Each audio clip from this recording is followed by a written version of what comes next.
Good day and good evening, because that's the time where I am, and welcome to Dailies Hangout stream with me, Kaitsuchaiji, but you can just call me Kai.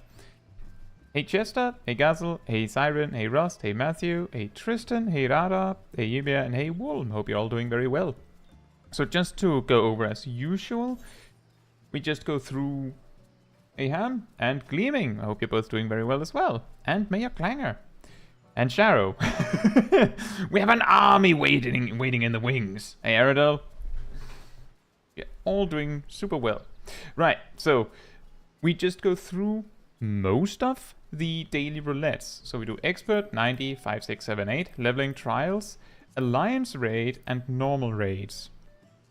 Then we go over here and do P12, because it technically has a weekly drop.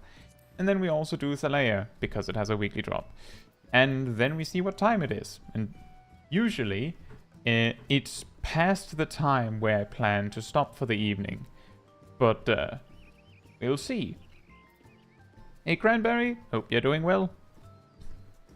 So, that's that.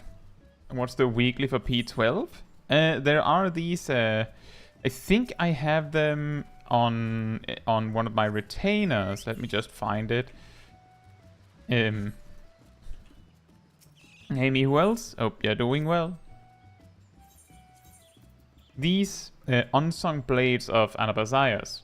You need 4 of them to buy the credendum weapons, those that cost comedy. See, the thing is, at this point in the patch cycle, you don't really have a reason to grab them outside of glamour reasons. Like, if you want a specific one of them because they're because you really like the look of it.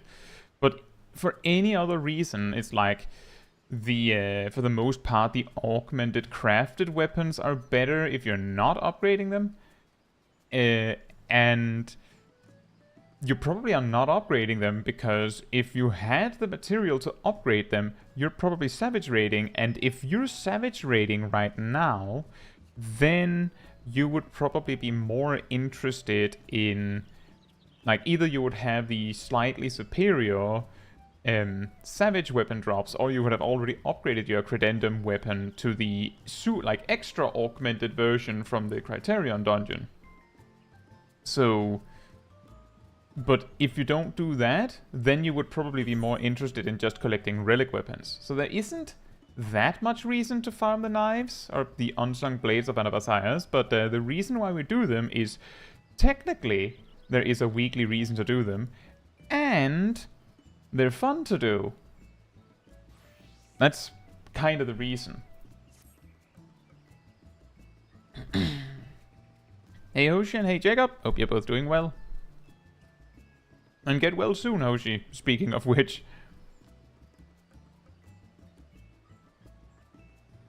Yeah, speaking of groups,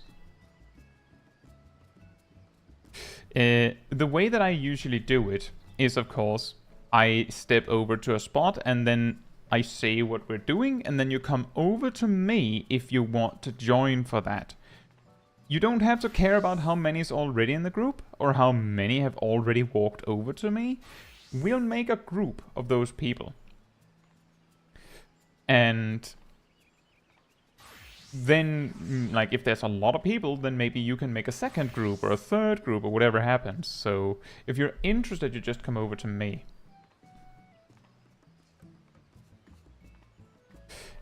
See, Matthew says, if you're going to buy something with Poetics in Dawntrail, they're going to be the best thing to spend. See, if you're going to buy some with Poetics and Dawntrail, they're the best thing to spend comedy on if you don't value the big tombstone too highly. Well, the thing is, the comedy tombstone gear, there are some of them that are best in slots for certain jobs.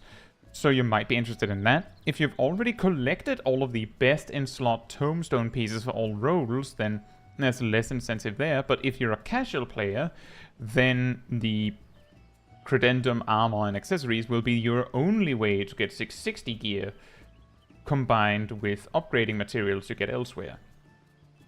So you might not want to just throw away your comedy if that's what you're doing. Cat says, can one estimate a typical percentage stat difference between I-640 and 665? You could, probably. What I can say is that the price in comedy tomestones is such that, like on the armor and accessories, that it doesn't really matter which which 650 items you get first.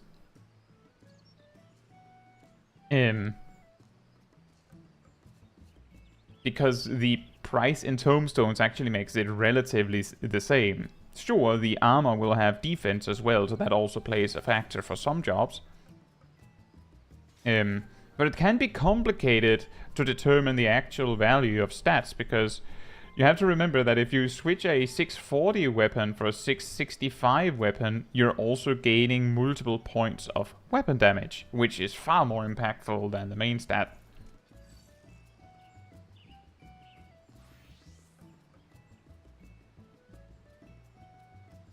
But yeah, the blades are... the blades are for an item that is mostly cosmetic.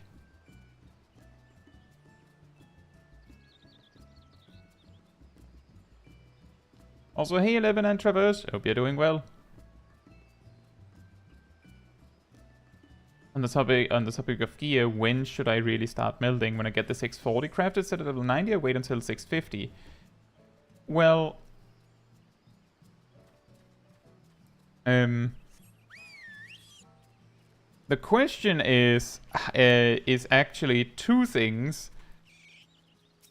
The first one is, how much money do you have? Because this isn't very expensive. The second question is, how soon are you going to replace the item? Like, if you just picked up a 640 item, and you're like, well, I'll do one dungeon, and then I'll have the tomestones to upgrade it to 650, then maybe there's no need to, like, just throw those materia out the window. But in basically all other situations, then it's better to melt the item than not melt it, like if you can get the materia quite cheaply.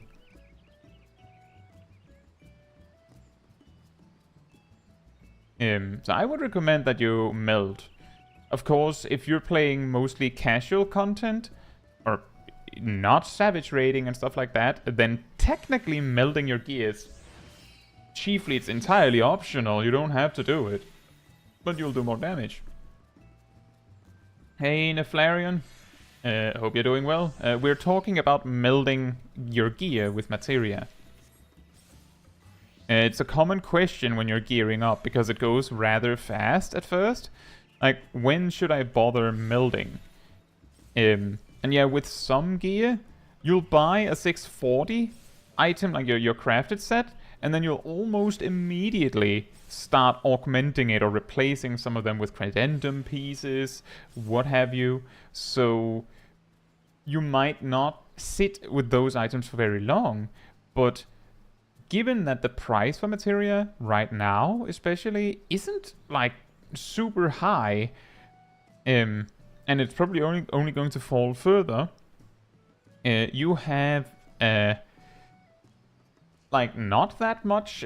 Most players shouldn't have a huge reason to avoid melding materia. You should be able to afford it most of the time. And when I say 73,000 for 99 crit materia and say that's not very expensive, it's more to say that at some point you had, like, at some points in patches you would have to pay 5,000 for one. So you would only be able to get like 20 for 100k, right? So 73k for a full stack of crit materia like that's pretty cheap, and those are probably some of the materia you're going to need a bunch of, especially if you're in more casual gear, because best in slot gear tends to have crit on it like natively, naturally.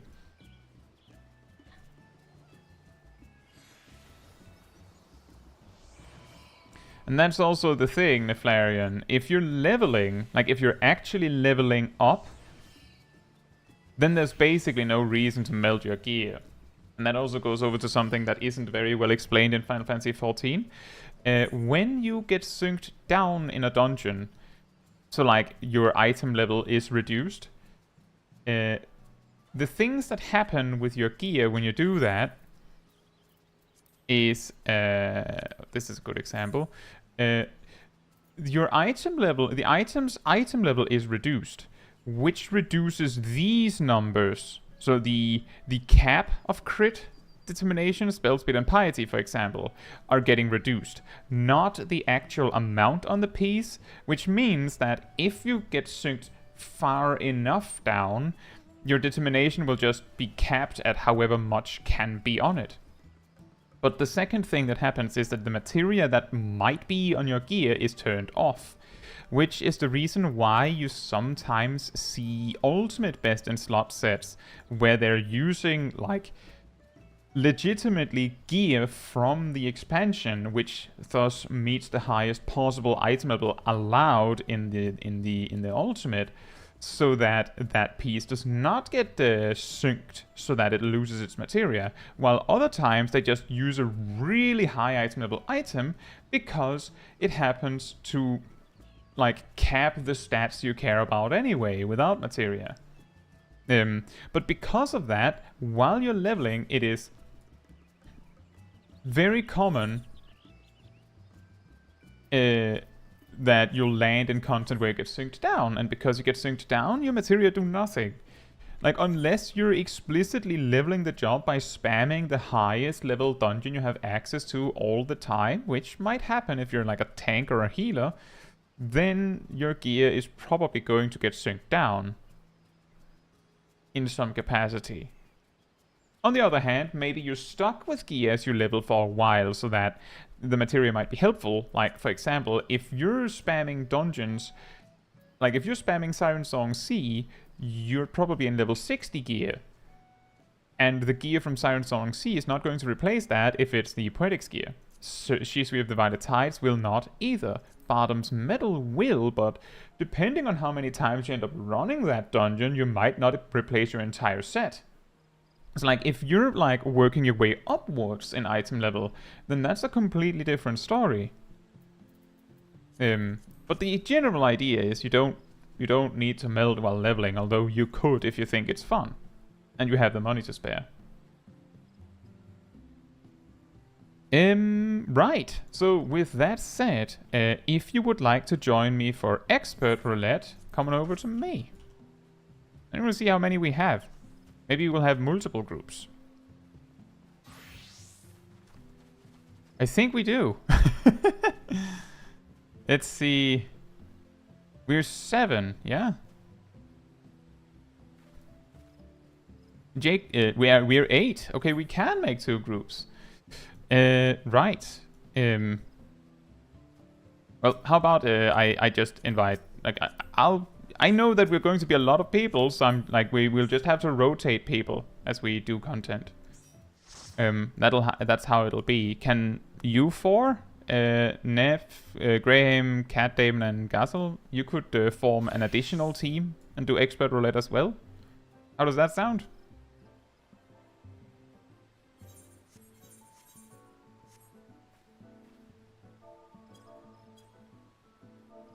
Yeah, see, this is exactly it. Is like, if I say come over to me if you would like to do dungeon, and we have and only 4 people, come over, then I'll just, you know, or well, if we're a total of 4 people, so 3 people come over, then I'll just invite those, and then we'll do that.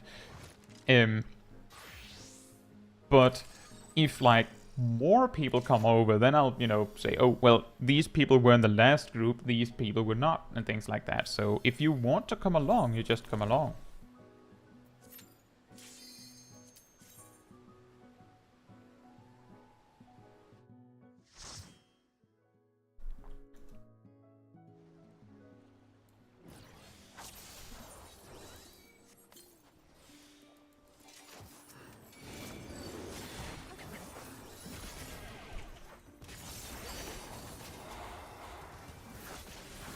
I'm surprised that I'm starting with DPS. I would have expected that the role I needed to fill would predominantly be healer or tank, but this works for me.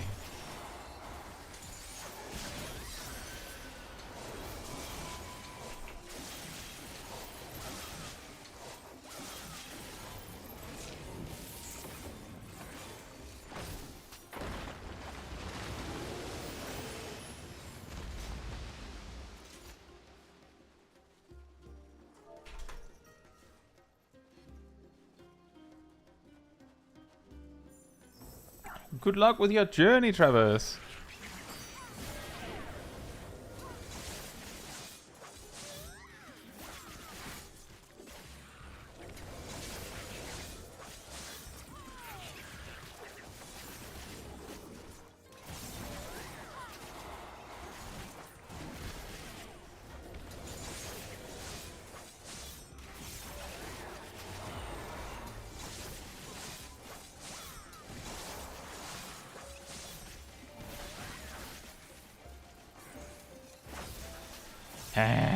The silly frost beasts that take an age to kill because they just don't want to stack. Grrr.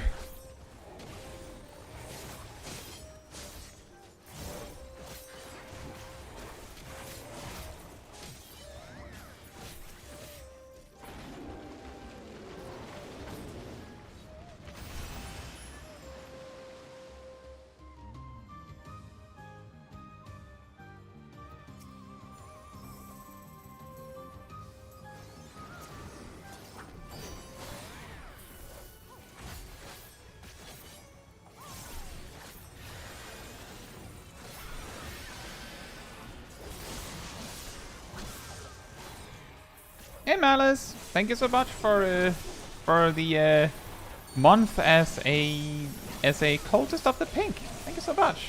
And I do think that the dailies are going well.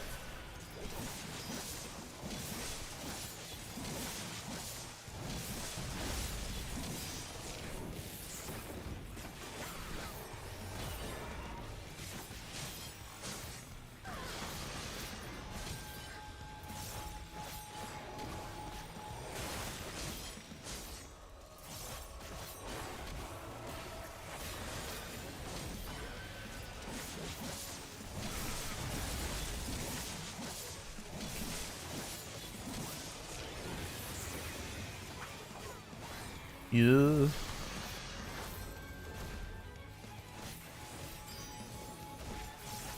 So awkward with that specific bit because the boss doesn't really want to go.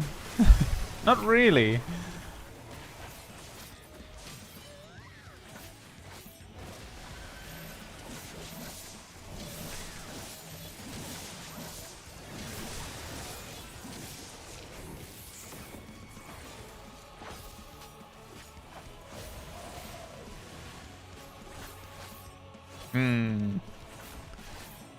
My gluttony. There's no point in using it now. My gluttony! It'll be good for the ads, or the trash packs.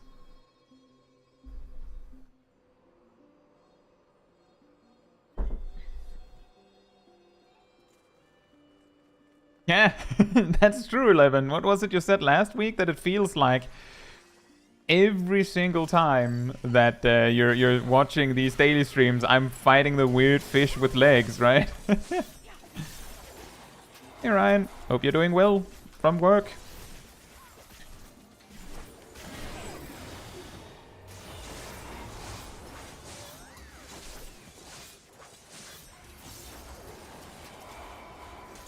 Turns out that the workplace just had me on speaker, so like it's just everyone just heard that.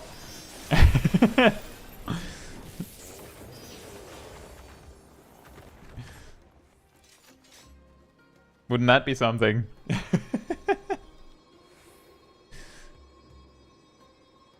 Enjoy your day at work, Orion, Orion, Orion. Just echoing through the halls.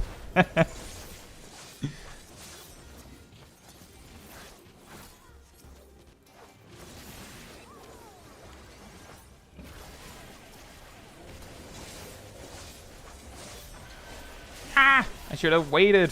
I have too many soul scythes. Why can't I hold all these soul scythes?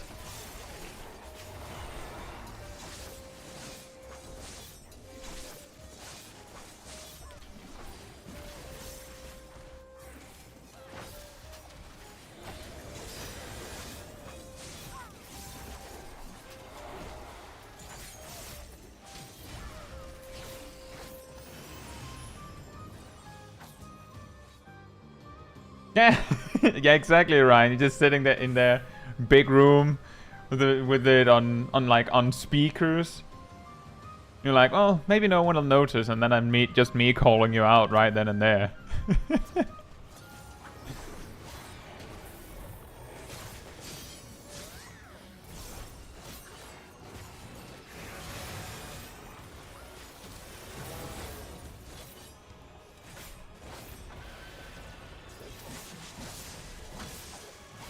Oh, this is going to be awkward.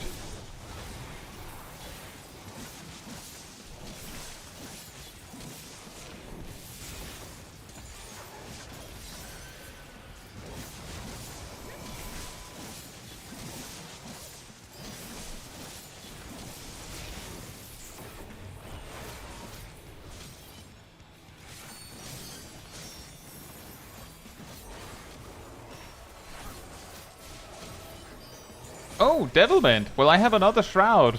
Perfect.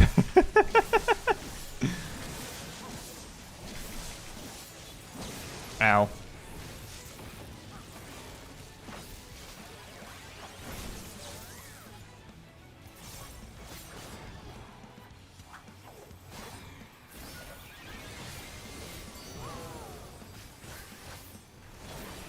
Hey, Zara the Pirate. Hope you're doing well.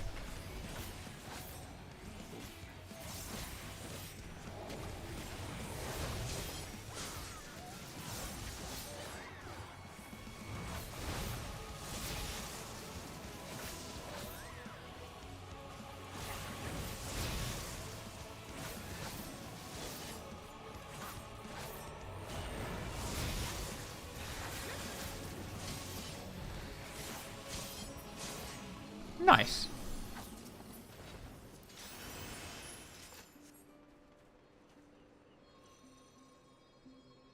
$11 to $12.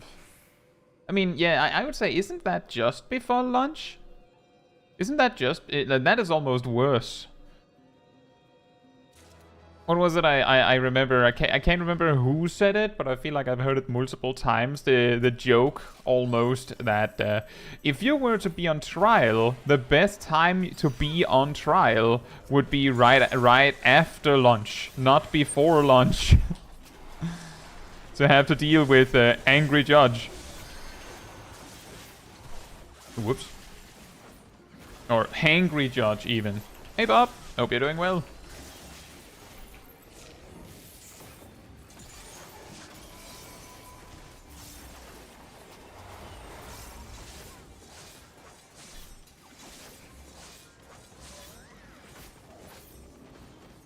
Wesk doesn't give this kind of life advice. Welcome. Around here we give advice on basically everything.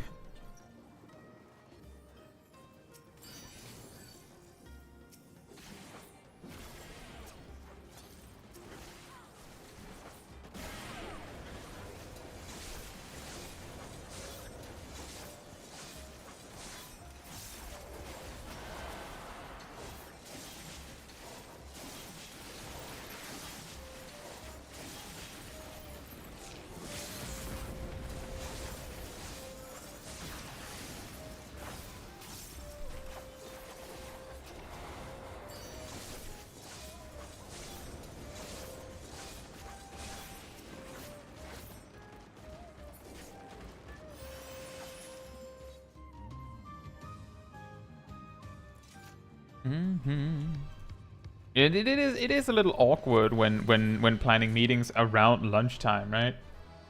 Welcome to Tuesday, also known as Thursday's tea time in disguise.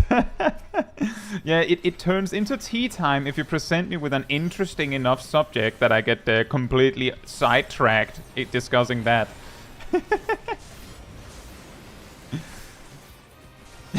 So, I have this secret army drone that is working. Have you tried?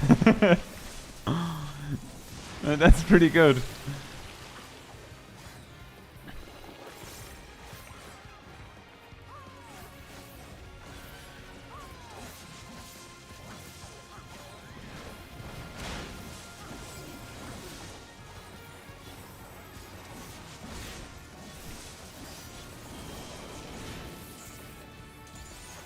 Unfortunately, I cannot give advice on managing army drones.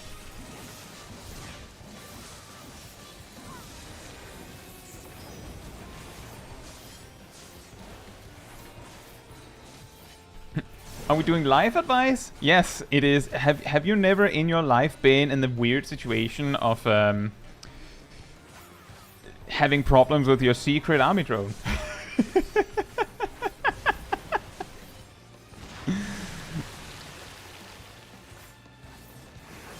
It's like a daily, like, casual problem. No, because my drone works. Ah. Gleaming actually did turn off their army drone, turn it off and on again.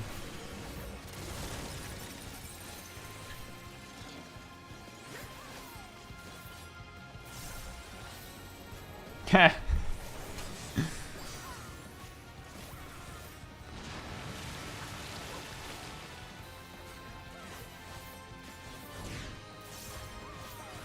I wonder if I'll even have a second arcane circle here. I have a feeling the answer is going to be a big fat no. So, crap.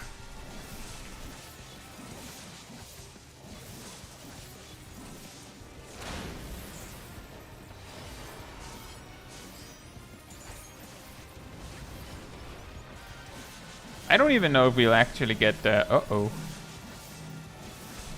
get limit break at all here.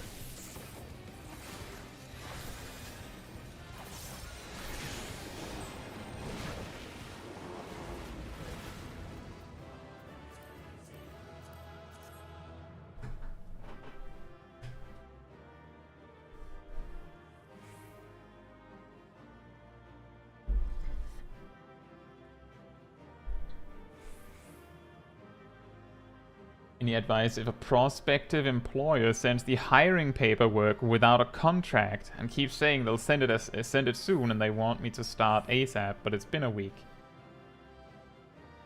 Huh. That is an interesting problem. I think I have heard that one before, actually. I think the only thing you can do in that situation is be like, I can't start working before you send me the contract. And then just wait. Hold damage to get limit break. Wait, guys, stop attacking! We need to finish on LB1 at least, otherwise what's the point? There's a reason why we always use limit breaks to execute bosses, right? And waste over half the damage. There's a reason why we do that, surely. I'm sure there's like something like bosses drop better loot. Like there's actually, like if you kill the boss with limit break, I'm pretty sure that the minion always drops. Source? Trust me, bro. Yes.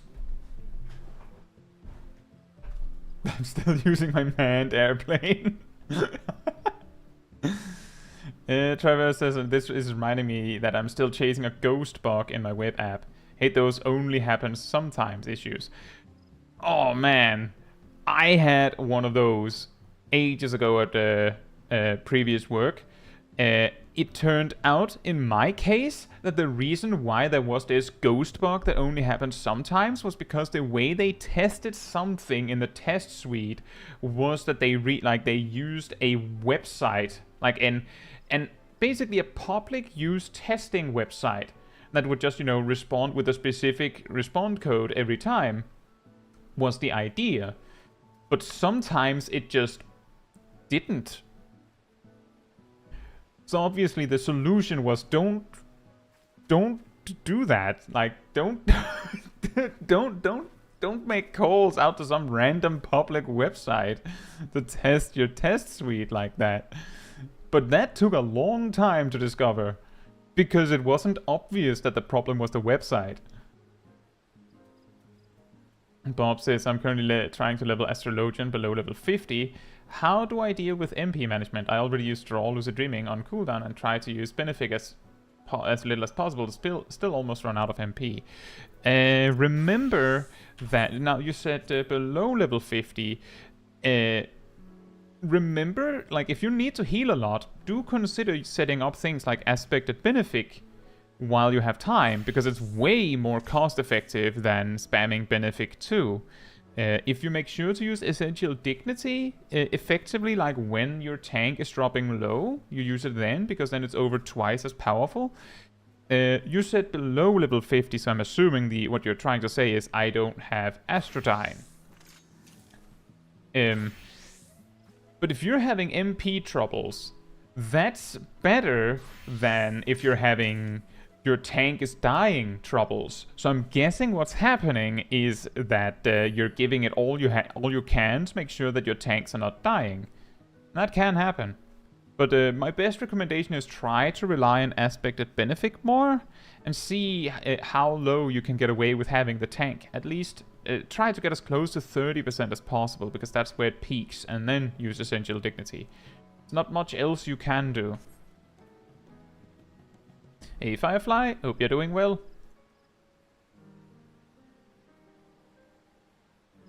Ninja Mug upgrade. What would that do? Should it give like 100 Ninki now? No, even worse. Now it has 2 charges, so it's extra weird.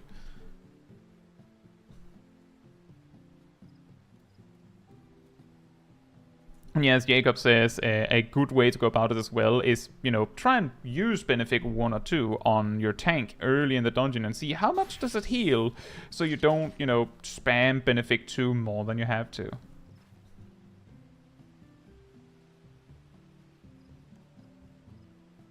Give special loot when the damage from Mug kills bosses. Oh man, Mug does like 150 potency. Like, you just have to like specifically meter out exactly. So like, all right, everyone. Okay, you give it a little hit, then I give it a little hit. Okay, then we need one of the healers to slap the boss so that we're exactly within the damage variance concerns and everything. And then you use Mug. And then an extra piece of loot drops. That is like just a signpost saying you got mugged, that you can put on your house. That's a lot of wings.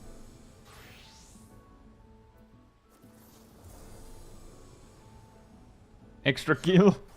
The boss just gives like 1 extra gil. Would be pretty funny.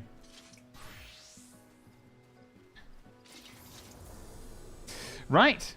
Next up, we're doing level 90 dungeons. So if you want to join for level 90 dungeons, come on over to me.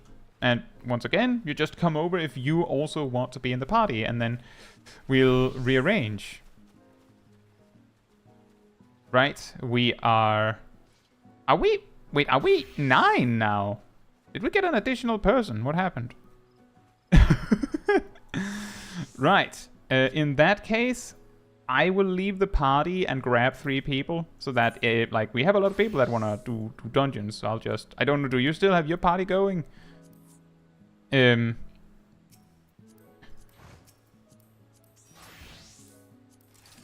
I'll try my best to make sure I get everyone. I wish I could bring everyone. And now we have 9, so I can't even say can't the rest of you just make a group of your own? I can't. But, like, 4 of you could.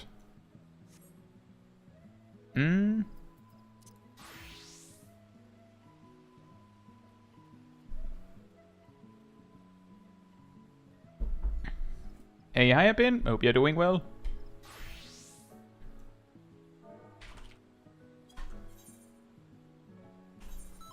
Oh, I just remembered. This is your friendly reminder to extract materia out of your gear. It's free money.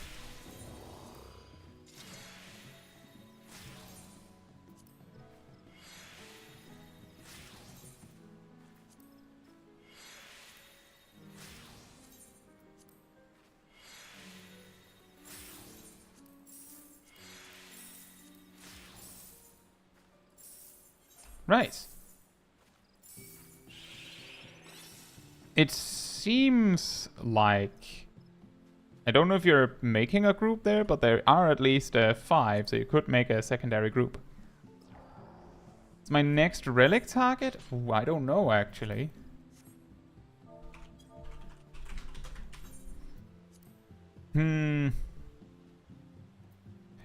Maybe some more tanks. So far I have Warrior and Paladin.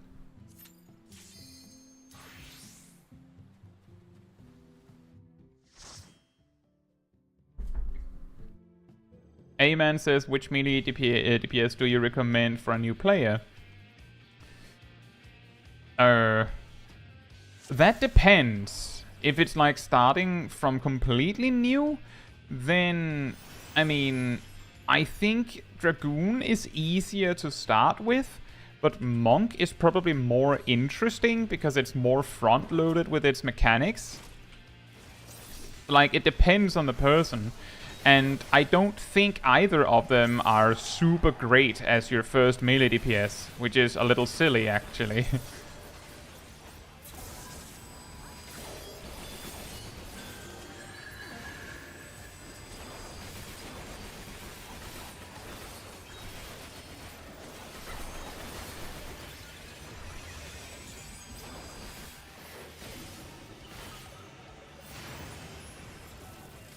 Exactly, Malice. That's kind of the problem. The easiest melee DPS starts at level 70 and requires Endwalker. But I do think that Samurai is also pretty good to start with, actually. It's, again, it's just it starts at level 50, so that doesn't work either. Warrior as your first melee DPS.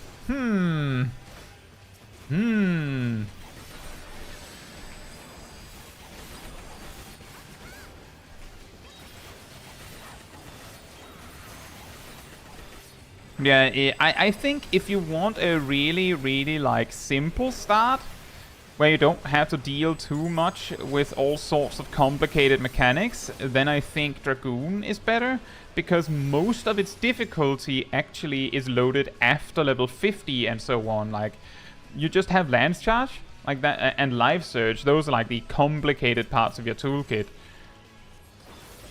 Until then. But if you don't mind getting like some more complex stuff at the very start, then you could go with Monk as well. Additionally, if you plan to switch to Samurai or Reaper later down the line, then there could be some incentive to like play as Monk, because it shares, like, all of its equipment is shared with Samurai, and all of Reaper's equipment is shared with Dragoon.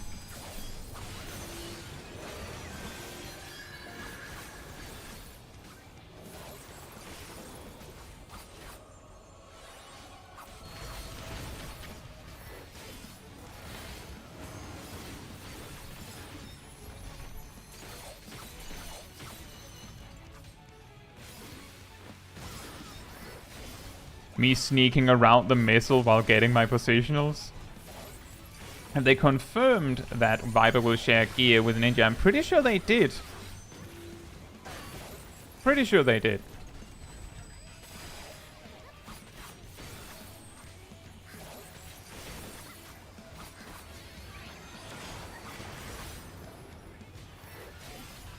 The thing is, with these kinds of confirmations, is that sometimes people can get so caught up in assumptions that sometimes we forget what was actually stated and what is something we just thought. Like, the thing is, I think there's a significant amount of people, like, while we're on the subject of new jobs, I think there's a significant amount of people that were so confident that it was going to be Green Mage, that the real reason they're mad about it being Pictomancer is that they feel like they were lied to. Because they were so confident it was going to be Green Mage that essentially it was basically a given that it was going to be that, and then it wasn't. slowest missile in the world, are you moving too fast? No, the slowest missile in the world is in a different fight related to Omega.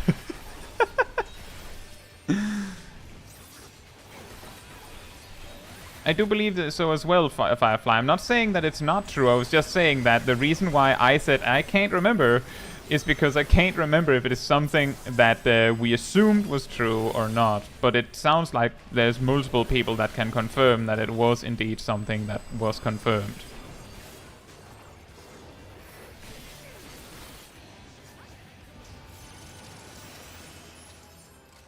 Hey, Eli Finis. Hope you're doing well. Isn't Scholar at 50 a melee DPS? Kind of. It depends on what qualifies as a melee DPS in your book. Or a Scholar's book, in fact. Ba-da-ba-ba-da-ba.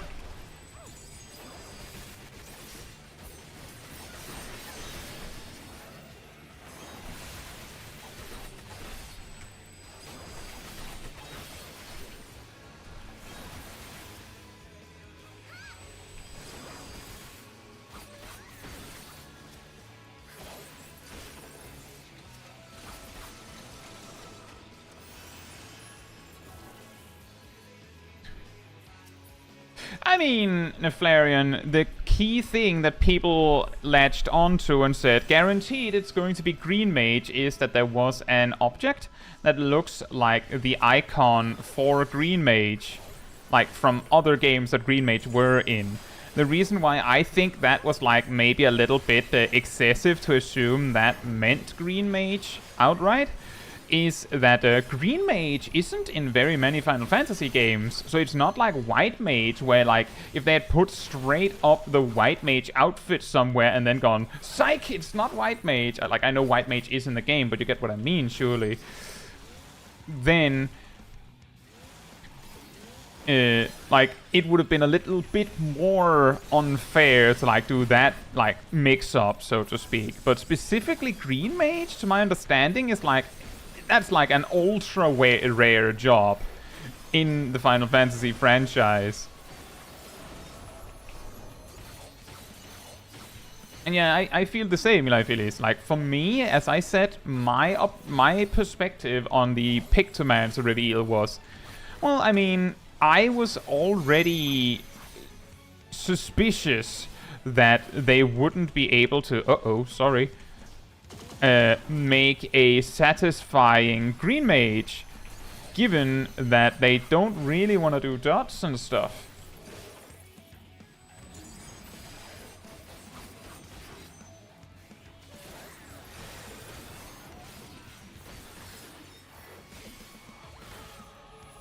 Hairpin says Green Mage is in Evilise entries. A key word there to remember is that it is in some Evilise entries. Because I know at least one that it is not in. There is no Green Mage in Final Fantasy Tactics Advanced. And that is in Evilise.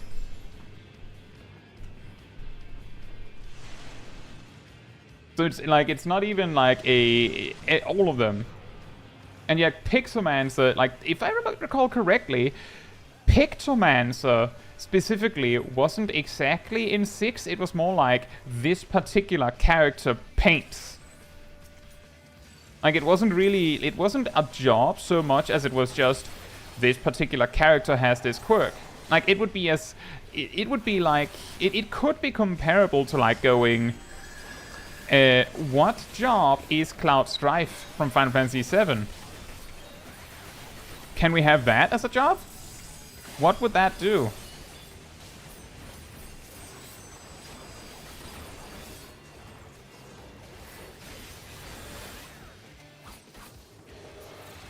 That's also true, Hairpin. It was just more to say that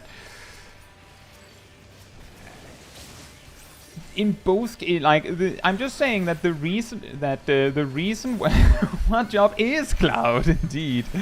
The reason why I say maybe that it is a bit unfair to stick that closely to to saying, well, there was an icon that matches the green mage icon is like, there's not like it. I mean, it's not that much that's the like that is exactly the icon. And furthermore, maybe in Final Fantasy XIV, the icon for green mage isn't that, right?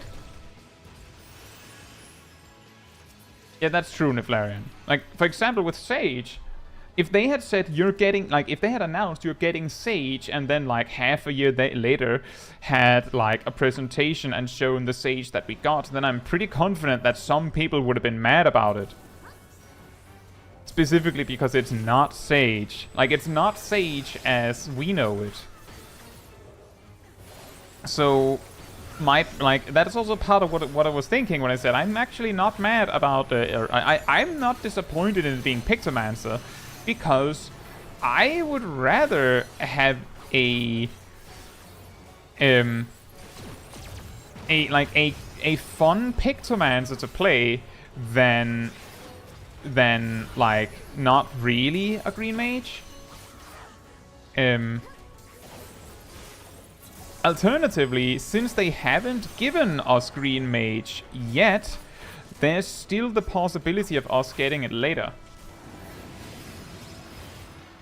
Right?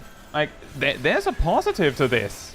You could see it in a positive light that we haven't been given a green mage that is distinctly not the green mage we wanted yet. So there's still the possibility of getting the green mage we actually wanted.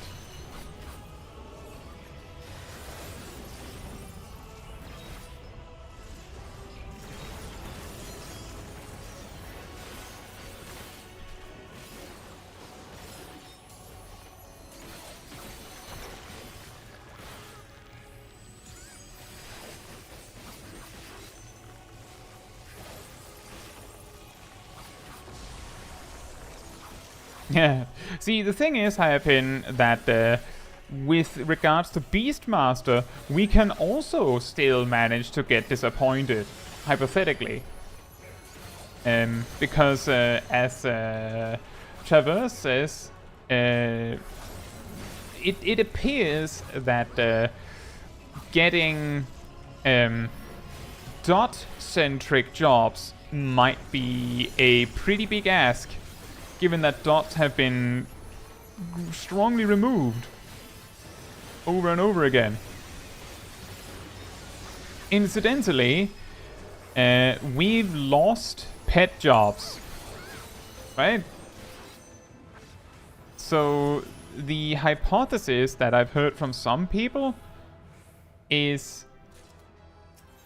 I'm pretty sure, just to finish on this thought, I'm pretty sure that most people that want Beastmaster wants a pet managing job, as in a job that has a pet or even multiple pets and have to use actions through the pet. Could even be that it like brings in different pets temporarily to fight for it for a little bit and things like that. But that's like presumably some of the best possible options, right? That's like the big like glorious perfection result. Like that's as good as it'll get. But the alternative is, all right, you've captured a Quirl, you know, the weird cougar cat things that do lightning. So you can call in a Quirl to cast a thunder spell. You've captured a different kind of Quirl that can then do like a frontal cone lightning spell.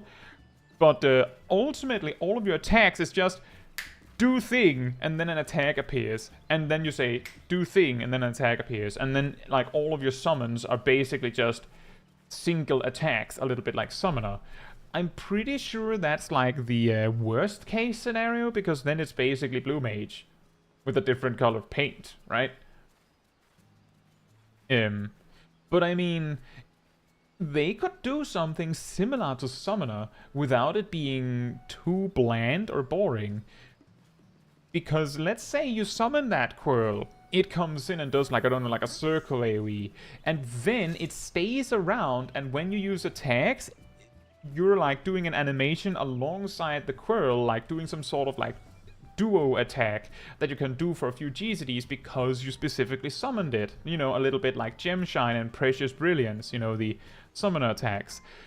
It's still not great, but with the possibilities of Beastmaster, you could have a lot of different pets. You might be able to customize this a lot. Like that you're switching stances in a way. So like, there's a middle ground. If the developers find out that it's just not going to work with pets, like actual pets you have to manage. It's just not going to work. So they do something else. Like maybe you can summon a turtle and then it just gives you like a massive barrier that when the barrier drops, the turtle leaves. They could actually do that with all of your pets. Just give you like a barrier with no timer, and when you've lost HP corresponding to the barrier, then the pet leaves because it died. And then you're just like fighting alongside the pet or something. Like there's a lot you can do.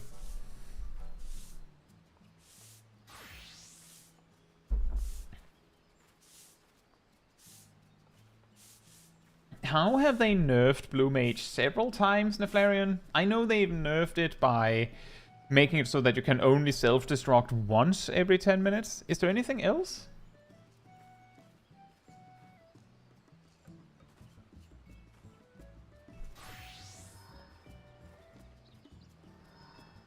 My little adamant toys died.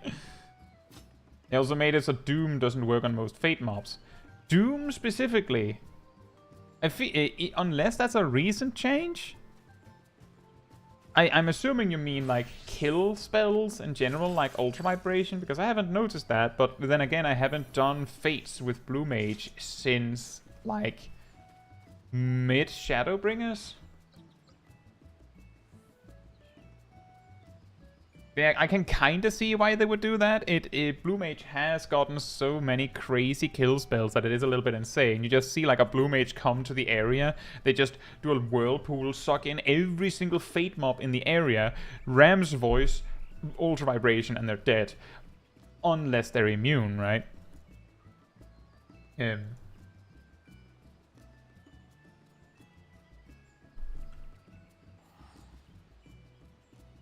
Boss fates. Oh, I was specifically talking about trash mobs because I've never experienced being able to use the kill spells on fate bosses.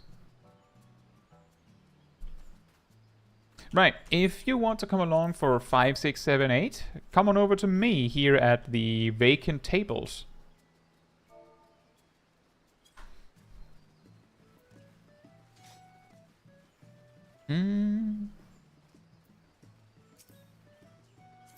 Now it's getting difficult because I want to specifically bring 3 that I haven't brought yet.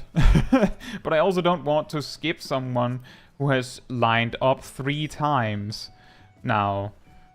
So is there anyone that wanted to do 90 and expert that didn't get to come along? Like,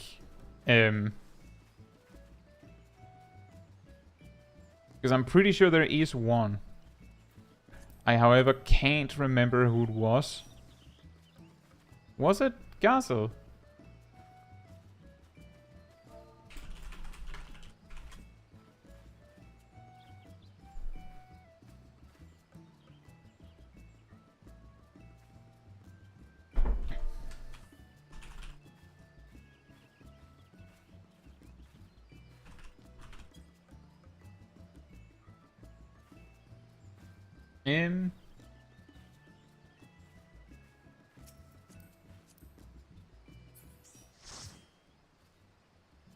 This works. Right.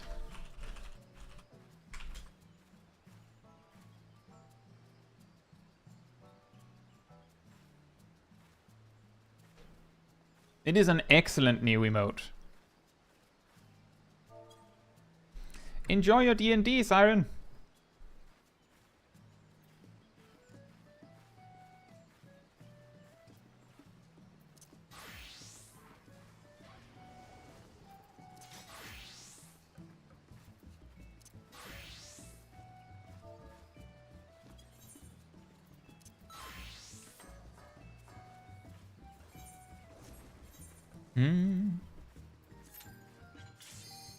There's so many people.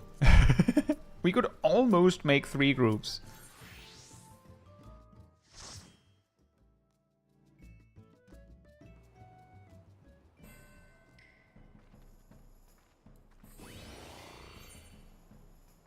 Hullbreaker Isle hard.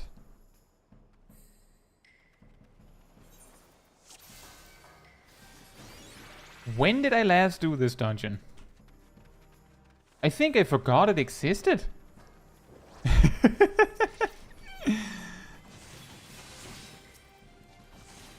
Can I pull more? Mister? Mrs.? Nope, I can't.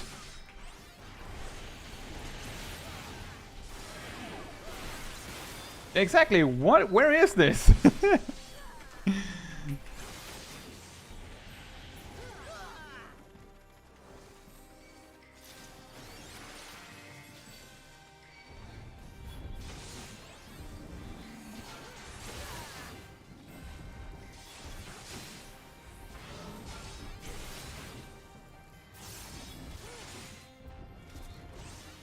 I don't know, Sarah.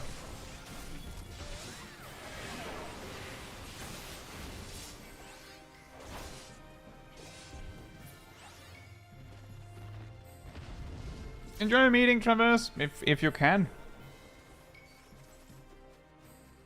I know it gets extra weird because, like, with these kinds of dungeons, you have to remember, if we're a 4-man pre-made, all 4 of us has to have the dungeon to be able to do the dungeon.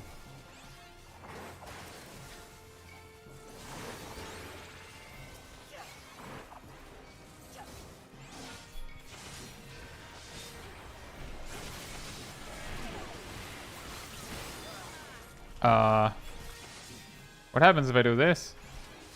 I think... is that circle a buff? I need to know. Yes, it is. Sorry about your dodon. Are you... oh, okay, never mind then. I'll just put down another circle then.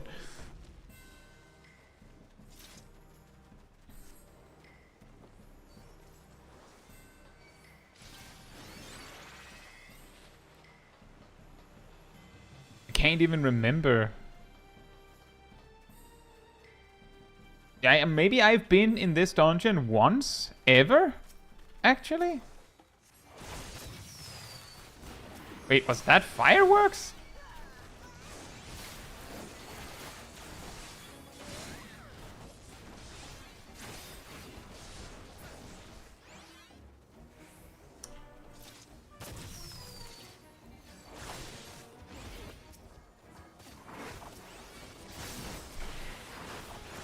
This is a really weird fight.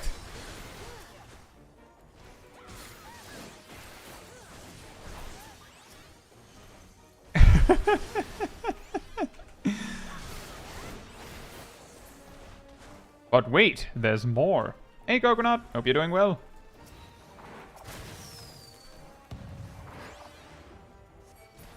This gives me like for some reason, the similar feeling as that part in Tower Paradigm's Breach, where you just get swarmed with 2 Ps.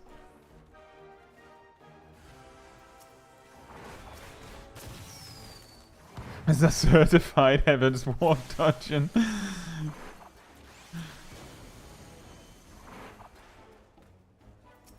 This feels like a Realm Reborn dungeon to me.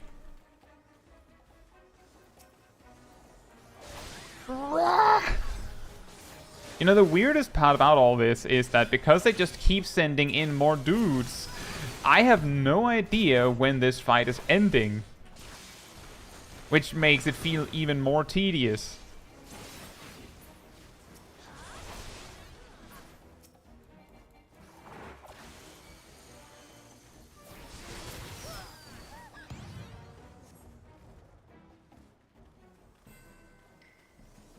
And that was that then, I guess. What?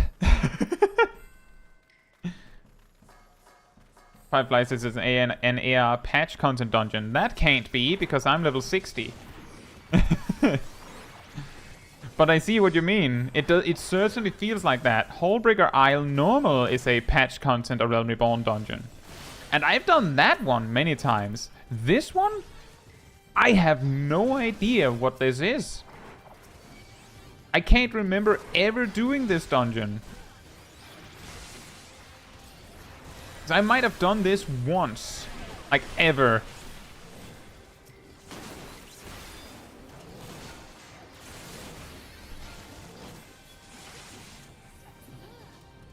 How about some more? This reminds me of Kitana Ravel.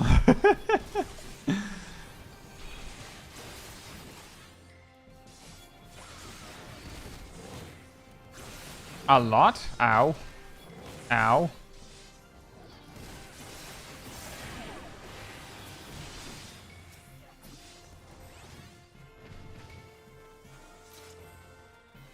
Menu ideas 5, 6, 7, 8 you don't remember doing. Oh yeah, that could be. The most forgettable. You know what? Here's the thing. It wouldn't surprise me if I made such a video that there would be there would be like a dozen people being like, actually, I did this dungeon all the time, so actually it's one of my favorites. I can't possibly comprehend why you would forget it. I'll say it is easy to forget. Or that you don't remember it, because I get it every week. I'm of course just joking. That's actually an interesting video idea, yeah, Jacob.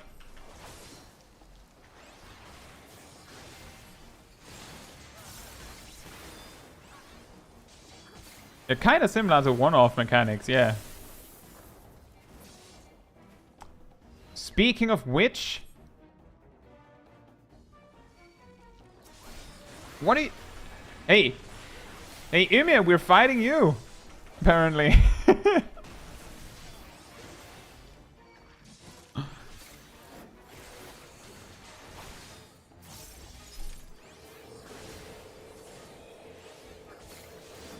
This isn't exactly how I pictured you. I would expect, like, more elf-like, perhaps?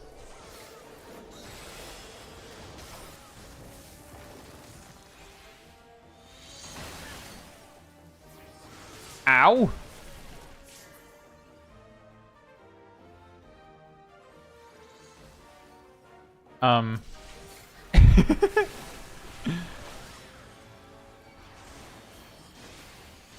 Well, they certainly got creative with this dungeon. Let's just say that. Are we supposed to be standing in that? Or not? Looked like water.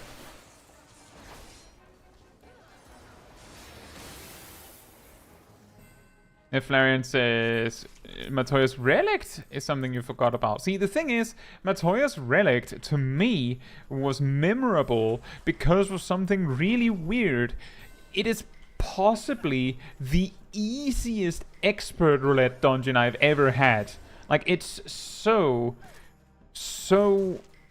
weirdly standout in that specific aspect that I wouldn't forget it very easily. Because it's so weirdly easy.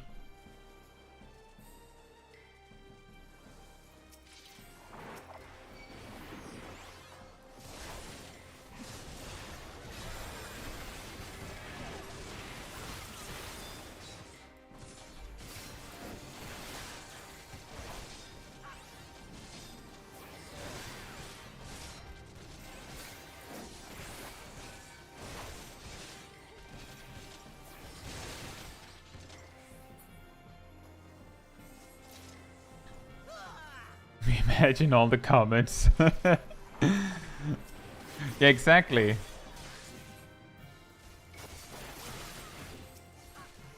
Did he just cast hide with a cast time?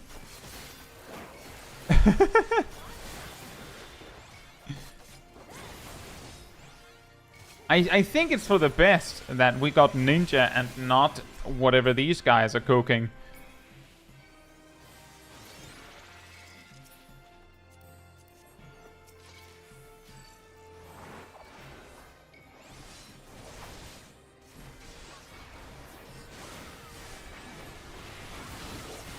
Is it really any easier than Endwalker experts, especially Troya?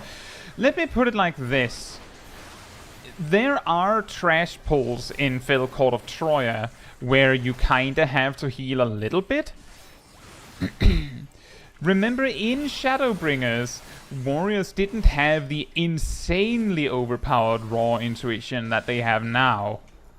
And Bloodwetting. They just had Nascent Flash, which was like a 25% lifesteal, which is nothing compared to what we have now. In Matoya's Relic, when it on release day, I did it with a friend who was tanking as warrior, and I was playing Scholar, and I basically didn't heal anything on trash packs in the entire dungeon. Basically nothing. Before a warrior got the insanely overpowered version of their toolkit. So that's kind of what my comparison point is, to say that it's absurdly easy. Are you on the Ruby Sea? I don't believe so. I think this is near La Nosea.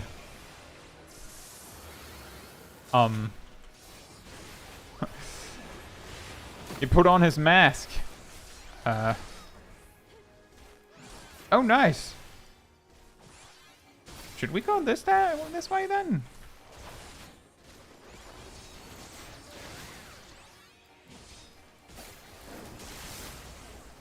Treasure? Oh, I think I get it.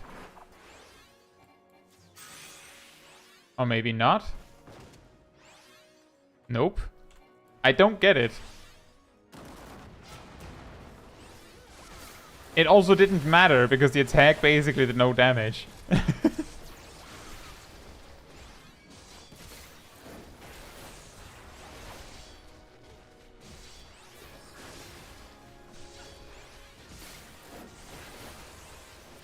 That's always a shame. when you clearly completely failed a boss mechanic, and then you're like, oh, but it did like 10% of my HP, so I don't know if I actually care. I think, speaking of those kinds of mechanics, I think the saddest current of these types of mechanics is in Stigmascape. The final boss, we did it earlier as you saw. The ads, so the dragon and the mini Omega, if you ignore them, they will walk up and swing at someone like once or twice for nearly no damage, and then they'll have a super long cast of self-destruct, and the self-destruct does little enough damage that it is possible for a scholar or a sage to just block the whole thing. And the self-destruct only gives you a vulnerability stack if you take damage from it. Which means that if your healer wants to, they can just completely nullify that mechanic. You don't have to kill the ads. The only reason why people typically do is because, well, a lot of people don't know this, and the damage you gain from it is only really going to make a difference if everyone's ignoring them. So that's why it tends to be the case. You just go, whatever, we'll just kill them. Because it's just easier if in a random group.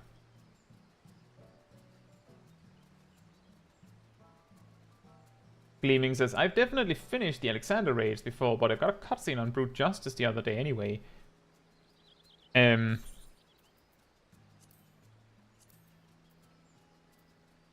Could it be that you queued into the Savage version? Like for a clear or something? Because those two, like the normal and the Savage version, will show you the cutscene separately.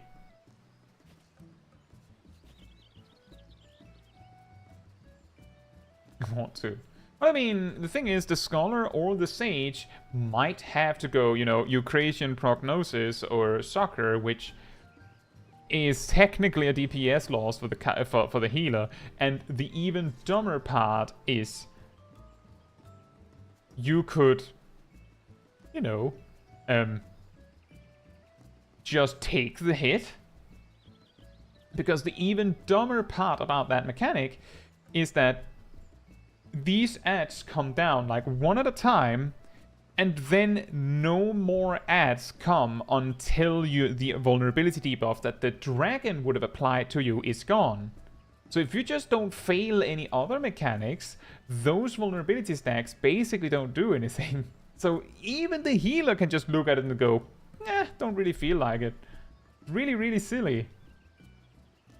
You know, I will actually write down that idea. 10 dungeons that you forgot about.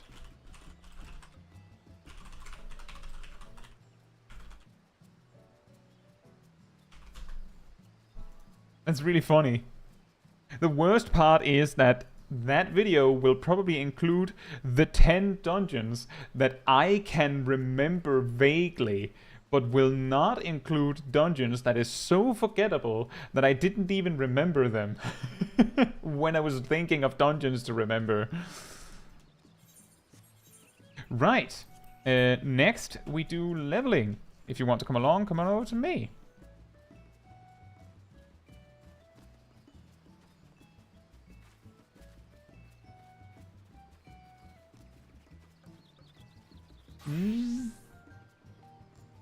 Well, this is it's almost there. Alright, this will be difficult again. You'll have to go through the list carefully, yeah, indeed. I'm guessing that Siren might have to go soon.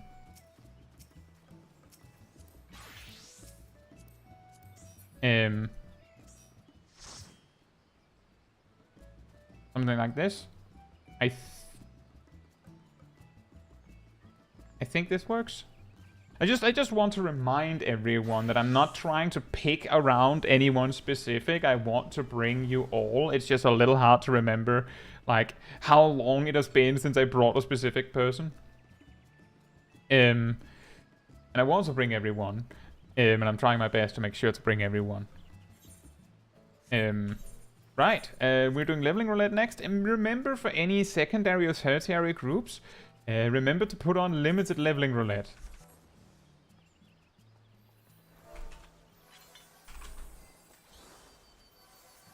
I would have to go through the list quite carefully. It really, the thing is, it's right there. I'm pretty sure that I've clicked on it, like, if I've had, like, background footage in a video of me going down the list of dungeons, there's a reasonable chance that Hullbreaker Isle Hard has been on the screen for a second.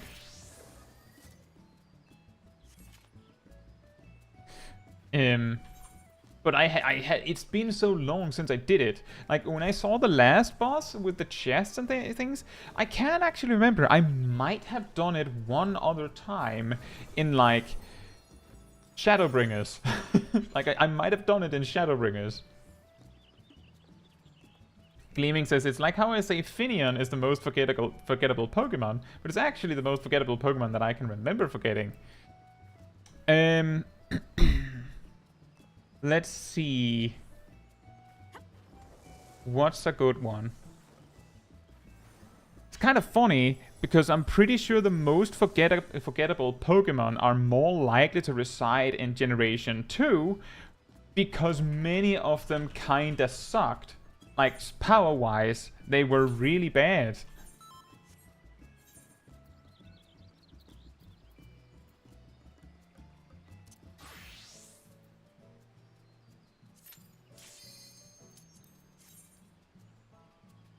I mean, I love some of the Pokemon like Scizor, and Wobbuffet is hilarious, but Sunkern, I believe, is the weakest Pokemon stat-wise, unless it has been, like, unless they have released an even worse one.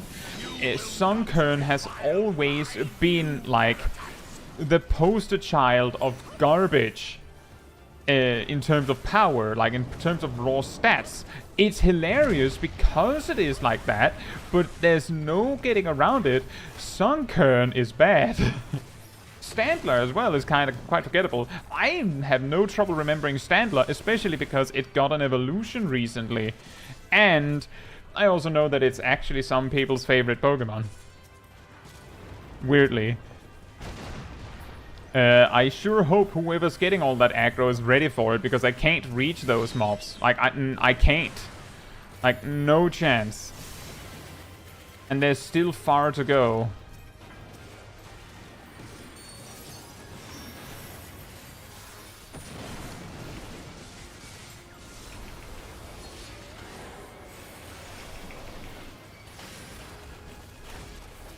Where are you? You're over there. Okay, I'll try and grab you then.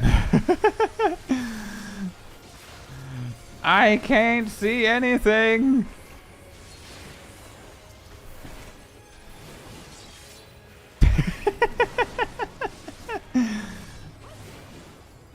Oh yeah, just use low blow on something. That'll work. Oh wait.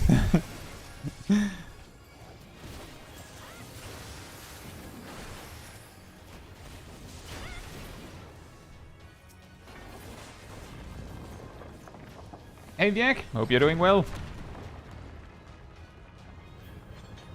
But see, the thing is, because Sunkern is so weak, it is automatically memorable because it is weak. Like, that's the funny thing. Let's see here. We don't listen to Torn from the Heavens here because that something weird, annoying claims. I think I've talked about this a few times.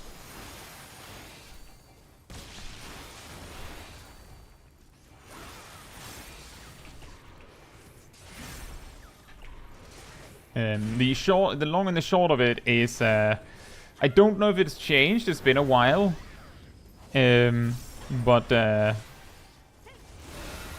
if you let Torn from the Heavens play for too long on a stream or a video, you will get a claim on the video because the song played. A claim that you can counter. You can just say no, you don't. But you have to spend the time writing said claim. There's just no reason to deal with that. So I just turn it off. You know, like how a lot of people avoided singing Happy Birthday for years. It's the same problem because similarly, it's not actually something they have the right to claim. Isn't that funny? But it makes certain bosses, like the two of the bosses in Mount Gulg, a little sad, because it sounds like this. I live and die by full wall-to-wall in this dungeon, alright. Yeah, as I was saying, if we have to figure out the most forgettable Pokemon of all time, I think it would either be one of the less memorable Pokemon from Generation 2, simply because many of them weren't that strong. And back then, Generation 1 was still, like, enough for a lot of people, you could say. Some interesting ones that can be forgettable are those that are, like, in the second half of the Generations games. Easy to forget, but many of them have become memorable for some reason. Like, for example, Murkrow.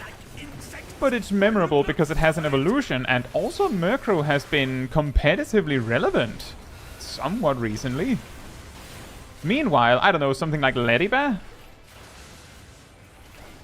But the thing is, I remembered it. Like, the instant I was thinking forgettable Pokemon, I was like, I don't know, maybe Sunkern? Nah, maybe Ladybug? So it's not that forgettable, is it? As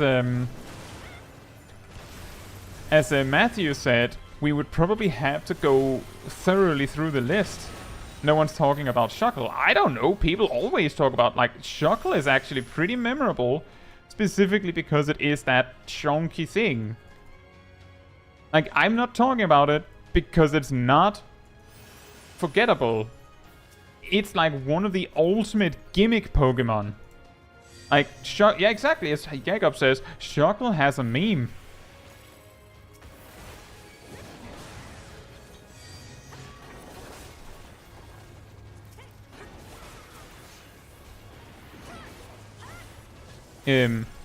So, like, my thought process is maybe it would be a Pokemon from one of the maybe like a bad Pokemon from one of the more recent generations, because at that point there's so many that if you're not particularly stand out, you just fall in with the background.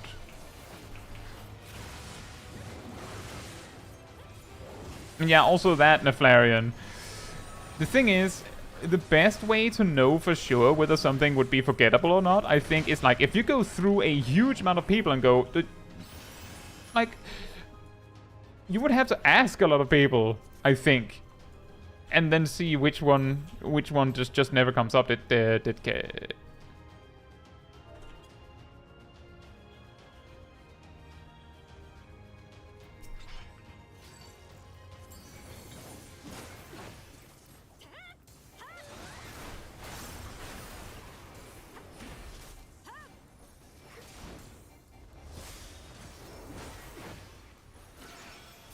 Yeah, exactly, 11. It would kind of be like when someone brings it up, it would be the Pokemon where basically everyone goes, wait, what? Which one? I do actually feel Cat Damon is onto something with Maractus. I think the only standout thing about Maractus is that it's like aside from Cacnea and Cacturne, it's like the technically third cactus Pokemon. Carnivine might be good too. I think a huge part of what makes Carnivine memorable is that it was a huge part of the anime because James had one. Like, that's also something that could play in for its memorability.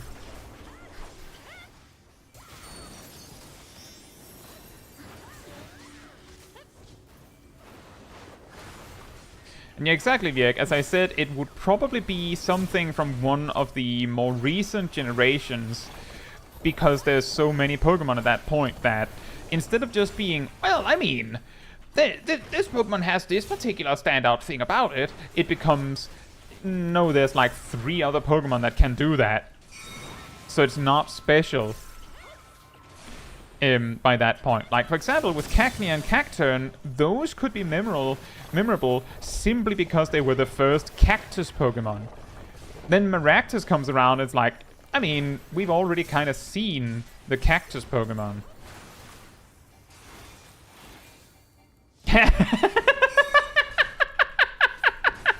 We're just a full team of memers here.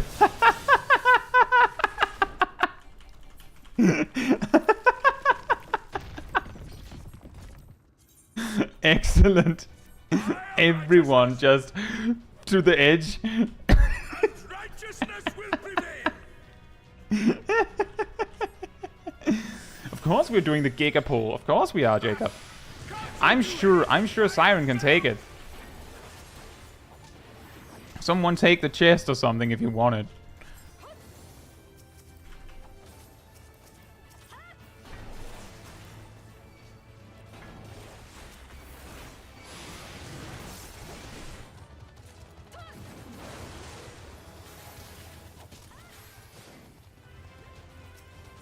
Yazan says, I don't know where you're supposed to stand if you're not in the corner. And you're not, you know what? Fair point.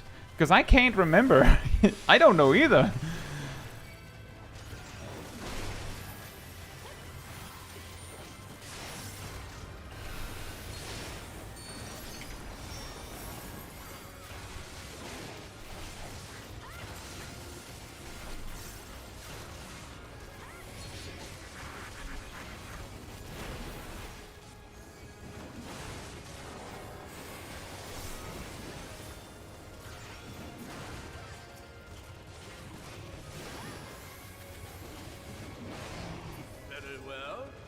You will not be discouraged. Gabriel says, what are the house coordinates? Does anyone who happens to be at my house, can they write the location? I can't remember if... I think it's Ward 29, Plot 26, or something like that. On Louis Soir Chaos.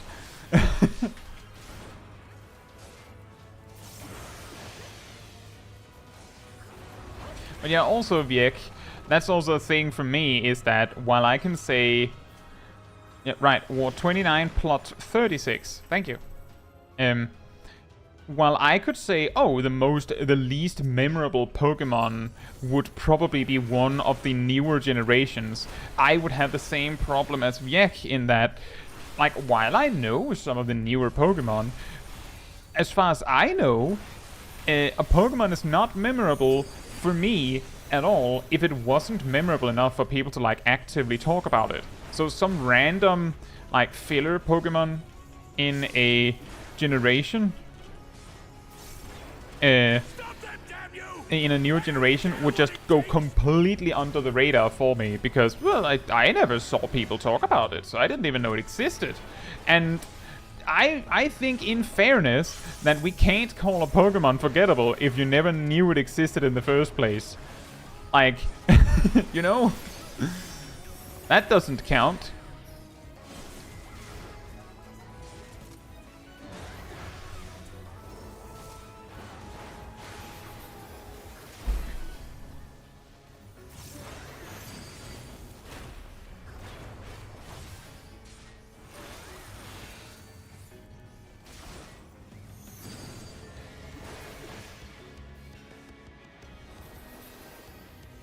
Heatmore is a pretty good example as well.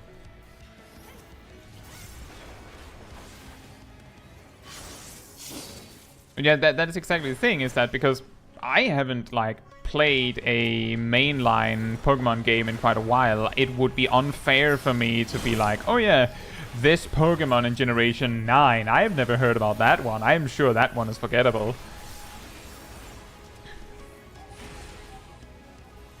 I don't know, something like Charger Bug or whatever it's called. That block that is an insect, an electric bug that turns into... What's it called? Volt something? A Pokemon whose description says that it's like it's as fast as a jet plane or something like that. But it is also, like, one of the slowest insects in existence for some reason.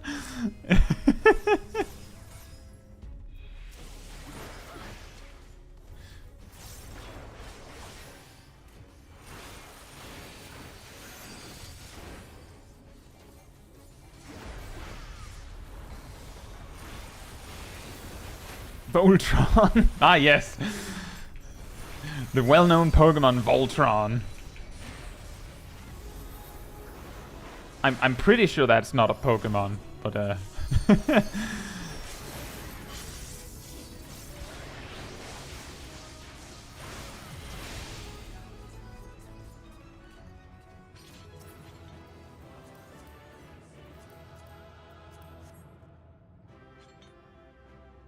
Gallade. I am pretty confident that Gallade is pretty memorable.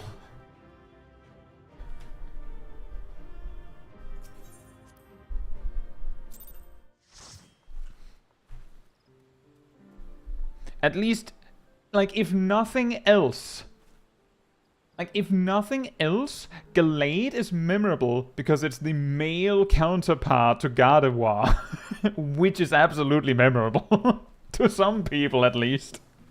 I can guarantee it.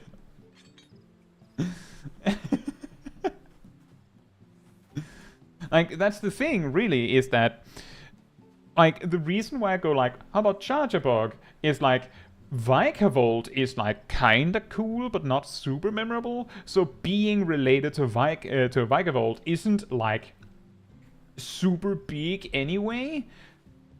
But if if it's a Pokemon that is related to a popular Pokemon, then it has this like radiant effect of making it also not forgettable by virtue of being the other evolution of that Pokemon or something like that. Is there a Pokemon that has the power over the subconscious so they can make themselves forgettable? Isn't there like a Pokemon named like Muna or something like that?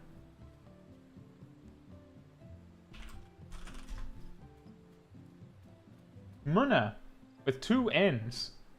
I'm pretty sure that's like a...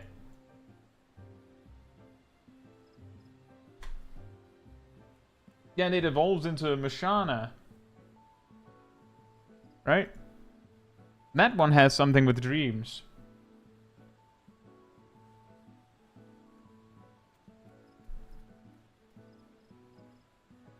But yeah, like, that's the point, is I'm saying, like, I would be pretty bad at guessing what would be the least memorable Pokemon, because they're weird random Pokemon where I'm like, oh yeah, I know that one.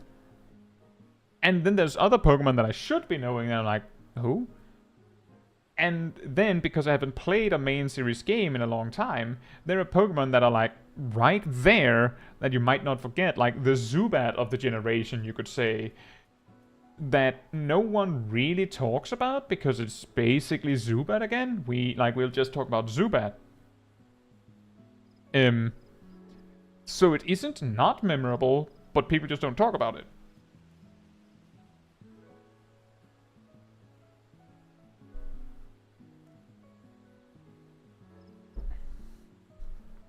Let's see. Right, I'll be right back, but after that we'll do trials.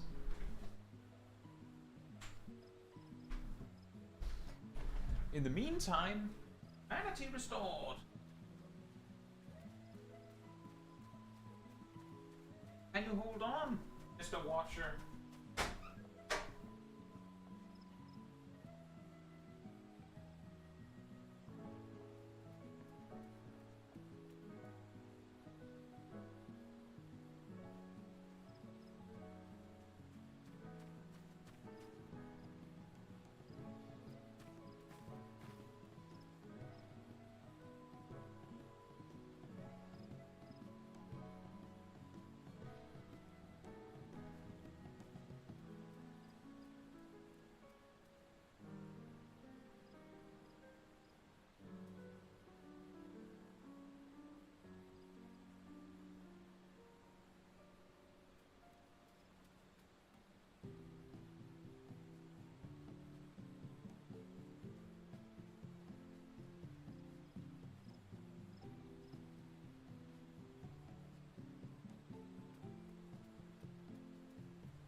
Alright, I'm back. Watcher, the manatee Pokemon. Yeah, exactly. Is there actually a manatee Pokemon? Is there one?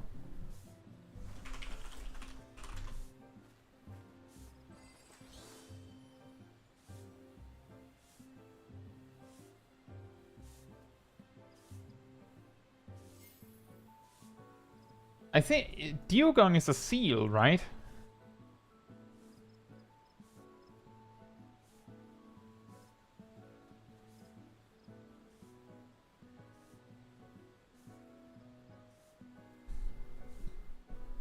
The Pokemon that goes with Mantine, that's a Remoraid.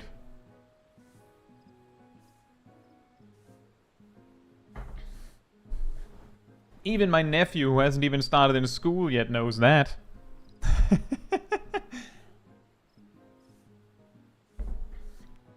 Walrein line. I'm guessing those are supposed to be like meant to be a walrus, right? Jacob says, honestly, I think Seal is top on forgettable mons. And see, the funny thing is that Seal and Ekans and things like that are like dumb and memorable in the way that their name is silly. Ah, yes, a snake Pokemon. What should we call it? Ah, of course, a seal Pokemon. Whatever should we call it? Seal? Is that Gabriel over there? Yes, Celio is a seal, I guess. I mean, it would make sense.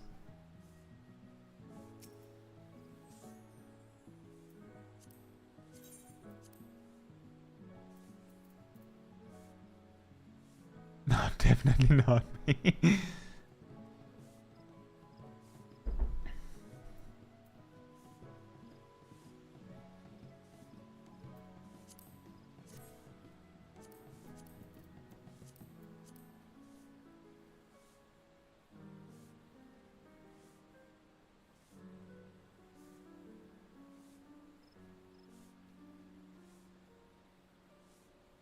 It would be hard to figure out what is the most forgettable. The funny thing is, the most forgettable Pokemon, I think we have enough Pokemon in, like, in existence that the most forgettable Pokemon is one that no one remembers. Like, it's just on a list. Like, maybe it's like, I don't know, like, number 758.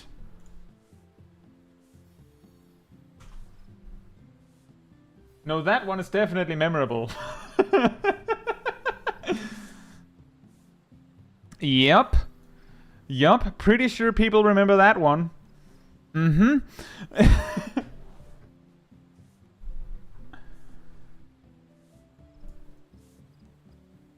Anyway, trials. If you want to come along for a trial roulette, come on over to me.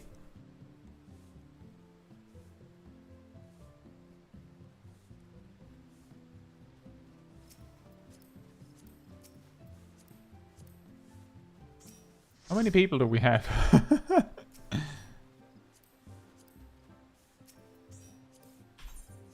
I think I have like... I'm one space short to bring everyone that came over to me.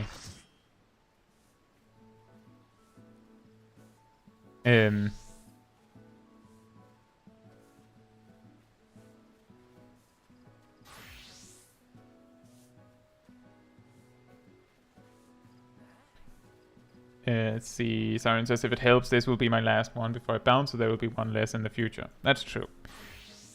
How about we do that then? Then I can bring Rust for the next bit.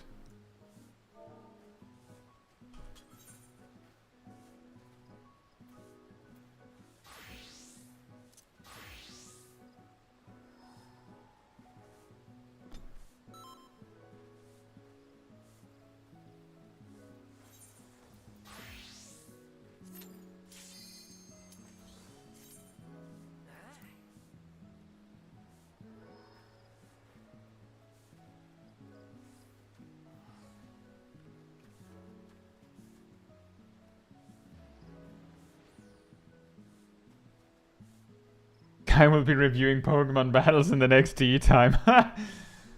That would be an incredible change of pace, wouldn't it?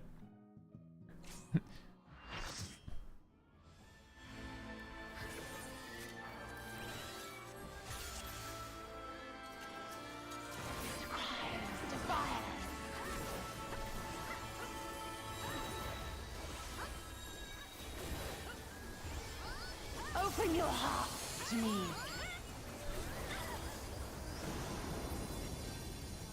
Yoink, remember to use your orb and grab a new one.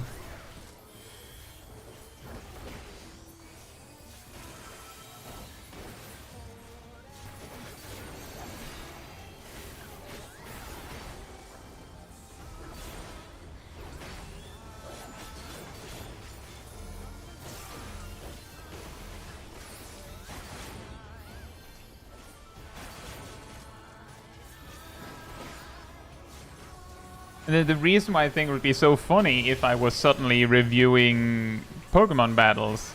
Uh-oh, I should not have done that. I should not have done that. I should not have done that. Why did I waste my only cartridge? Now my Gnashing Fangs is delayed. Arrgh.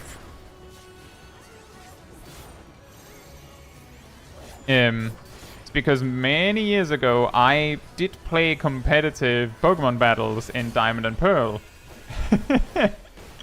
I was there. I even recorded my battles.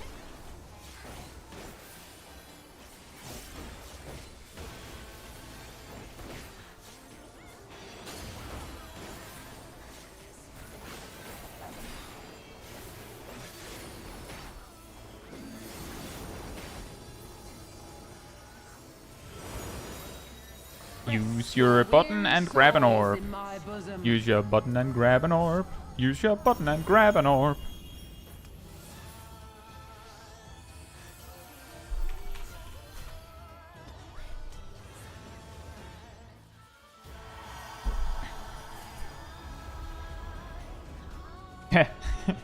Thank you, Hypin. Says, if you're enjoying the stream, remember to give it a like. Appreciate it. At the very least.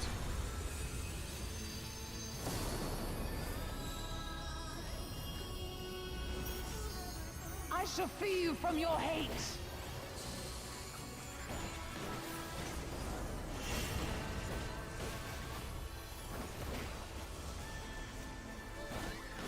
Hey, Causality. Hope you're doing well.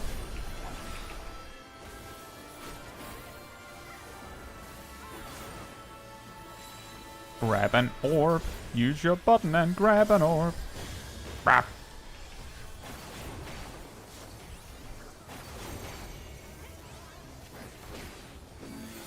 Can't remember if that does damage up front or if it's just later. Surrender to bliss. Uh-oh. I think this is a cone. Nope, it's just a hit.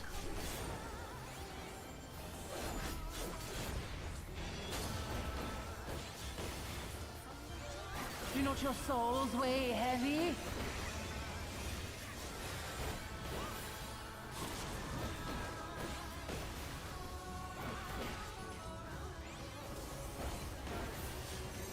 Hey, Shiro. Hope you're doing well.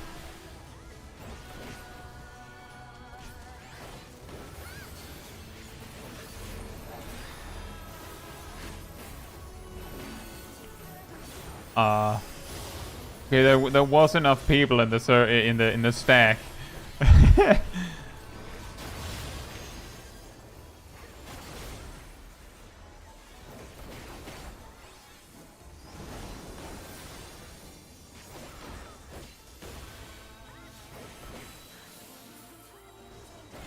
Use your button and grab an orb.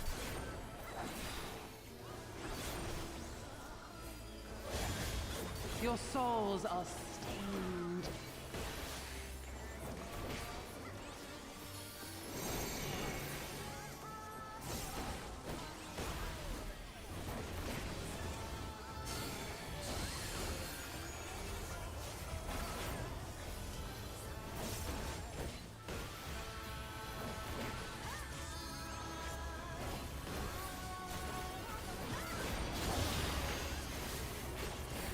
Oh man. Darkness holds no solace.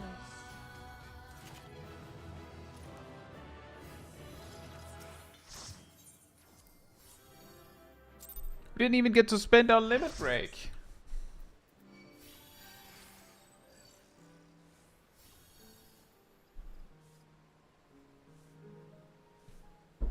We even had 2 bars. 2 whole bars of limit break. The execute loot. Ha! Right.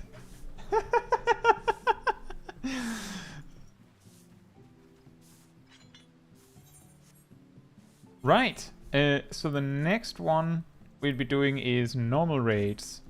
So if you want to come along for that, come on over to me, and I already also invite Rust. That's for certain. Yeah, if you want to come along, come on over to me. I'm just moving because if there's anyone that does not want to come along, it's a little bit easier to see that maybe they went AFK and are just standing there. if I move.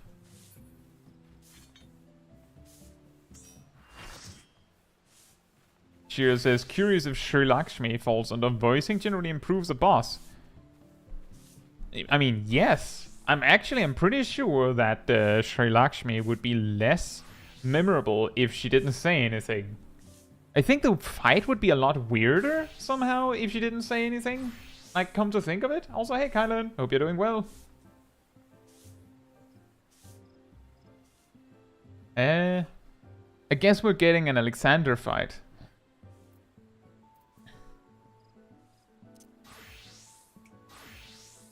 Siren plays without sound. Fair enough. I just blasting your playlist. How am I supposed to know when to rill if she doesn't talk about her bosom? That's the tell. How would I possibly know without her talking about it? Like, really?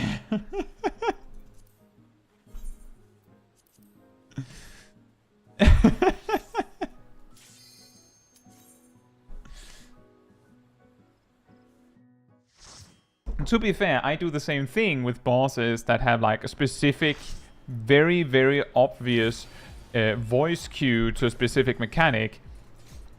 You don't remember what the mechanic is called, but you are absolutely sure what the boss said when they cast it.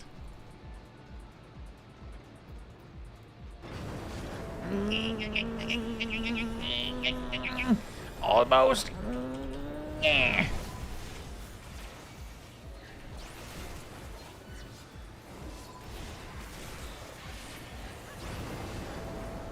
The saddest blood weapon in existence.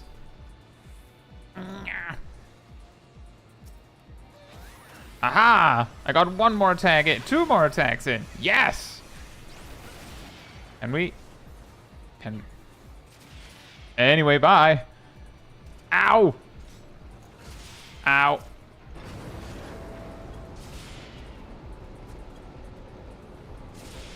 Ow. Ow.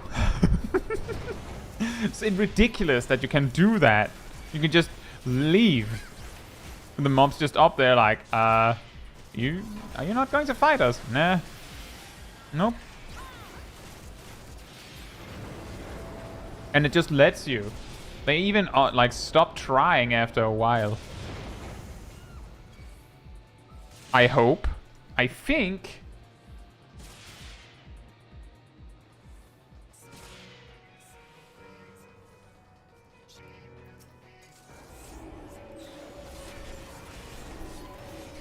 Yeah, I kind of agree, Neflarian. The key problem with this fight, like this entire normal raid encounter could be way better if all they have to do is add like one extra big mob at the end, like a named mob that is like a boss at the end. Like if they just did that, I think that would actually improve the fight massively. Like, just add something this all leads to. Like, it feels terribly boring that you just cleave through all this trash and then suddenly it's just like, oh, there's no more trash. I do wonder... I never did this fight. I didn't play in Heavensward, but I do wonder if the Savage version of this fight was really hard. I do wonder about that. I am curious because Binding, like Coils of Bahamut also had like a fight like that, where it's just a mob rush, so to speak. On the elevator, I believe. I wonder if those were hard, or if it was just free loot.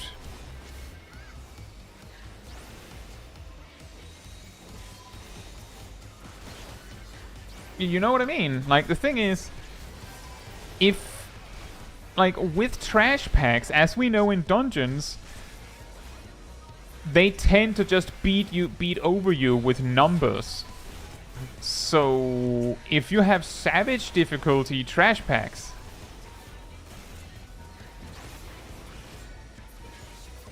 maybe that makes it hard. Shade says, let's minimum ice blade in a stream. I mean, we could just do it synced in a stream and then see if it's any crazier.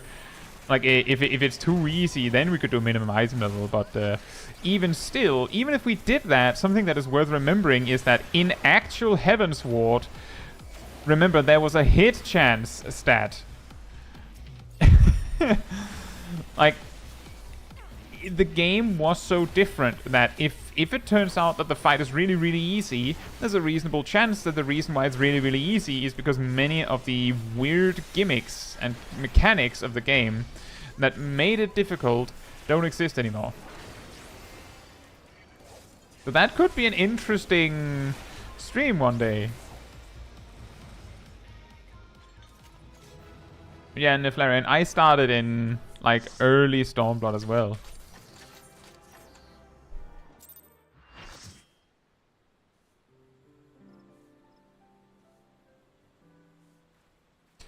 Oh, which fight is that, Shiro? I'm the lies upon which you sub. Is that the final boss in the first Evilise raid? But I will also say that Shine Brilliant for me is very distinct.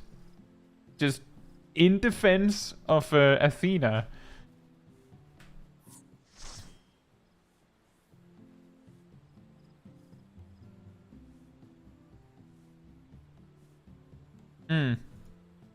Right, the next thing we're doing is Alliance Raid Roulette. So if you want to come along for that, come on over to me.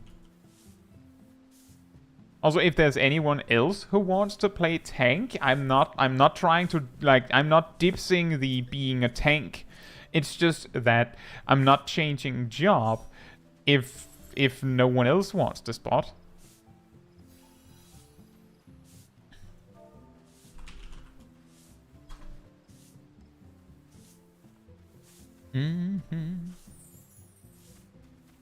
We have one spot open now. What happened? Do we have any takers for the final slot for Alliance Raid?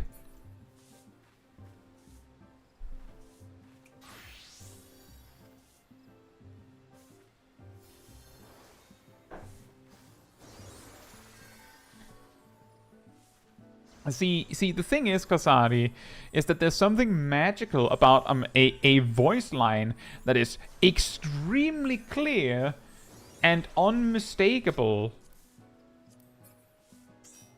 That is only used for one mechanic and is distinct from all the other mechanics. Like, the thing for me with Lakshmi is that she has, like, 2 or 3 different mechanics where, as far as you're concerned, what it means is click bonus action, grab an orb.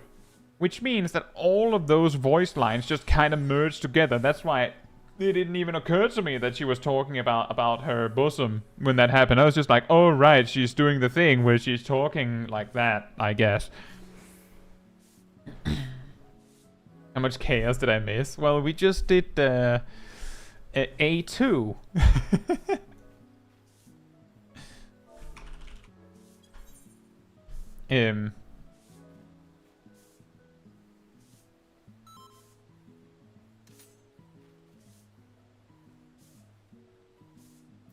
But because Athena says, you know, shine brilliant for me, and then does like a line AoE that flat out kills you pretty much if you don't dodge it, even on normal, makes it incredibly memorable in a way. Like, it's really hard to miss that it exists at the very least. Like, that we probably can agree on at minimum.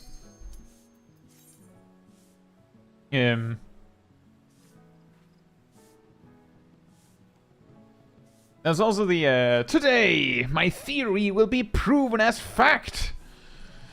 Where it's super memorable because it sounds weird the way she says it. Like, it's not even the mechanic that's memorable, it's just that she manages to do that near the end of the fight and people are like, fact? Is that what she said? I don't think that's what she said. Which fight is that, Cat Damon?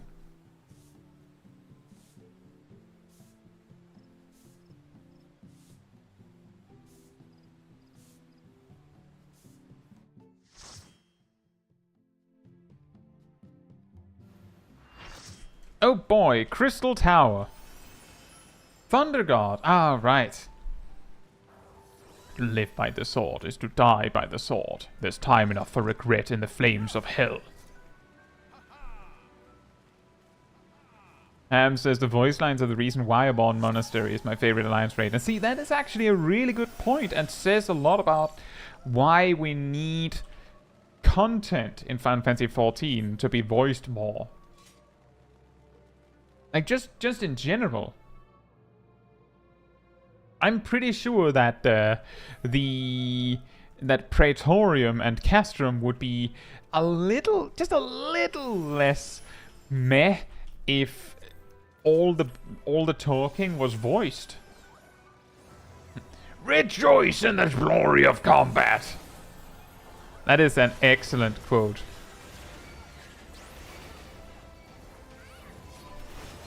Resilient souls, I salute you.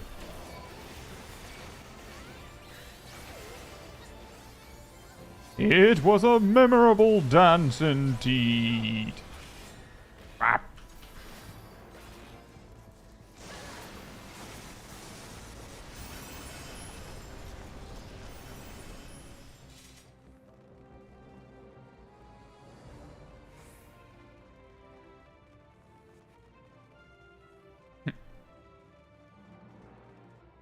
Yeah, the classic Ultima line spoken by Athena is quite special as well.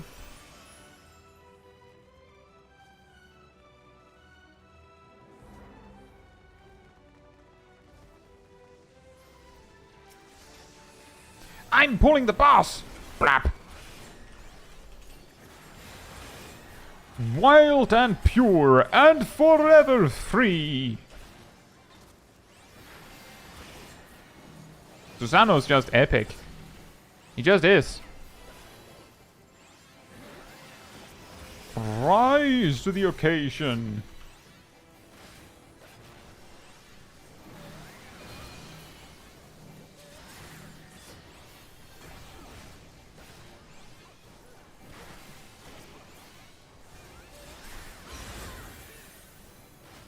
If I remember correctly, the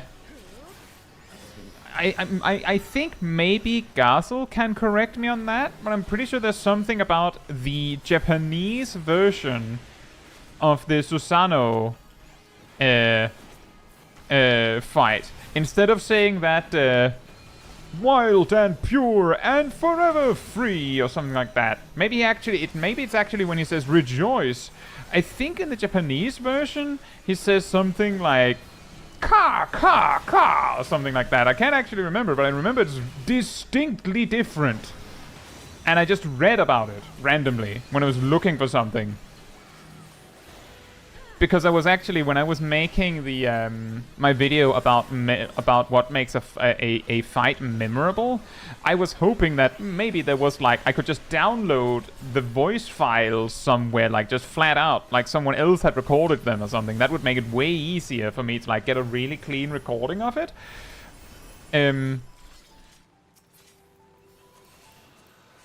But instead I found that the the Japanese version. Gazel writes, Susano says ka ka ka for laughing. Aha, I see.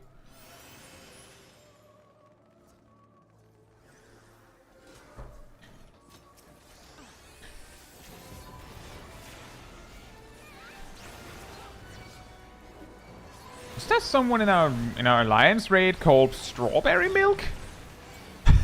What?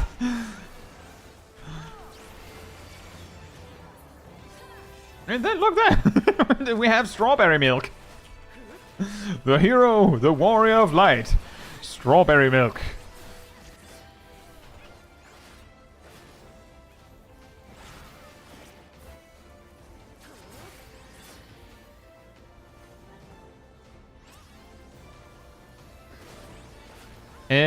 Bob, the way you use Astrodyne, you can use it whenever it's available. You can do that.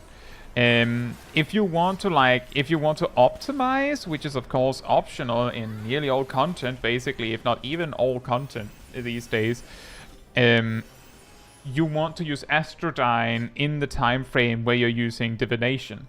Like, you play 3 cards and use Divination and Astrodyne to, like, stack everything on top of each other. But yeah, technically, you can just use Astrodyne when you have it. And one important thing is you should always use like, if Astrodyne is available, you have to use that before you play another card.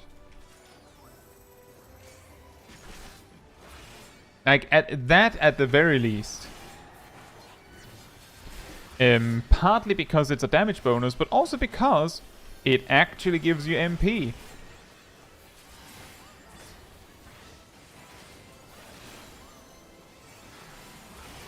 Row names are either unspeakable or super simple. That's true. Either there's something like Roaring Mountain, or they are what happens when you face plant on your keyboard. That, like, it's usually not anywhere in between. At least written.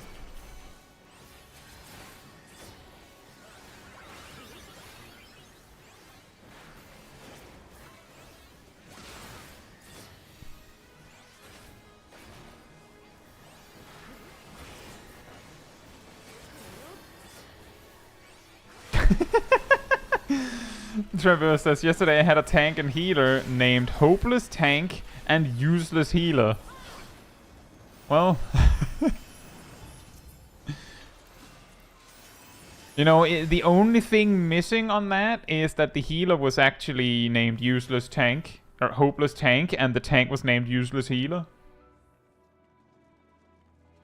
Then it would have been perfectly weird. Yeah, actually, yeah. As Neflaren says, Strawberry Milk is a lore appropriate Roigadon name.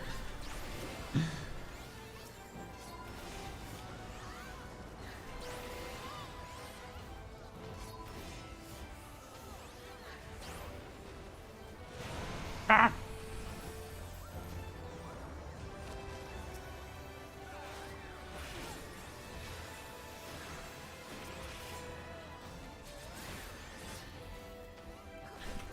Enjoy your food, Han.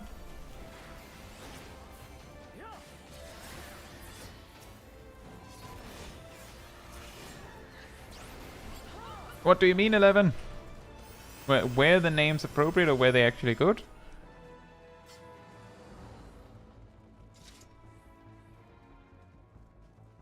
I mean, you can have a good Rigadon name that basically sounds like looks like someone just smashed their keyboard.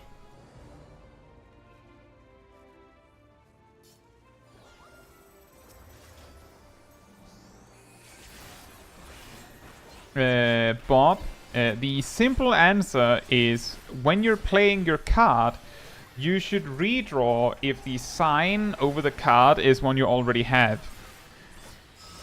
If you do that, there's a 100% chance that you will get at least 2 signs. And there's a 2/3 chance that you'll get 3. Simply use your redraw action if the card you have, its sign is one you already have. That is more important than whether you have a card that can be used on a melee DPS because you only have melee DPS or something like that.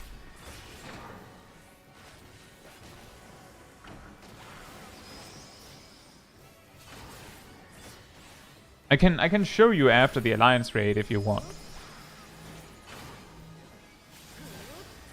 And the reason why it is so certain is because redraw can't give you the same sign as the one you just had.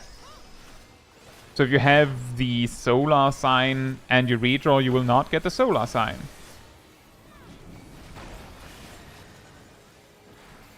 Hey Oxen, hope you're doing well.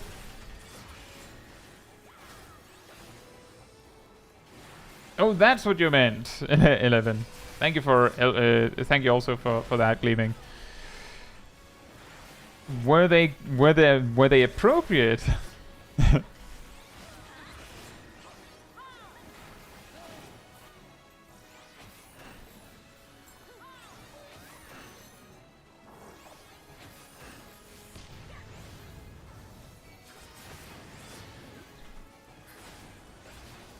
Dirk says, which job would you advise for a new player?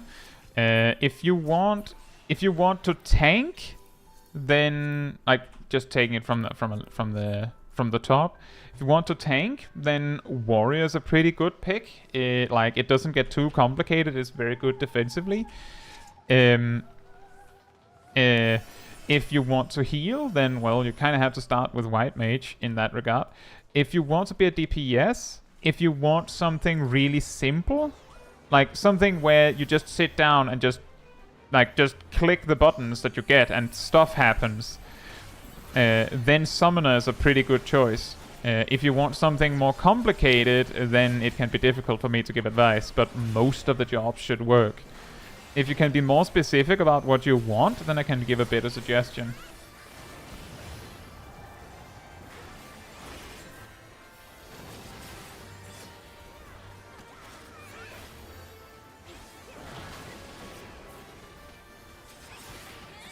Melee DPS. Well, your only choices are Monk and Dragoon, and if you play for a bit, you could become a ninja. If you want something that starts very mild on the complexity, then I would recommend Dragoon. It becomes complicated later, but it starts very, very simple. If you don't mind some more complexity right out the gate, then I would recommend Monk. That is, of course, if you want something simple, you choose Lancer. If you want something more complicated, I would say Pugilist.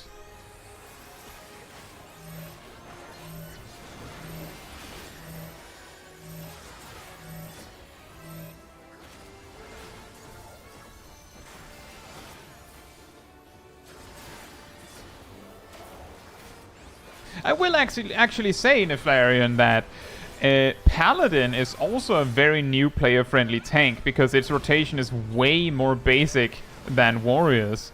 It's just that Warrior has better defensive cooldowns, which might be something you would care more about if you are, like, new. So, like, you don't want to be lacking on defensive cooldowns. But like, if I were to suggest one, I would also suggest Warrior for that reason. But to be fair to Paladin, Paladin is also a pretty approachable tank right out the gate. It's just that it's lacking in something else compared to Warrior.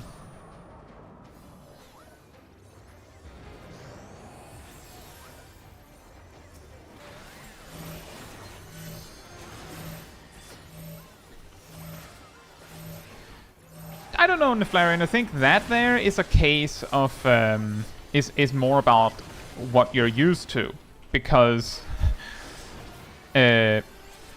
both Paladin and Warrior. Well, I mean,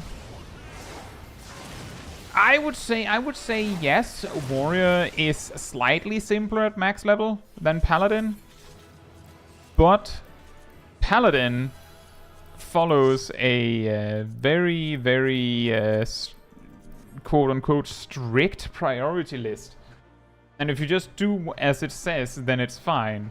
Warrior has a little bit more wiggle room in what it can do, which makes it simpler, yet more complicated. Simpler because if you don't care about those optimization tricks, then you just go with it. Just use Fell Cleave if you have Fell Cleave. If you are trying to optimize, then you have things like, well, you don't want to use Infuriate immediately. You're kind of sitting there waiting for raid buffs, and you'd like to save an extra Fell Cleave if you can, and things like that. Whereas Paladin is just, I mean, I can't save anything. I'll just use everything in fight or flight, and either I get it, like either land in raid buffs or I don't. There's nothing I can do other than that.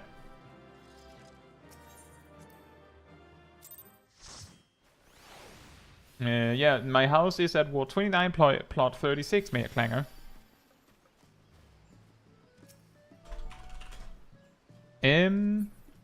Right, the astrologian thing. So, obviously, you only get your signs if you're in combat. So if we're in combat, I draw a card, I can play it, I get the sign that is associated with it, I draw again. You can see the card that I have has this sun over it, which is really shocking for the balance card, isn't it? So I can play this. So if I do that, I have 2 different signs on my, you could call it staff or whatever, so I already get 2 different signs. This is of course a 2 in 3 chance for anyone curious about the statistics, because I just need to draw a different card. If I draw again, this is actually pretty rare. If I play that, I get the 3. And get all 3 buffs. I'll redraw the next time to show you what I mean.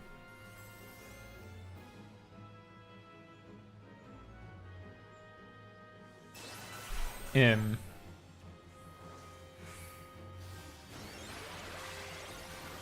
dun dun dun dun dun dun dun yoink. So I draw this. So the key thing to look for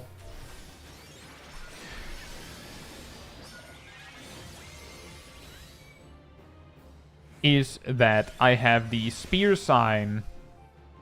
Well, I have the I believe it's the celestial sign. Yes, celestial sign. So if I redraw, there is no chance that I'll get the celestial sign when I do that. I will get either the solar sign or the lunar sign. Yes, solar or lunar sign, and then I can play that. So when I draw again, if I redraw, I can get anything but the sign I already had. So as long as you only redraw if you're given a card with a sign you already have, you will always get at least 2 unique signs, and you will have a higher chance of getting 3 than you have of getting 2 if you just play like that. That's ultimately what matters. And the reason for that is that the damage and benefits you gain on average is better than the potential gains one of your DPS could get from getting the correct card. Reason being that if you redraw, there's actually also a chance that you just get another card you didn't want rather than a card you did want, right? So you never want to, like, if you get a card with the correct, with a sign you want, you keep. You only redraw if there's something wrong with the sign. You don't care about what card you get.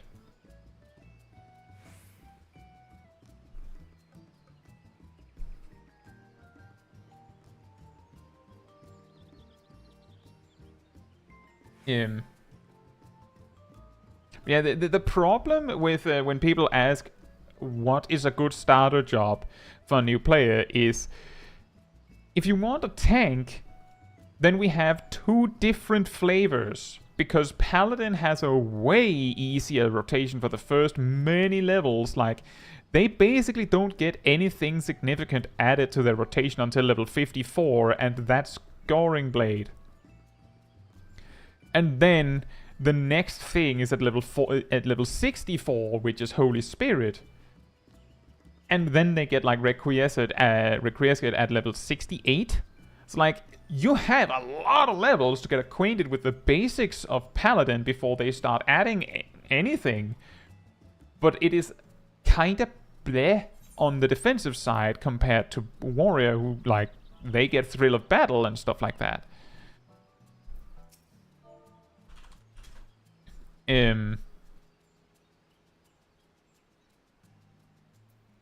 So, you know, the difference is, and the reason why Warrior is difficult is because if, like, it is very easy to forget this if you're below level, like, if you never play below level 70, for example.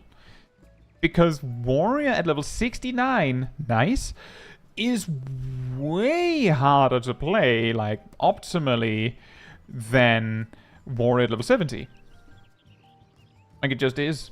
Because at level 70 you get inner release, at level 69 you're sitting there, like, managing your beast gauge so you can get a good berserk window and all that. So, like, where Paladin takes an eternity to get somewhere with its rotation, Warrior takes an eternity to get to the part where they just go, never mind, just forget everything.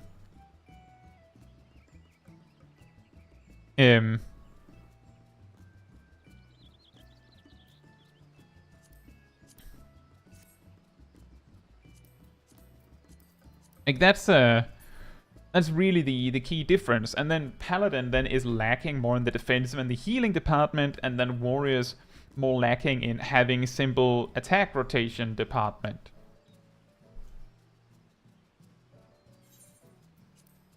So many new friends. By the way, who's Remy in the chat? And welcome back, Emir.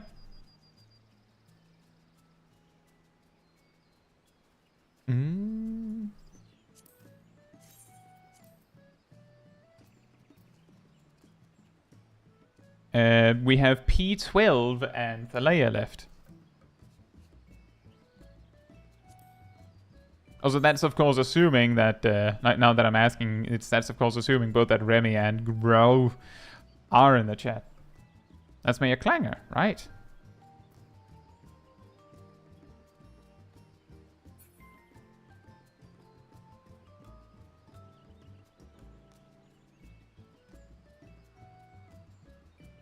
And then, as I was saying, the reason why that's nice is because that means that if someone's like, what tank should I start as? Then there's options, right? If you prefer this is harder, or you prefer this is harder. Do you want to have a harder time with the rotation? You choose warrior. Would you like a harder time with the defensive cooldowns? You choose paladin. Or rather, would you like an easier time with the defensive cooldowns? You choose warrior. If you want an easier time with the rotation, you choose paladin. And then at higher levels, it kind of flips in a way. So like if someone goes, I just want to play one thing and I want to play a tank, then I would be like, then play warrior because it's fine all the way through. With healer, it's like, well, you have to play white mage. Like there's not even a discussion. That's your choice.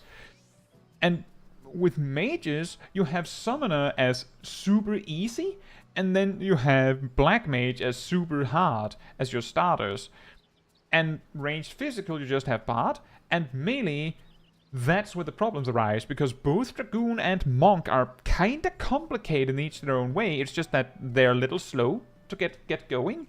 So it's just like suddenly you get overwhelmed. Like with Monk, you start getting the greased lightning and it might get a little wild with a positional every 3 GZs. Meanwhile, Dragoon doesn't have a positional until level 50. They don't even have AoE until level 40. While Monk has it at, is it level 26? So, like, they're different in what makes them complicated, and Dragoon just takes way longer to go somewhere beyond 1, 2, 3.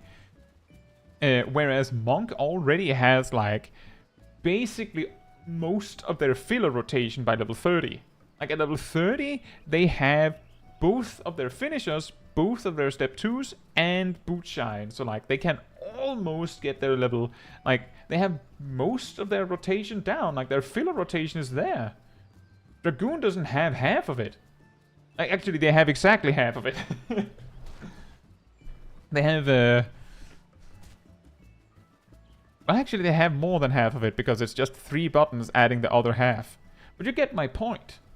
So that's why it can be difficult, and it's extra difficult when the easier job in a role is at higher level. Like, in Shadowbringers, if someone said, "What? I want to play a mage, what should I start with?" I would be like, well, I would say red mage, but you can't start with that, so I don't know what to tell you. Both of your other options are extremely complicated, because old summoner and black mage were really hard. So it's like, play something, then when you reach level 50, then play red mage. Because that was the easiest mage in Shadowbringers. By a significant margin.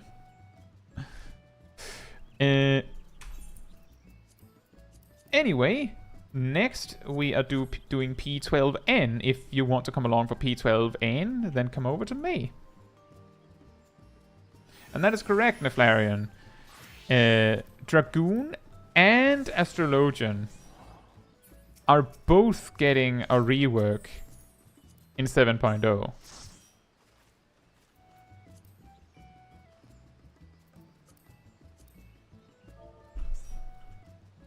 Can I ask, did anyone claim the name?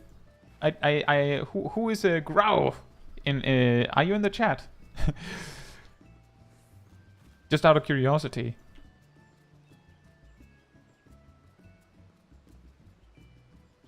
It's Tiny Grau. Fair enough.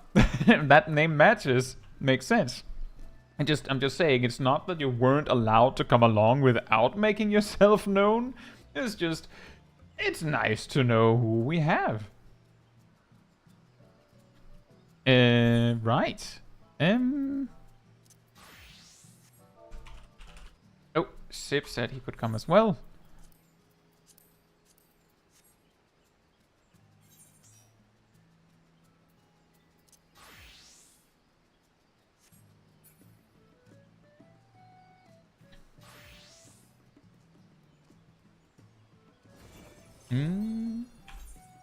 Wow, we almost got the full party.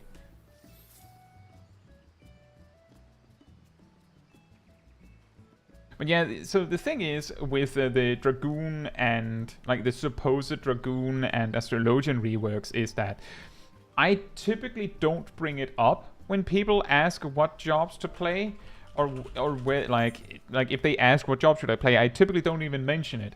If people ask, should I not bother with the jobs because they're getting a rework, I typically say, well, on the one hand, it's getting a rework. On the other hand, because it is getting a rework, it means that if you don't try it now, you will never get to try it, so you might miss out. And so there's not really a good reason to not try the job if you're interested. And the worst that can happen is that then you try a different job, I guess. That is the worst case. Like, if you try Dragoon, reach level 90 with it, and discover this is the best thing ever, and that's the only job you want to play, then it is a pretty big problem if they rework Dragoon and you then go, this sucks now. Like a lot of summoners did. Because then you have to, like, go and look for your new main. Is it someone in the party who hasn't clicked yes? Nope, it was the one random. Incredible. Also, enjoy your dinner, Tristan. So, like, that's generally my advice. And there's also the part that we know that it's practically a given that most jobs get significant changes with no, like, specific announcements about it with every expansion. Like, Warrior wasn't up on the chopping block in any way for Endwalker, but Warrior in Endwalker plays drastically differently in certain aspects compared to Shadowbringer's Warrior, because mainly of quality of life changes and stuff like that. But no one said that that would happen, and maybe some warriors are sad that their job got made, like, super simple in comparison to what it was before. Like, in Shadowbringers, you actually had to late weave your inner release, and you needed a specific amount of skill speed so that you could fit 5 fell cleaves in the duration. But you had to get it right. You had to get it right, otherwise you lost out on a fell cleave of all things. Could you imagine, as a warrior, losing out on a fell cleave?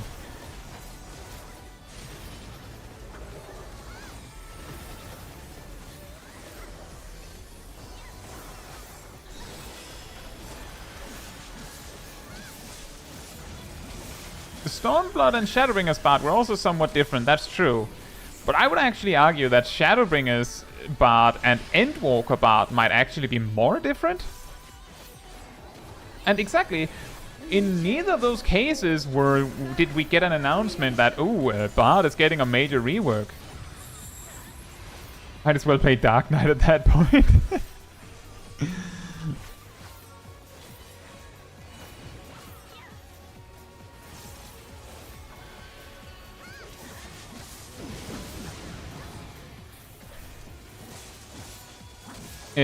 But my point of that whole conversation is that if you choose to not play a job because it might get reworked, then the newsflash is all of the jobs are going to change massively with every expansion. Like, there are just going to be changes.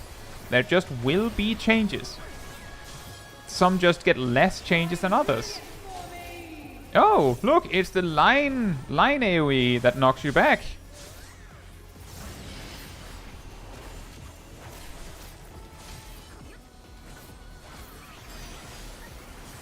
Shine brilliant for me!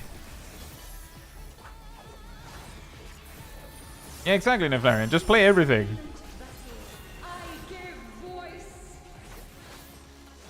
Personally, the way I go about it is that often I will get really deep on a specific job for a while. Just super interested in getting really good at a specific job, and then later I'll choose a different one and play a lot.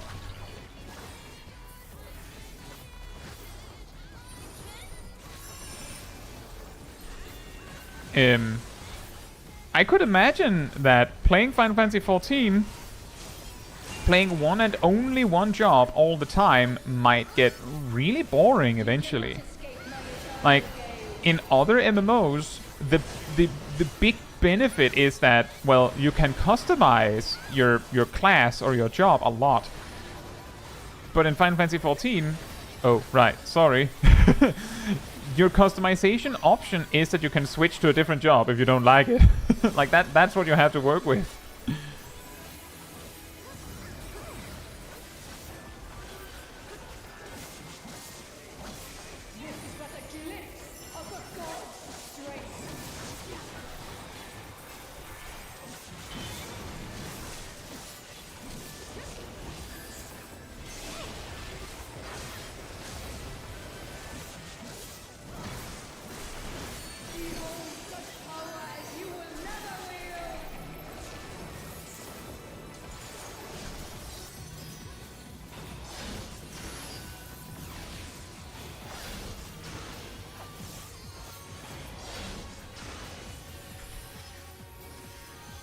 I think I can do this. I'm pretty sure this is fine.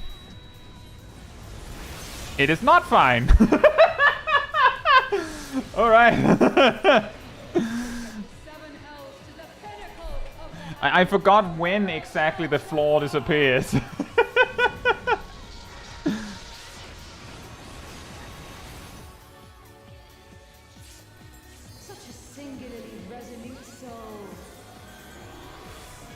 Oops. Well, that was a lot of resources that just went poof.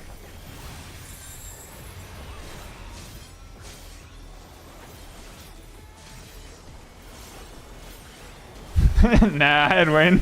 5 seconds before disaster. Absolutely. That's probably fine. Blap. Narrator, it was not fine. It indeed was not fine. Alright, Neflarian, thank you for checking in, and enjoy your nap. Today, my theory shall be proven as fact. As what?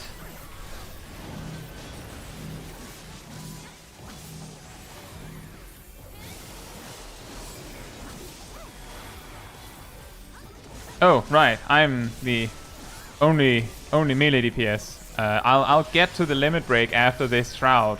I'm sure it'll still be there by then.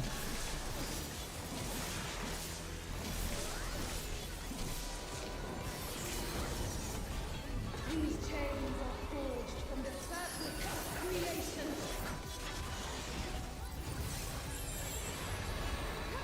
If I had waited a single GCD later, I think some damage would have gone to waste.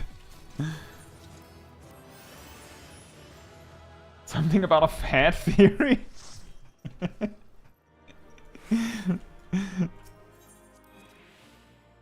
Thank you for coming, Rust. Enjoy your evening.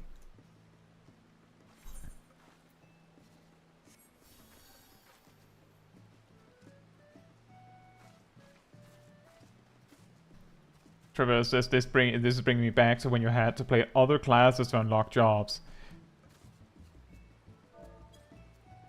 See, that it's really funny because on the one hand,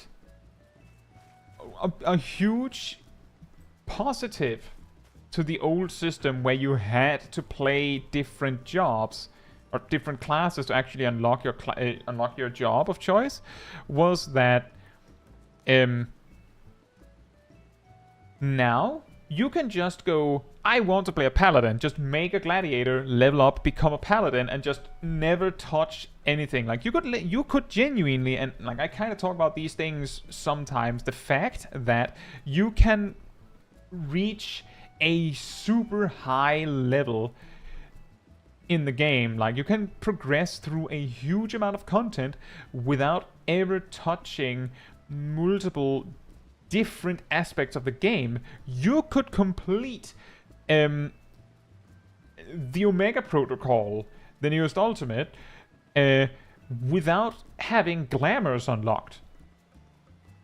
Just as an example, you could do that without ever playing other than a single job. You could do that in a Realm Reborn and Heavensward, where you had to play multiple, like at least 2 classes to unlock a job.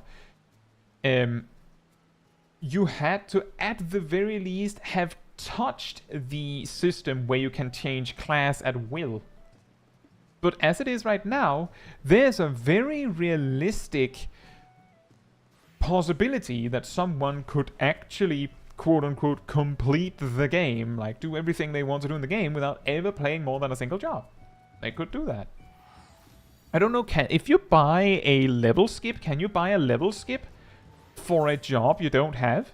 Like, is there any way to access Dark Knight before you complete, before you reach Heavensward? Like, can you buy a Dark Knight level skip to just have Dark Knight from the very start?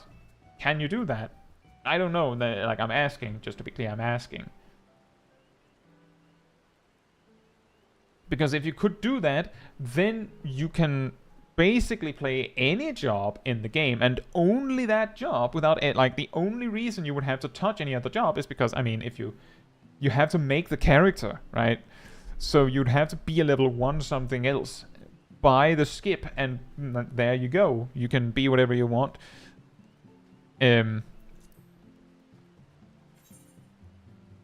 Which is, like, that's not to say that like, that's the norm, but it's more to say that there are so many things in Final Fantasy XIV that are technically optional that used to be not optional, right? Like, specifically, distinctly not optional.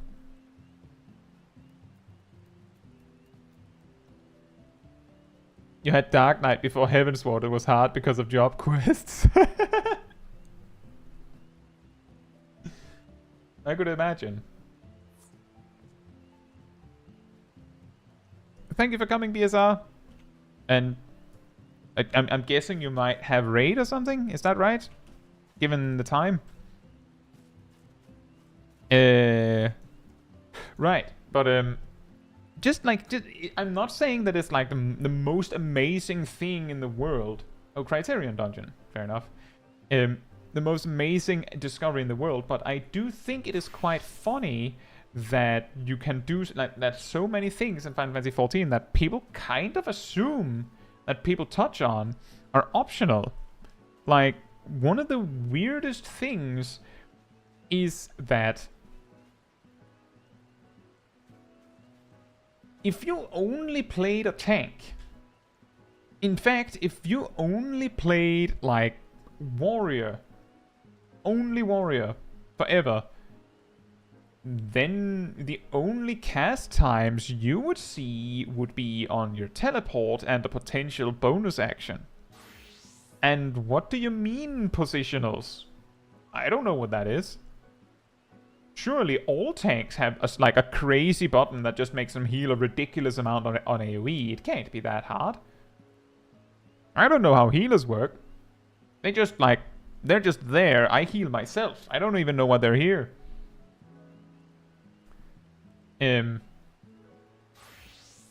Because you didn't touch on those other aspects of the game. You just don't know. Anyway, the next thing we're doing is Thalea, the Alliance raid. If you want to come along for that, I mean, you can stay in the group. I don't think there's, I don't know, you can also come over to me if you'd like an invitation.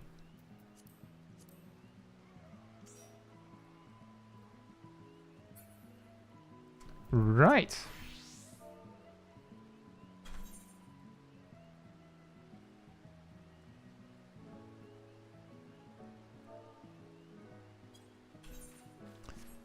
We're 6 so far. We're missing 2, Wimir. Some people had to go. Some people don't have it.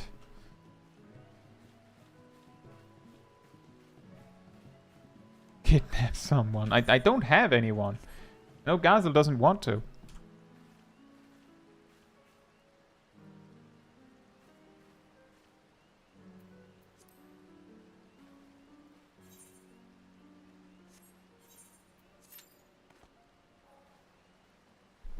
I don't want to force anyone.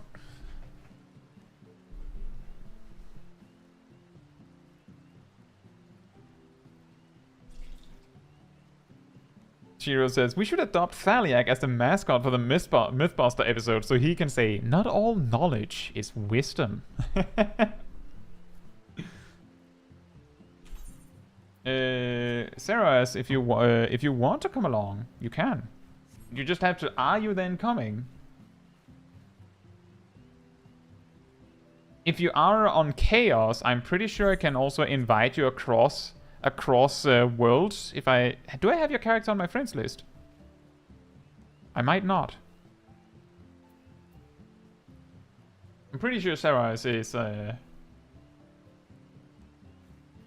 on EU. I'm pretty sure it says so on Discord as well. You're on Chaos. If you're not on my friends list, then I think you have to at least come over. I think you have to come over here for me to add you. I have reached the point where I have to like remove people to find space for new friends.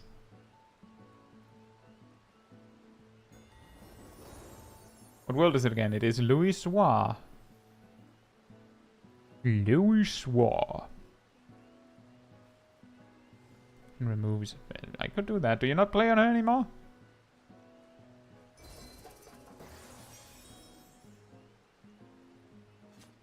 Did I ever add her? Is the question.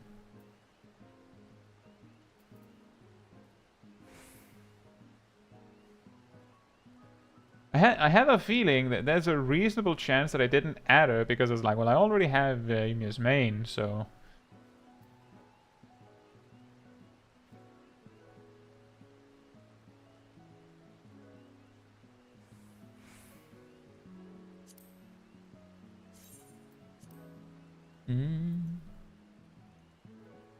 Hey Sin, hope you're doing well. It is going well. We're about to go into Thalia.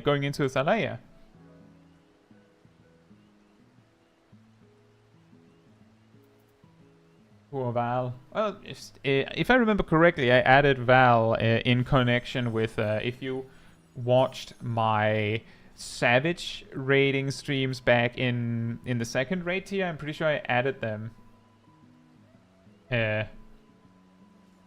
in connection with that to join at another time, and I just didn't.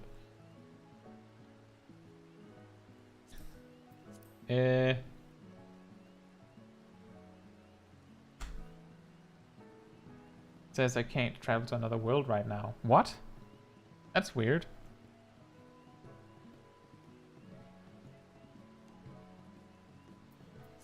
Okay. Oh, wait a sec.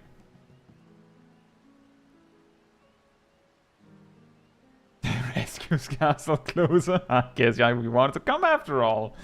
Could you imagine? Like, I'm just like, if anyone would like to come along for Thalia, come over to me. Just standing right on top of someone. Like, oh, looks like you want to come along because you're right there. I wouldn't do that. Like, I actually explicitly try to move over somewhere where there's no one. Specifically so that no one gets, like, put on the spot. To be like, oh, actually, I didn't want to come along. Like, I both don't want to miss anyone that does want to come along if I can bring them. But I also don't want to invite anyone that didn't actually want to come. Because some people might then feel like they have to say yes. I don't want that either. I don't want anyone to come along because they feel like they have to. I don't want that.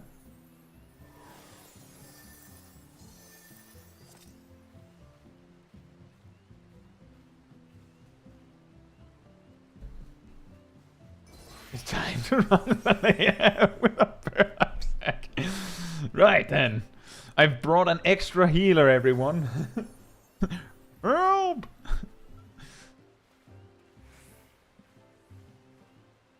And that's a pretty good one, Shiro. Because actually, speaking of which, the not all knowledge is wisdom. There's a lot of things that we check in the Mythbuster episodes where I'm like, right, so now we know this particular fact. Are you going to use it for anything? Probably not.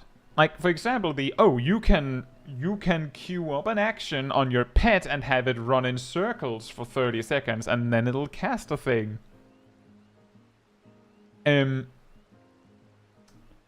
When would you use that? You probably wouldn't.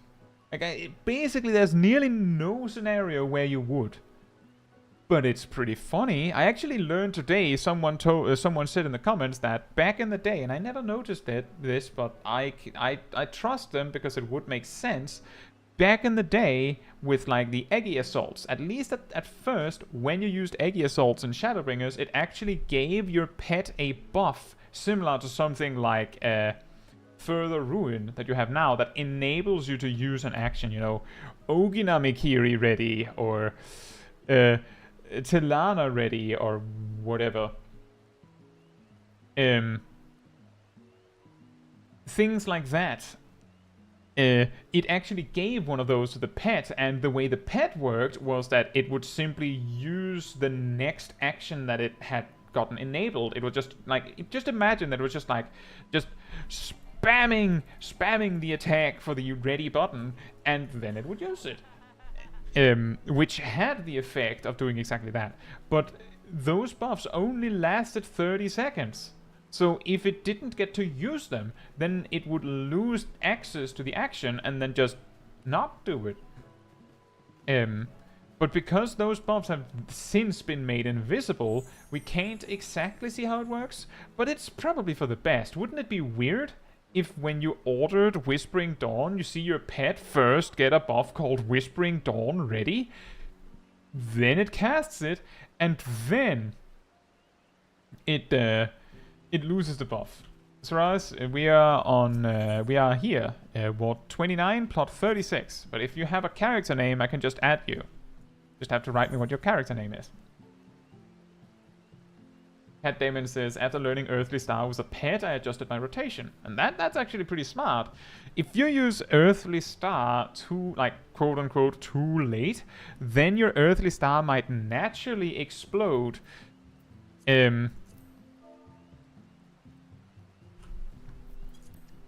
Outside of your divination. Now, you might realize that the damage gained from getting that right is incredibly small. Like, in the grand scheme of things. So if you want to be able to teleport directly to my house, you just have to accept the friend request. Then you can teleport to me through the estate.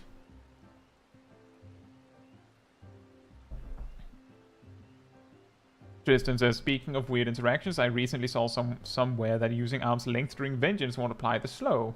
Might be a good one for the next Mythbuster. And yeah, I saw that too.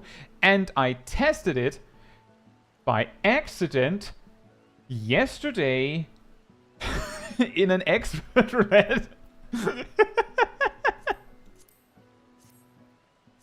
It's not the first or the last time I'll do that.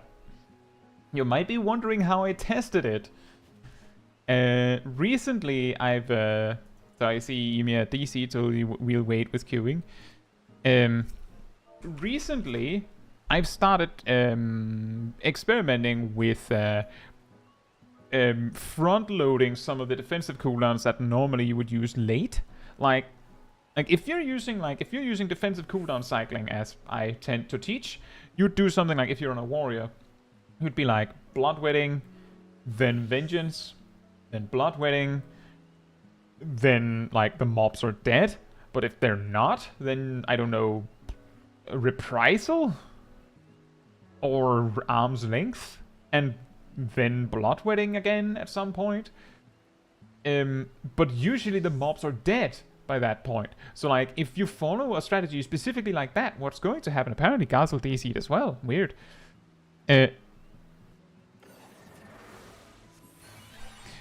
So if you do that, then what's going to happen is you're just never going to use Reprisal or Arm's Length on trash packs. Like, they'll just sit there and do nothing. It makes more sense on something like Dark Knight, where your your opening act is like TBN. So like, you can go TBN Shadow Wall. You can add more to that because the TBN part is going to disappear very quickly. But specifically with Warrior, and only Warrior, going Bloodwetting, wait 8 seconds, Vengeance, and Arm's Length is the same as just using Vengeance, because apparently, and you can all test this, it is very easy, if you have both Vengeance and Arm's Length, only one of them will activate. I've not tested enough to know whether it's chosen based on which one was added first, or if Vengeance takes priority. But the reason why it doesn't work is because both Vengeance and Arm's Length adds like a counter attack to you. I believe this might also be the reason why Blue Mage, who has like 3 different buffs it can apply to itself that has like a counter attack effect applied to you, that they all say that they're mutually exclusive because you can't do both. Incidentally, Warrior can't do both either. So you can only Vengeance or Arms. Like, you can use both buffs, but you will only apply one of the effects. So while you have Vengeance, even if you have Arm's Length, it will not apply the slow. It just will not. This is not a problem for any of the other tanks on account of them not having a counter on any of their other defensive cooldowns. But isn't that an interesting discovery? I can't remember if I actually added it to my list. Ah, I didn't. Let me just do that.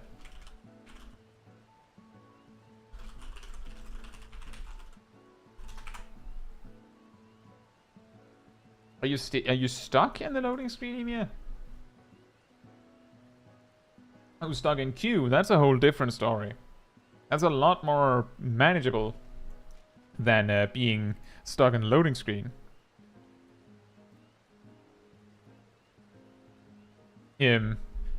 Yeah, many of these weird, awkward interactions, there's often a logical explanation, which is also why some of the weirder claims that I've seen, stuff like thing where people think that the defensive cooldowns stack additively, stuff like that. The reason why those are so weird is because there isn't a logical reasoning once you understand how programming works and how them stacking additively would actually have to be programmed. Like, it's way easier to program it to be multiplicative, as far as I know, as opposed to additive.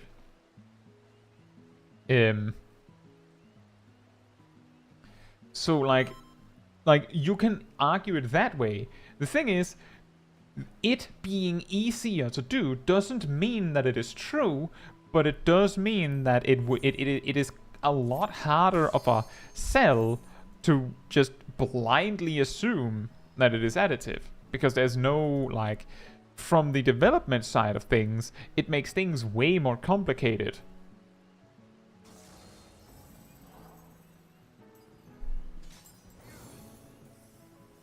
Sin says, oh, speaking of weird interactions, I got a tank in Brayflux that didn't use mitigation on trash pulls, only the boss. Then when I asked them to please use some on trash pulls, they got super toxic. That's really weird, but certainly not the first or last time I've seen that.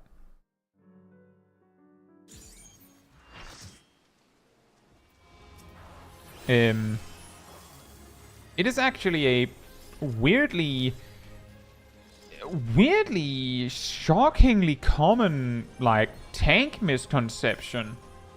And when I say weirdly common, I mean it's more common than it should be. Let's just say that. It's too common based on how weird it is.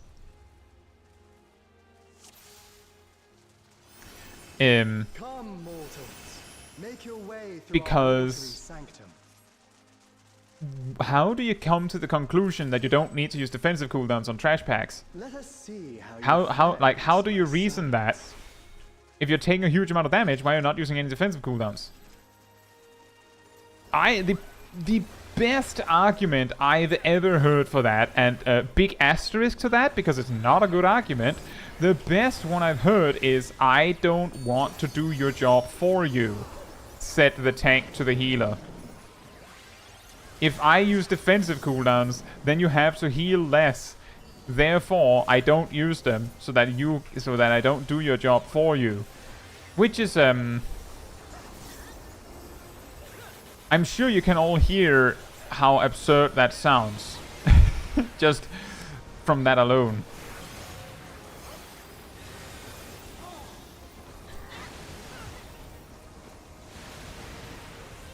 But yeah, there's also the point that Growl mentioned, that some people take being told that they're doing something wrong really badly. Like, extremely badly. Yeah, exactly, Gazel.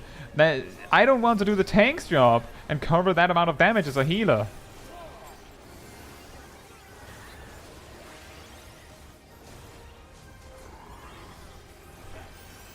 only to be expected for they who Because that's exactly the logic there is, if my job is to deal with all the damage you take, then why do you get all of those defensives anyway? Like, right? Like, if you're not supposed to do my job for me, why are you using Storm's Path? Like, why are you healing for me? Why isn't it a problem when the thing you're doing is attached to an attack? Children of man. The scholar shall measure your depth of knowledge. Yeah, like, it's just anything where you're coming up with an argument as to why you shouldn't use the toolkit that you have is always going to devolve into something really dumb.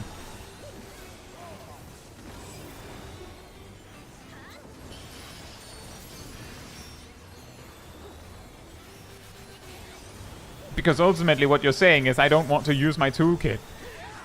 But The rivers rage you're playing the tank. Be extra funny if they stop using Storm's Path once you point it out. Oh boy. Oh yeah, now that you mention it, I shouldn't help you heal. Smash cut to the Gunbreaker just spamming Keen Edge and nothing else. I can't do anything else if I have to avoid healing myself. answer will you arrive, I wonder. You don't pay my sub. See, that is also a classic one. Because, and I've talked about this, I feel like I end up talking about these sensitive subjects whenever we enter the lair.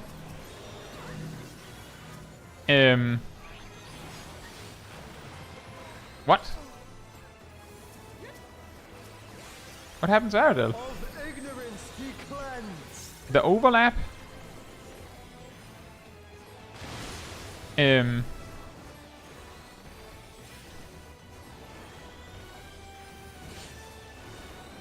Join me in The Red Mage deepest followed knowledge. you. Oh.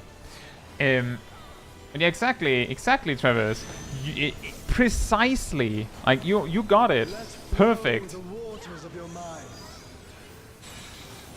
You don't pay mine either, so please stop wasting it. Is actually an excellent counter to that, because obviously, like, you don't get to play exactly like you want to because you paid for the game. I also paid for the game, right?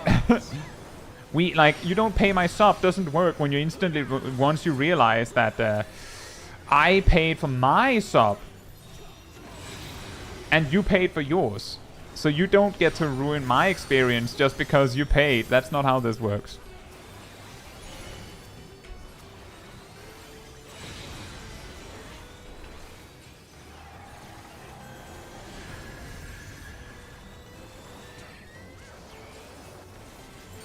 Small wonder the others have exalted so. I was the healer. They told me to stop complaining and press my one button job and start using my brains, the toxic tank said. Isn't hold up for a moment. Are we not? Isn't it true that in Brayflock's long stop, all of the tanks have only one AoE attack, like spammable GCD? Like, I'm pretty sure the only exception to that is that, I mean, Dark Knight has their Flood of Darkness, and the other tanks have like a cooldown they can use. But I'm I'm pretty sure that the tank is also a one-button job in Brayflock's long stop on AoE for the most part.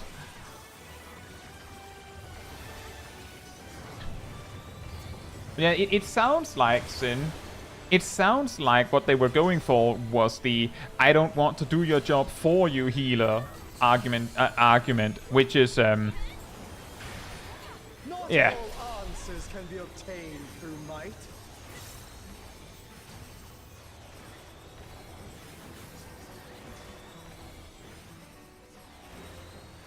We have to be ready to move quickly in this north sector squad.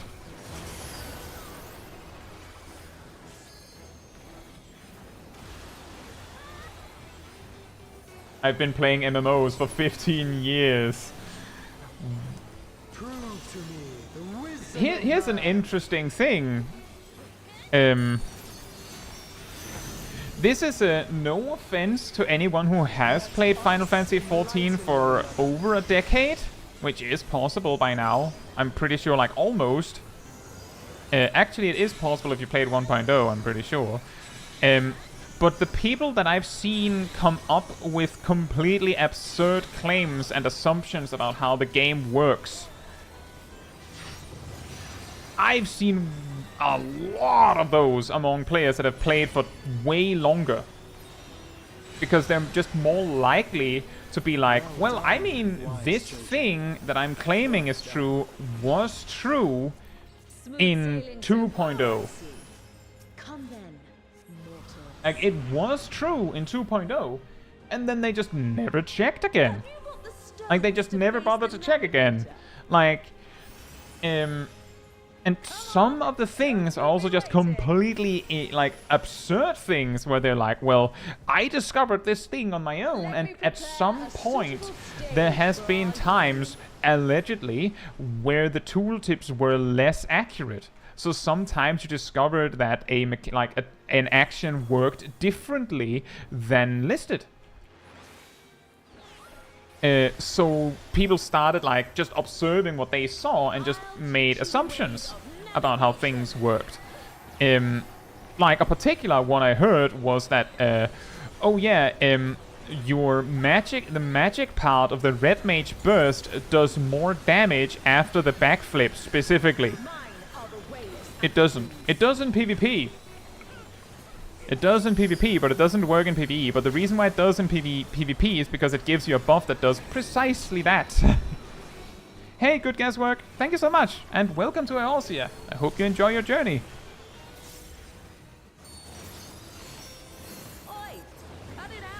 Oh. The main tank. Of course, it's the main tank.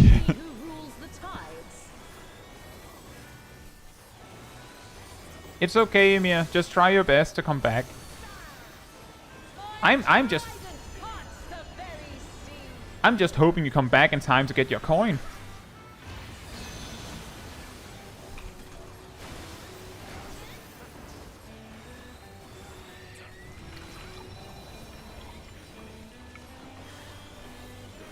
See, Traverse, it's extra weird because, like, if you've been away from the game for, like, a decade, then it is obvious when you see the things have changed, because things have been changed so massively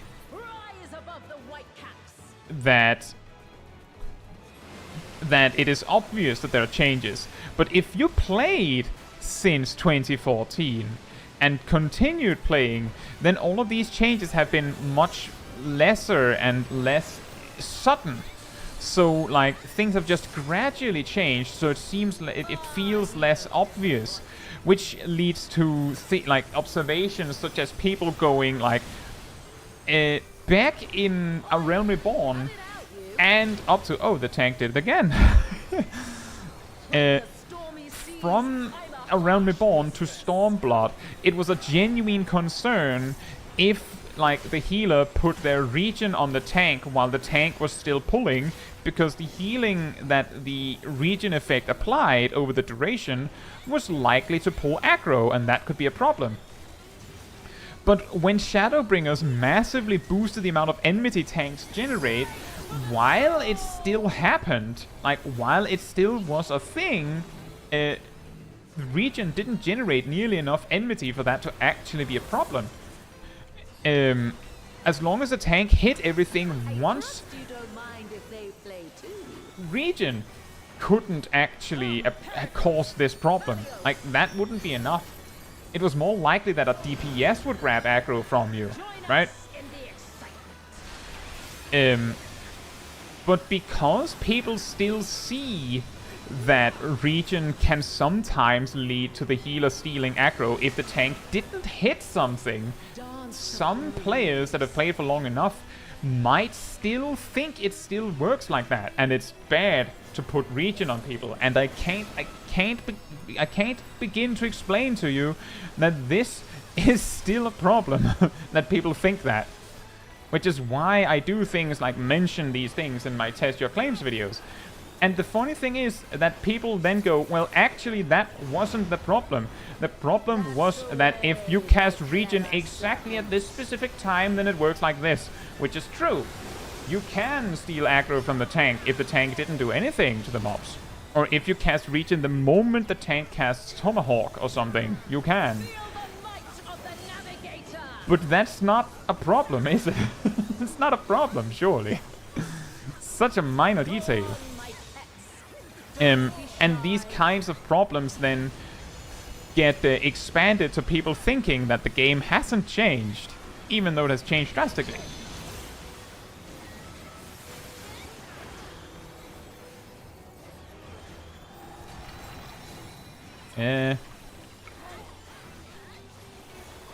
That's okay, good guesswork. You don't have to be a master from the get-go. Like, you have lots of time to get better. Like, so much time. So don't even worry about it. I think that tank is going to die. Swim free, my pet. Or maybe not. Huh. Interesting tech. I had never considered that. That is pretty genius. The paladin just concluded, I won't die from that, so I'll just use the wall.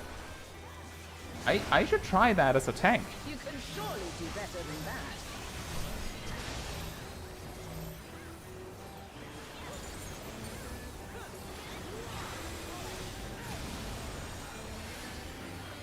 Yeah, exactly, Kylan. Just, like, if you have aggro, just go to the tank. In fact, and someone mentioned advice that Wesk doesn't give. On my Test Your Claims video, where I talk about this thing with regen enmity and that, Wesk Alber actually commented exactly that. It's not a problem. If the, like... Thank you. If the healer just stays close to the tank. Not long. Like, if you just stay near the tank, then it's not a problem. Welcome back, Ham. Yeah, we already did P12. So yeah, just like, and even if you aren't near the tank, just go near the tank at your earliest convenience, and problem is solved. Like, that's it. The thing is, the tanks that are concerned about this are mainly concerned about this because they might not actually know that the healer's not made of paper mache. The healer can take a few hits, they can tank for you a bit. Like, when we did the Giga pull in Mount Gulg, I was like, I don't have aggro on like half of the mobs in the pull, so hopefully Ham is fine.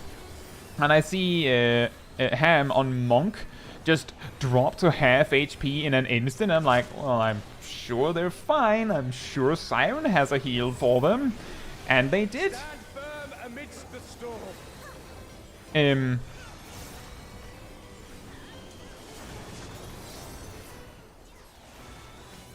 Because the paladin using invuln for the knockback. I didn't notice, actually. Exactly, Matthew.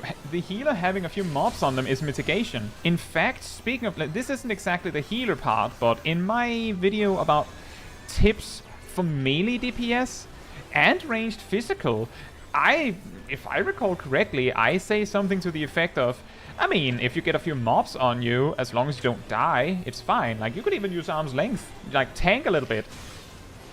Like, especially with something like Reaper, there's actually a benefit to letting the Reaper tank a little bit for you, because they can use Arcane Crest and break it to give the tank a heal over time effect. But the Reaper can't do that if they don't get to tank anything, because the tank won't aggro on everything. So, like, it isn't that bad. It isn't that bad. That's what happens if you go full blast while the tank still pulls. Yeah, exactly. And then again, you didn't die.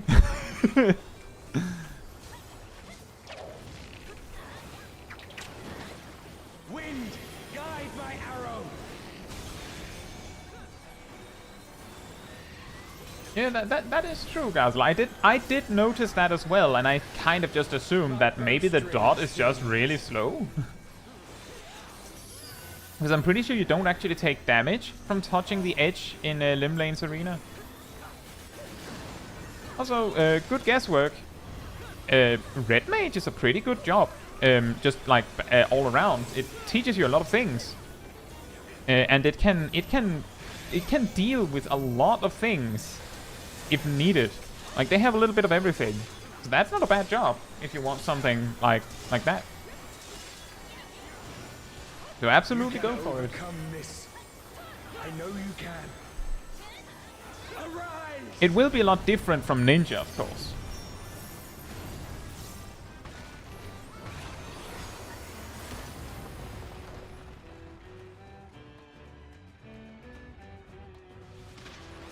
Your prayers have given us strength. By fighting you, that strength shall be returned to the star.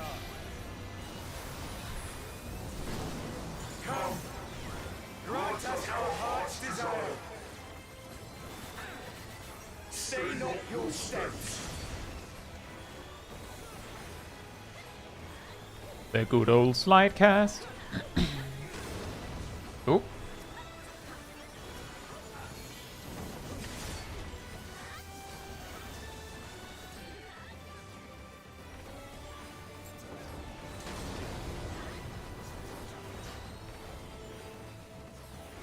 Those who hesitate are lost.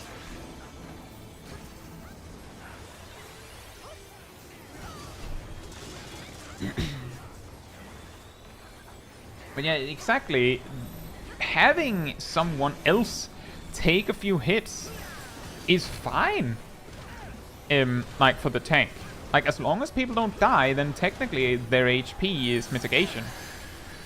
Like, it's the same argument as the only HP that matters is actually your last point, right? It's the same argument. As long as you're not dead, you're fine. Our HP. Exactly. Well, good guesswork. I can assure you that Final Fantasy XIV is absolutely not the worst choice for your first MMO. The community overall is very open to new players, for the most part at least. There are some bad eggs. There always are. But yeah, if you're new to MMOs, then there's tons to learn. But you don't have to learn all of it in one day.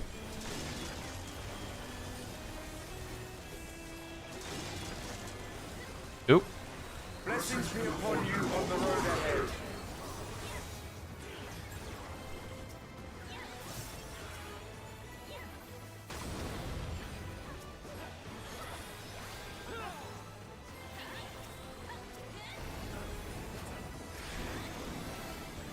Downhill.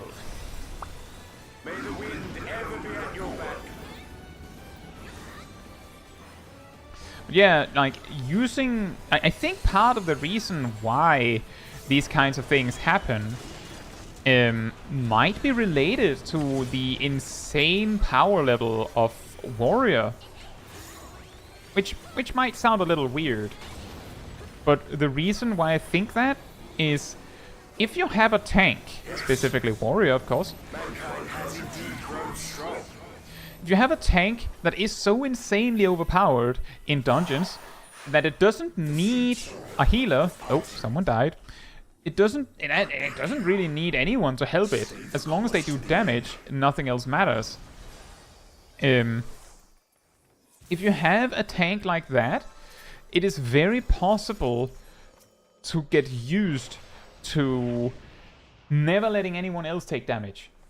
And complaining if the healer has the audacity to heal, forgetting that half of the healers, notably White Mage and Sage, might not lose anything from healing you. Or, in the case of White Mage, might not be healing you to heal you. Like, they might just be feeding the Blood Lily, right?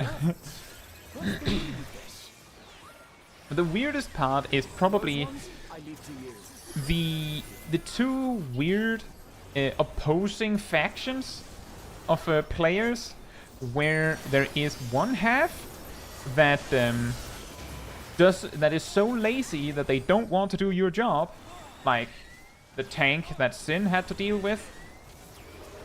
And then there's the opposite end that get offended if you use your toolkit to do anything they didn't need you to do for them. Like, there's an equal, well, maybe not equal. There is a possibility that you get a warrior tank that refuses to use bloodwetting because they want the healer to do the healing job. There's just as much a possibility of that happening as having a warrior tank that gets mad that you're not healing them, or that you are healing them, because they don't want your help. They want to do it themselves. And both are equally ludicrous. Like, I talked about this in my video about tanks from the perspective of healers. The reason why the warriors should be using bloodwetting really aggressively isn't to waste bloodwetting, it's to demonstrate to the healer that you have such an overflowing amount of self-healing that you can waste one just to prove it. Like, that's ultimately what it's really about. If you have enough healing that the White Mage or the Sage or the Astrologian or the Scholar doesn't have to cast anything on you, then surely you have one extra just to prove it. Like, the whole point is to make sure that you're so healthy that the healer never sees a reason to heal you in the first place. Like, if you do that, then you never have to tell the healer to stop healing you. And the healers that are going to heal you anyway weren't looking at your HP bar anyway. They're possibly not even reading the text. Like, they're not even reading the chat where you're like, stop healing me. And Kao says, I mean, the real proof is just doing runs without a heal at all. Correct. And the thing is, warriors do that. But if you wanted to do that, then you could just do that. Like, the thing is, you're complaining about... I'm not saying you are, Kalba, not you. This hypothetical warrior complaining about receiving healing is complaining about a stranger who doesn't trust them to know what they're doing without ever seeing this warrior ever before. Just remember, as I said before, that there are warriors about that I have met and have recorded on footage that is on YouTube, but just not prominently displayed, of course. But I have footage that I've used in videos of warriors that just didn't use bloodwetting for some reason.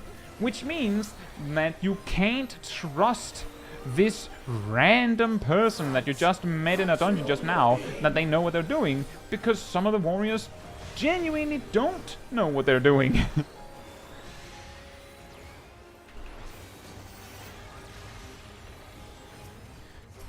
So that's why it is better to simply play slightly excess, right? Like a slight excess of safety.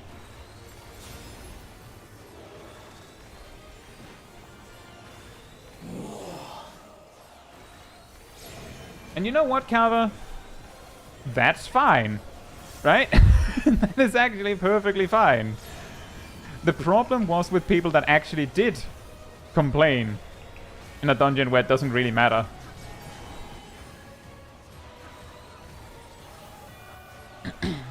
Imagine knowing your job well enough to argue about it.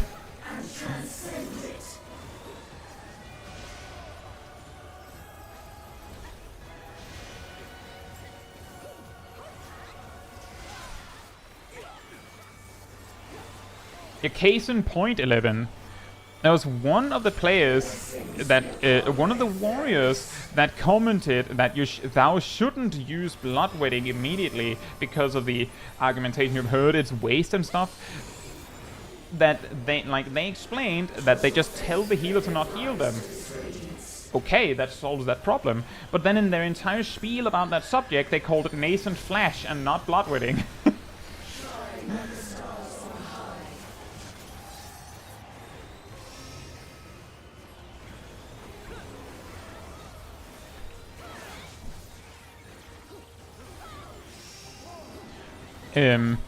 So that was pretty funny.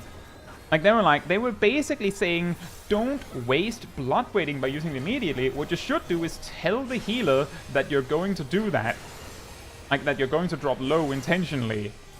But I kinda suggested you could do that if you really wanted to do that. So they were like, don't do the thing you suggested as a default. Do this thing that is more complicated and requires communication, which was the problem in the first place. And then also didn't call the action the correct name. So that was funny.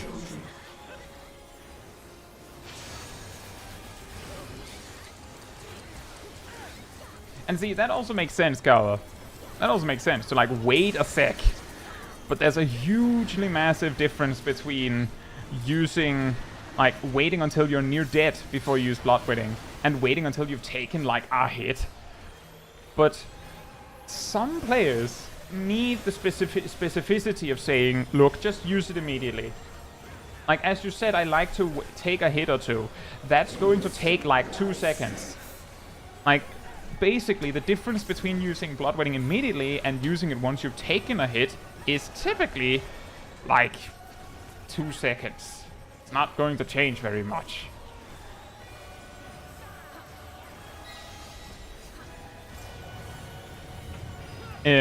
So by just, like, when I'm saying these things where I'm like, where I'm being, like, maybe a little excessively specific with what you have to do, it's basically just talking to the people that are having a hard time with, like, a softer, less specific suggestion.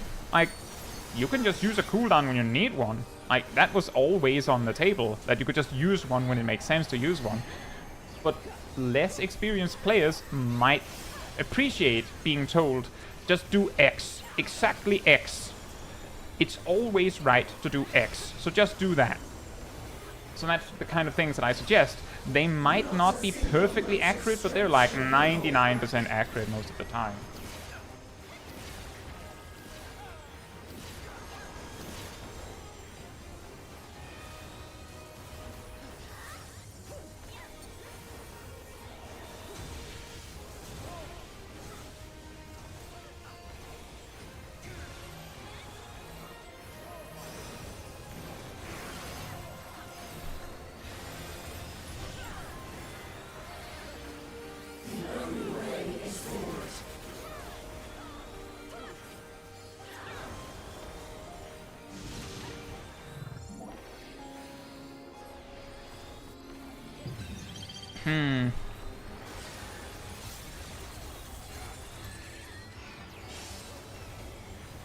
I mean, that's true that you could use Nascent in that particular context, Kawa.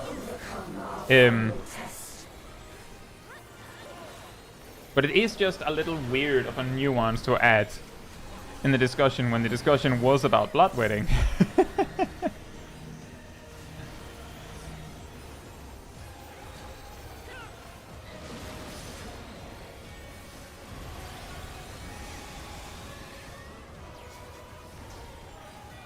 Yeah, the particular reason why that people tend to focus on bloodwetting when you're actively tanking damage like that is because when you use Nascent Flash, you actually give your target the damage reduction and the barrier which you might need.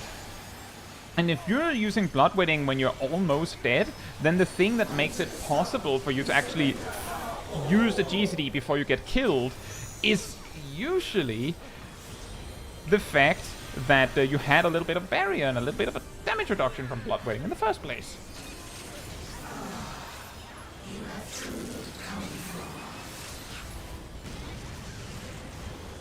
And that is also a very good point. The fact that Nascent Flash overall is just more value than using like just bloodwetting, because you heal both and you get the shield just on the other player. Like that one, Kawa, 100% on that. I do the same if if I'm tanking as warrior. If possible, I would rather trade defensives with my co-tank. Like for example, when doing the shared tank busters in P10 normal in this case. It's been a while since I did that, but when I've done that, I usually give Nascent Flash to my co-tank instead of just using bloodwetting. Exactly for that reason, because you just get double Nascent Flash healing. Or, well, you get double healing, and you just hand the barrier to your co-tank instead. So ultimately, it's going to be the same.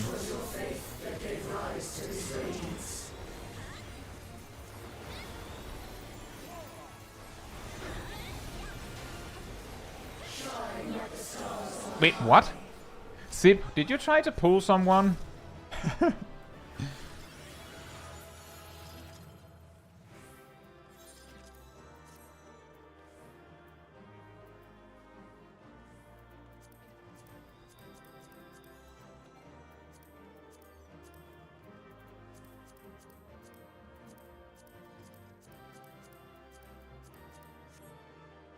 What if the co-tank gives cover and intervention in response to a Nascent Flash? Well, the weird thing with that, Shiro, is that the cover actually... I don't know if it uses defensives from the original destination, but I can assure you that defensive cooldowns on you actually reduces the damage that you take with cover.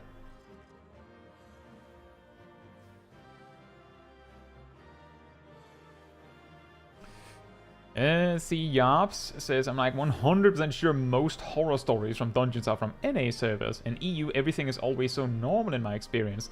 There are weirdos in EU as well. There are. But there's a possibility that just to be clear, there is a possibility, a chance that there's less of them in EU.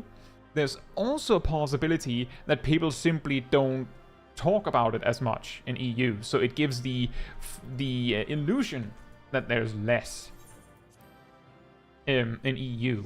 Like, we can't be sure about that, but I have 100% seen some absolute weirdos in duties. While some of these crazy stories are things that I've heard, a lot of them are stories that I have, like, that I've seen unfold in front of my eyes. Hello, Kiros. Hope you're doing well. First time, long time. First time, long time. Do you play Crystalline Conflict PvP at all? I don't really. I played Crystalline Conflict a huge amount when it was new. In fact, let me show you here.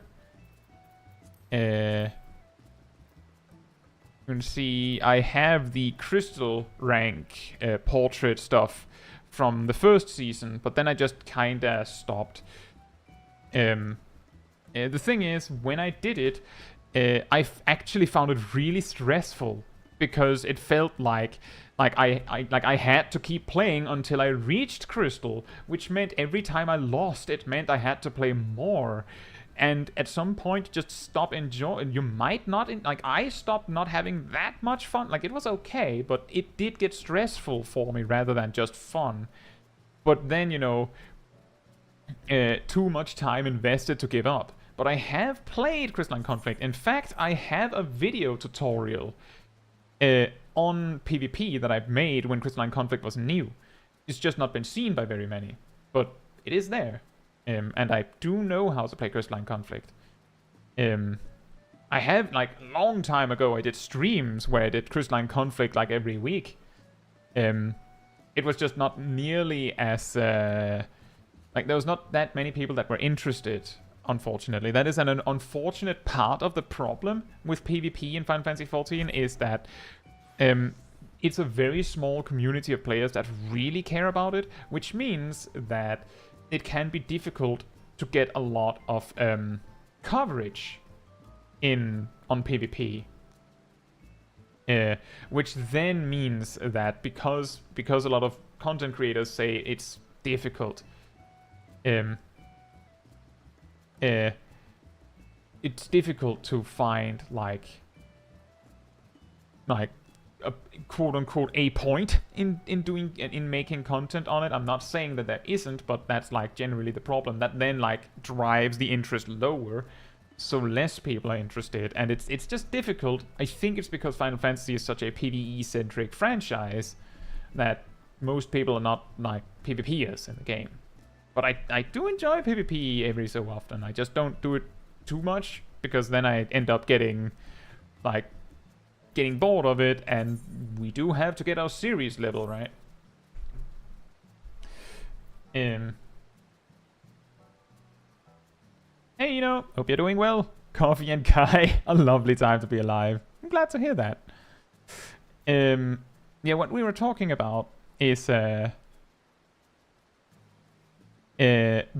the horror stories thing. See... Yeah, so there is this subreddit called Tales from DF, which means Tales from Duty Finder or Dungeon Finder, what have you. What that subreddit is about is basically telling these kinds of insane stories, like the one Sin told about earlier with a tank in Bravelock's Longstop that refused to use defensive cooldowns on trash packs. 'Cause reasons. Like ludicrous reasons. And then people write a story about that. And the thing is, there's a reasonable chance that some of them made up, because they're realistic enough that they could be real, right? Like, here's the thing: if I have run into the "you don't pay my sub" guy. It's extra funny because they were absolutely terrible at the game, right? And I ultimately left the group because I couldn't be bothered when we wiped on the first boss in Dead Ends, because the tank took too many mechanics. Like, it wasn't even about defensive cooldowns. They failed the boss mechanic. And because I have had that experience, it's believable whenever you hear that someone else had the "you don't pay my sub" guy, right? It's believable, and it's rather easy to make up one of those stories. As long as you, on Reddit, don't have too many of these stories, like in quick succession on the same account name, because people might check your account and go, guys, have you noticed that this particular person seems to run into a lunatic 3 times a day? And then it starts to become unbelievable, right? But it's very possible to make up these stories.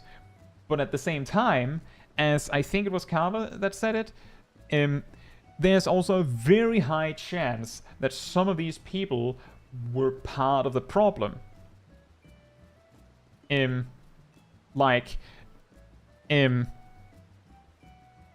is equally possible that the part of the story they left out was the part that they go, oh, this tank didn't use any defensive cooldowns, but 5 minutes prior, the tank was like, healer, could you just, like, cast a single attack spell, maybe? And OP, the person who wrote the tale, said, no, I don't want to attack. I'm just going to heal. So the tank then, in defiance, went, okay, then I won't use any defensive cooldowns. So there.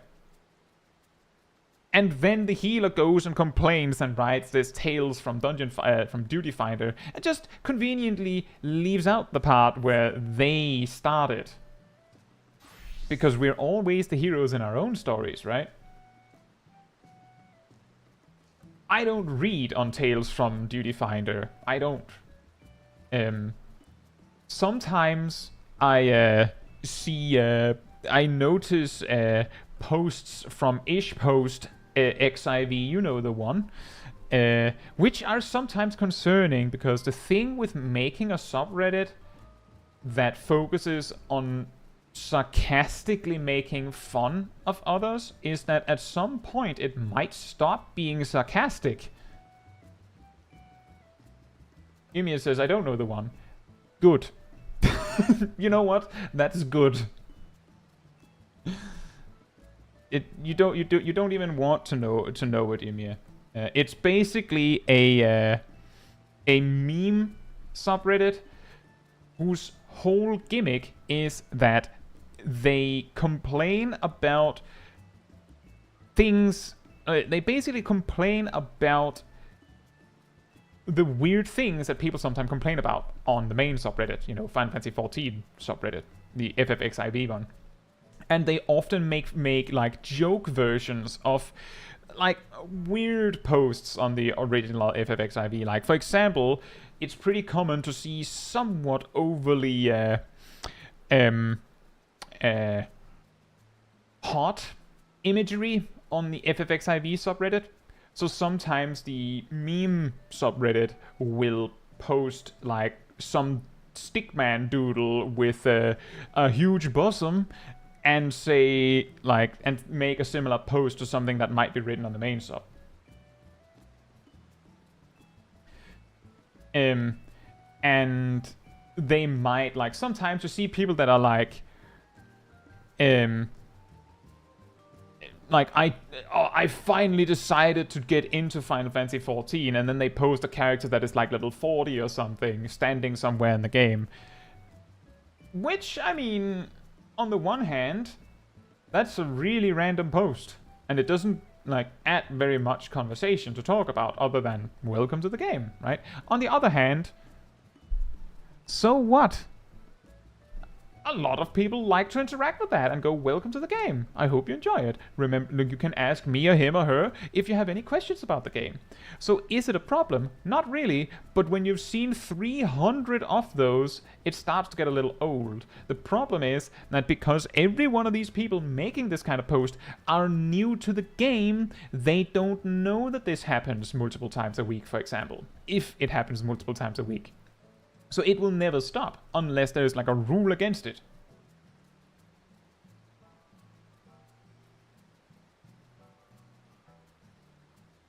See, Cat Damon says, I had a tank in Praetorium tell me to keep 100% region uptime and started playing like a clown when I told him no.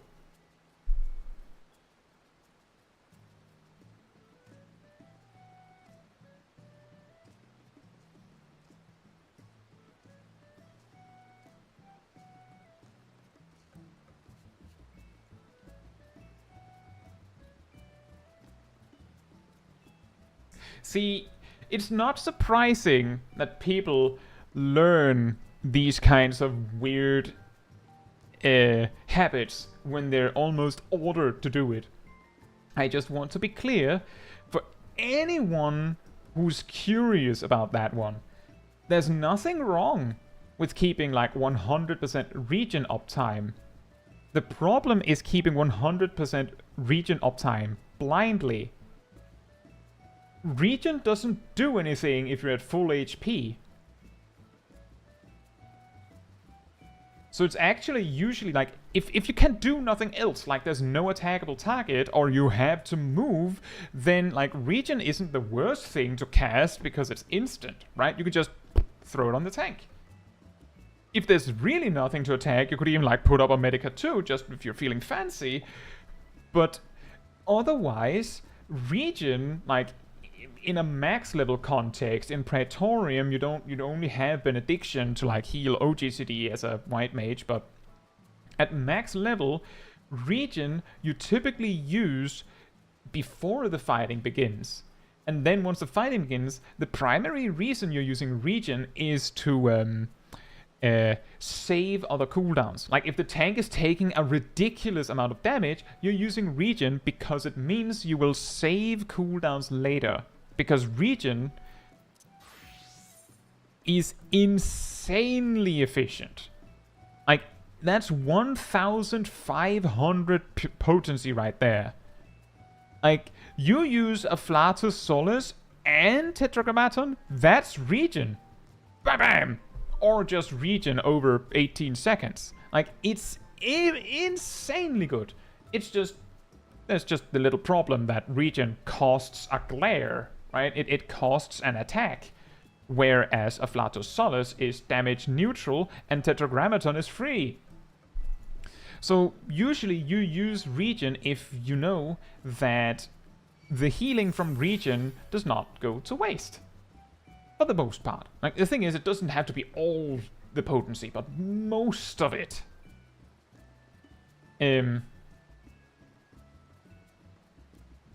So, like, use regen when you need it, right? If you need it, use it. But there's no reason to keep 100% uptime.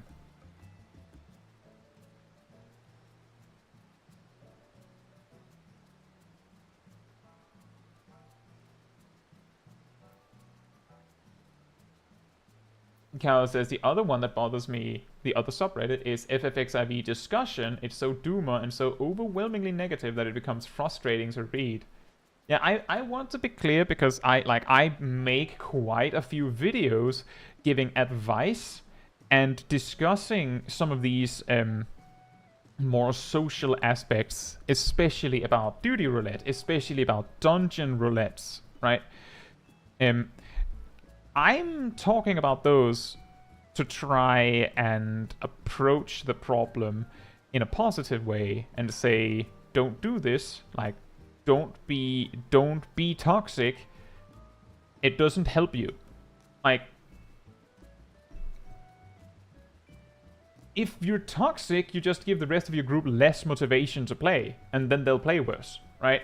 And if you're toxic, you could end up being reported. If you do it too much, you might end up getting punished. So don't be toxic. Cal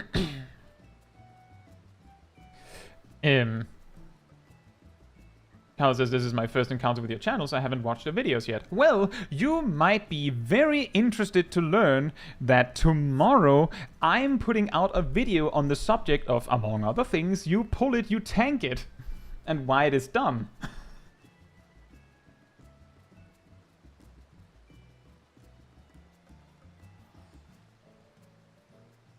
But yeah, I have a lot of discussion videos and tons of content if you ever needed to put something on in the background.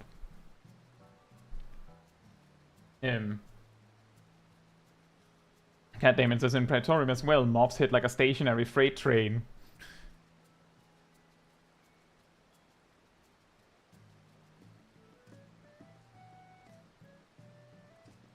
Yes, that is correct, because a stationary freight train doesn't really do anything.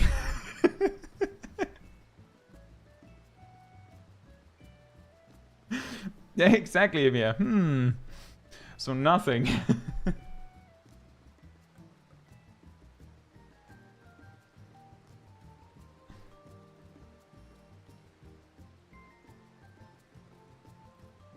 Exactly, Kawa. That's kind of part of what I get on with that. But like a more important thing, and I'll also mention this in a more eloquent and prepared way tomorrow in the video, of course. If you say you pull it, you tank it, you're using your primary function as a tank, which is tanking, as a negotiation chip. If you don't do as I say and want, then I refuse to play as I'm supposed to. Alright? Then I, the healer, will not heal you. If you don't pull all that. You have to pull all of those, else I will not heal you. That sounds more ridiculous, but it's the same. The healer's using their primary function, healing, as a negotiation chip. I can take it a step further. The DPS says, well, I don't cleave unless there's at least 5 enemies. I don't attack at all, in fact. If it's a boss, I'll attack, else there has to be 5 enemies, otherwise I can't be bothered.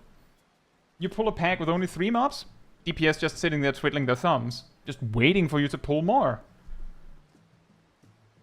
You can't use your primary function as a negotiation chip. That one was free. You said you wanted to tank, so now do it. You said you wanted to heal, so now do it. You said you wanted to DPS, so do it.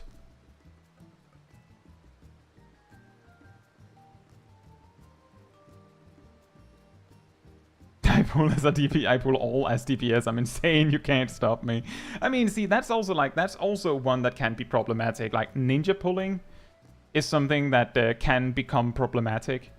And that one is also something that I would advise against.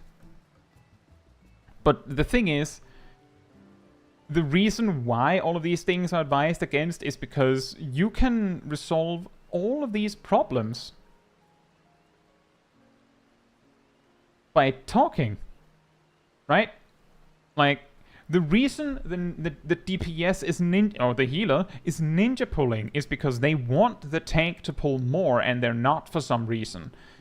The reason that the tank says you pull it, you tank it is because they find ninja pulling extremely annoying, or they didn't want to pull that much for whatever reason. They might do it for a reasonable reason. They might be like, I know that I'm not well enough geared and my healer's not well enough geared to pull everything down the hall in Stone Vigil, so I'm not going to do that. I'm going to let you die and prioritize keeping whatever's left after you're dead alive. But if you communicate, you can solve that. You just go, I don't think we're strong enough to do mega pulls in Stone Vigil. I'd rather pull 1 or 2 packs at a time. And if you discuss it and communicate, problem solved. No one's going to ninja pull for you if you agree on that. And that's the keyword, is if you agree on that. If the DPS goes, I'm pretty sure we're fine, then that's like, then you're probably going to have a ninja pull anyway if you don't accept that. Kylan says, isn't stuff like that reportable? You pull it, you tank it is lethargic behavior. If you go under the, under, like, I can't remember,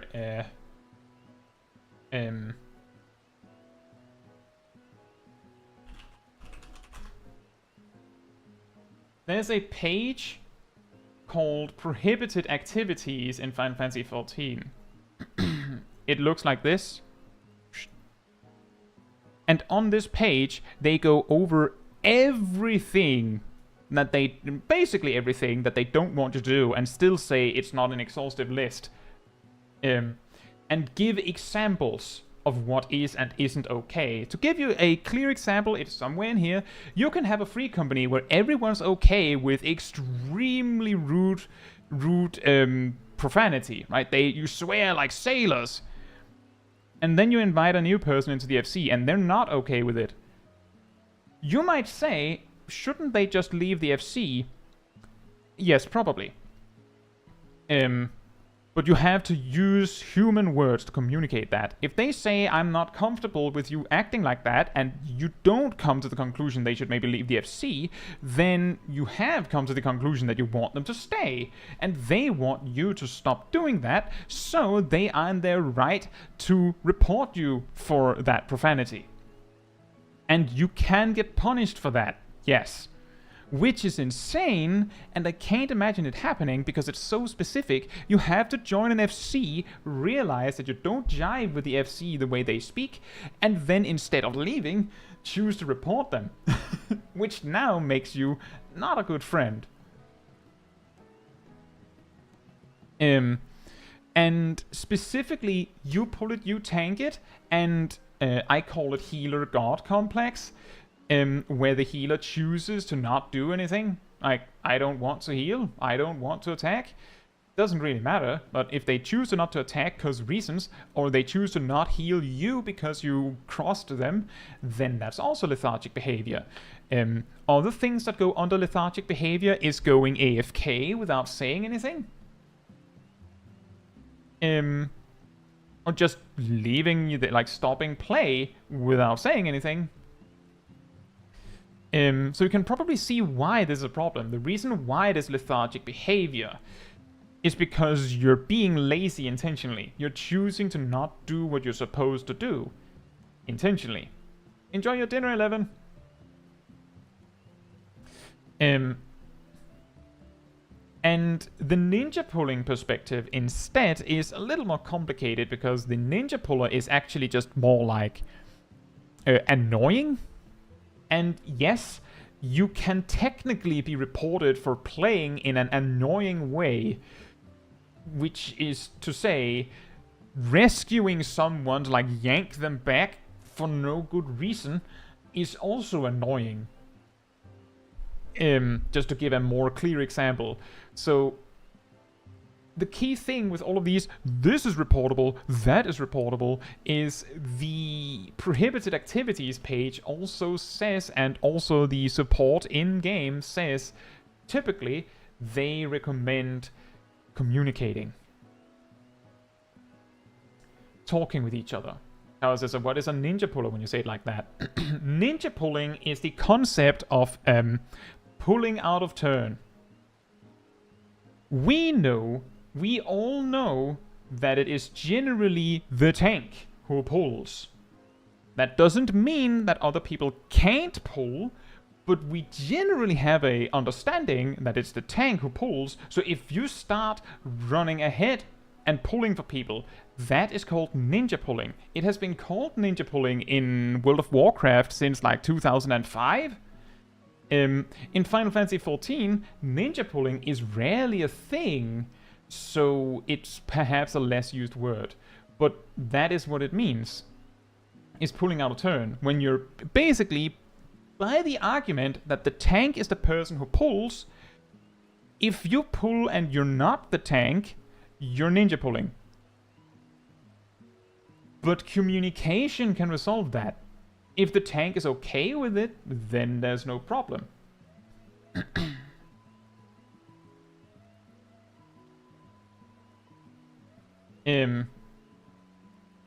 Basically, Kala, the reason why it has become like this is because there's some things in Final Fantasy XIV that has become like the norm, right? We assume that when we're in a dungeon, you pull at least 2 packs at a time, unless you're a really new player, right? Like, for example, as Kairos said, a simple, hey, my first time tanking this, gonna pull single packs. Please, no bully, okay, thanks. Exactly.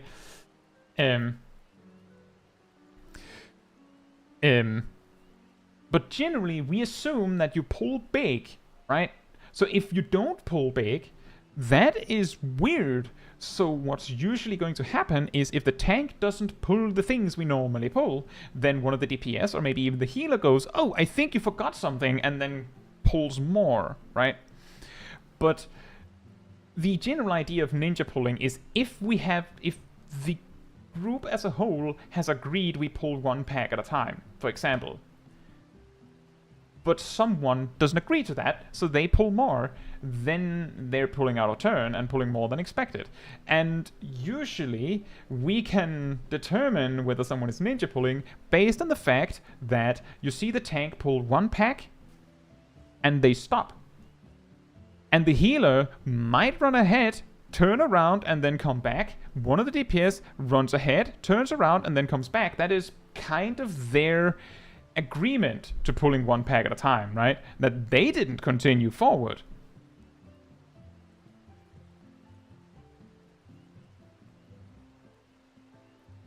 And see, Kawa, that is also kind of the reason why I generally don't run into this problem, because I usually do the same thing, just run. But actually, an even a more interesting example of ninja pulling, which is actually a, how should I say, it is a less obvious problem, but it's actually almost more annoying. And it actually relates back to the region enmity thing.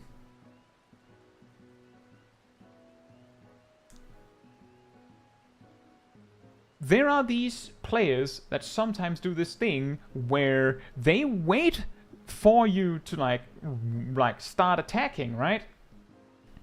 But the moment they think the pull has started, they attack, which means that they often attack like half a second or 1 second before the tank specifically, and they do it consistently. Like, the warrior dashes ahead, uses Tomahawk on one mob, Provoke on another mob, and then Tomahawk on a third mob, and so on. I do that sometimes. But somehow, the bard over from Narnia shoots Storm's Bite on the first mob for some reason, which causes all of the mobs to start the pull by running towards the bard, past the warrior, which isn't that bad. Again, you can just pull them, right? You can just pull them, but it is kind of annoying, especially if the bard or the summoner or the dragoon, whatever it is, does it the entire dungeon, right?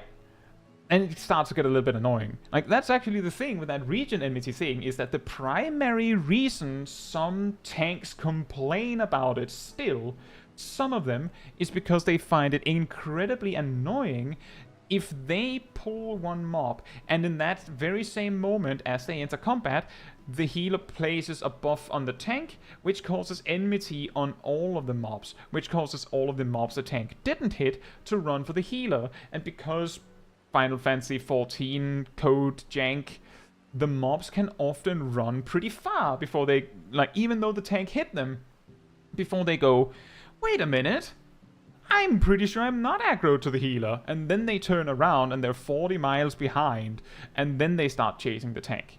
As I said, it's a pretty minor deal, but it gets really annoying when people do it, like, repeatedly. And clearly intentionally. Because the thing is, if that DPS, or healer for that matter, with the region it's hard because usually it happens by accident. But if it's attacking the mob before the tank does, there's often the reason that the damage dealer is actually thinking, by sneaking in my damage sooner, I'm helping because I'm doing more damage. But what actually happens is that it causes the mob blob to spread more, which causes you to lose damage if you're the damage dealer, or the tank, or the healer. Everyone loses damage because you couldn't wait 1 second. That's why it can be kind of problematic. Not because ninja pulling is that big of a deal, but because the ninja puller in this case might be genuinely well-meaning. But the tank hates their guts because it's really annoying. You get what I mean? Like, the reason why I'm bringing it up is not that ninja pulling is actually a big deal. It's because it's not helpful. Like, it doesn't help anyone if you, like, do that sneaky smack there. It doesn't help anyone. If you just wait 1 second, you will do more damage yourself. So that's it. And it's actually the same thing with the other like weird behaviors, because the thing is that you pull it, you tank it tank, there's some of them who think they're doing the rest of the group a favor by punishing this wicked ninja puller, because that's actually how it happens. You attacked the mob too soon, so now the tank is angry.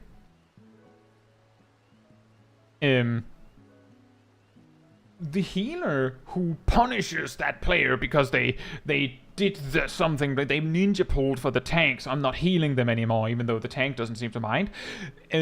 Or that player took too many mechanics, so I'm punishing them by not healing them. Often, the reason that they do these things is because they think that like the tough love teaching moment here will cause them to not do that in the future. The punishment will cause the ninja puller to not do that to tanks in the future. But we can probably agree that what actually happens is that that damage dealer thinks that tank is an idiot. And that healer's an idiot. And that's also true, is that depending on how the pull happens, it might not be a problem. As you say, Kawa, if they're ahead of you because they're hurrying with you and just so happens to be running on top of you and the enemies targeted them, that's latency. And that is actually part of why you pull it, you tank it can be dangerous. Because often, ninja pulls happen by accident. The reason why I'm bringing it up is because there are players that do this style of like pulling a fraction of a moment too soon so consistently and so perfectly that it seems intentional. Just like the key word here is intention, and I will also say that in the video tomorrow. Ymir says I gaslight Kai into thinking it's okay if I do it to him. No, you don't. As you recall, Ymir, I actually pointed out, don't do that with strangers. When you did that.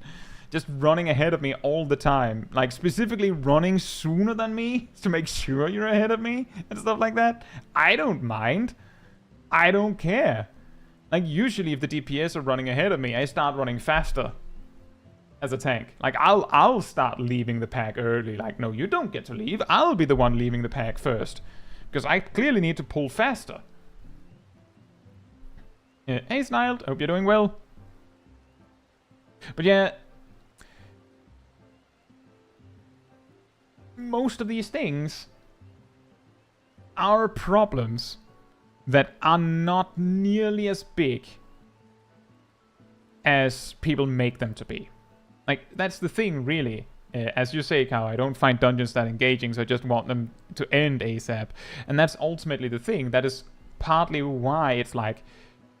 The reason why it might be dangerous to ninja pull is because if you have the wrong tank in your group, if you had not ninja pulled, you would have never noticed that they say you pull it, you tank it.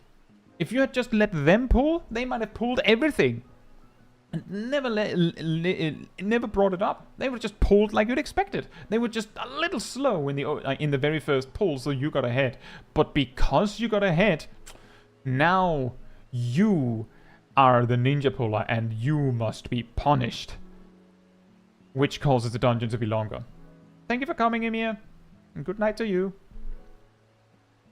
The same deal with, like, the healer who refuses to attack. Like, the thing is, if they know... Like, the thing is, if you say... If you say to the healer, you could also attack a bit, what causes a problem depends on how they react. If they say, I don't feel comfortable attacking because I'm still learning, fair enough. Whatever. I do think it would be good if you attacked a bit. If they're learning, this would be a great invitation to try and attack a bit. If they don't say anything, then you will never know what's going through their mind. If their reaction is instead, you don't pay my sub, then that's healer god complex. Mia Clanger says, where does this healer not doing damage mindset come from? I don't understand it at all. In other MMOs, healers are not expected to attack. They're supposed to heal. In fact, in some other MMOs, it isn't uncommon for the tank to do, like, they don't do that much damage. Like, they just generate a massive amount of aggro so they can keep the attention of the enemy. And what they primarily provide is debuffs that cause the enemy to take more damage or do less damage, but their primary purpose is to minimize the damage the group is taking. Healers do, like in those games, would also do very little damage, so there's just no point, is typically the reason. Sin says, is that how it is in WoW? Kind of, but not completely. Kind of, because in World of Warcraft, you don't heal with OGCDs. You heal with GCDs, which means that, and because the healing amount that is necessary is rather vast, you can be stuck spamming heals from the start of a fight to the end because you have to heal everyone all the time. So you just don't have any GCDs to attack with. You just don't. But technically, a healer in World of Warcraft can do damage. They can even do meaningful damage. It's just, one, not needed, and two, you don't even have time for that anyway. But you could. Like, it isn't uncommon when, like, speedrunning through a dungeon in World of Warcraft that the druid will, like, put up dots on the enemies. You know, similar to how White Mage running with the tank goes Dia on you, Dia on you, Dia on you. That's not uncommon, but you don't have the GCD real estate to be attacking all the time. And so it just kind of became accepted that, well, healers don't really get to attack anyway, so they just don't. Which made it really funny in some sort of transition period, because there was a point in Wrath of the Lich King where you had experiences where sometimes you were doing like the equivalent of your daily expert roulette, right? You land in a really easy dungeon and your tank is geared like wow, and it's a Blood Death Knight, so they don't need you. Like, you're there as a healer, the tank can heal themselves, they don't need you. So you could literally just dance for the entire dungeon and no one would be the wiser, aside from the fact that you're down there dancing. But because that wasn't the norm, that healers had that much time to just party, it was generally accepted that, well, it is hard to keep track of everything, so maybe we don't also expect the healer to be attacking. Like, if you just heal, that's good enough, right? You just heal, that's all we require of you, that's it. But, I mean, when Classic WoW came out, people started noticing that indeed dungeons go faster if the healer goes into melee range and just whacks things with their staff or their hammer or whatever they have. Even though it doesn't do a lot of damage, it's more than zero. So it's just a really old mindset. And some MMOs focus on this mindset, basically going, well, healers heal only. If you want to attack, you just switch to some other mode outside of the dungeon. Which is also kind of how healing worked in old Final Fantasy XIV. That you had to switch to an attack stance called Cleric Stance. So it was like there was an investment there. Hey Bevel, we are actually, I finished the duties we're doing today. We're just kind of talking after the fact, but if you search the channel, I have many live streams where I actually play Astrologian. Like, for example, those that are like called Just Healer or Oops All Healers. There might be some where they're like just more general, where I've played Astrologian incidentally. There's also a whole set of small Kai streams, the side questing streams where I just played Astrologian. So there should be plenty of stuff.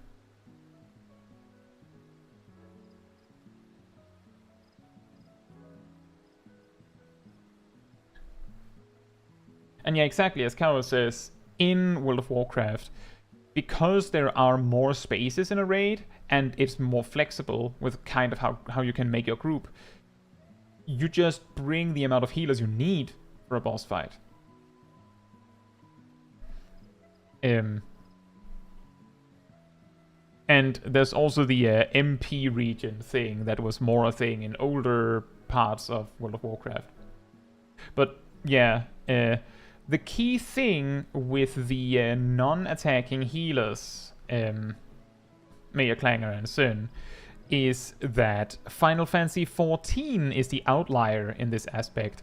For some reason, we discovered at some point in Heavensward, people were doing, I believe it was Pepsi Man? I believe that is it A3 or A4? Savage? And they discovered that the DPS check was very tight.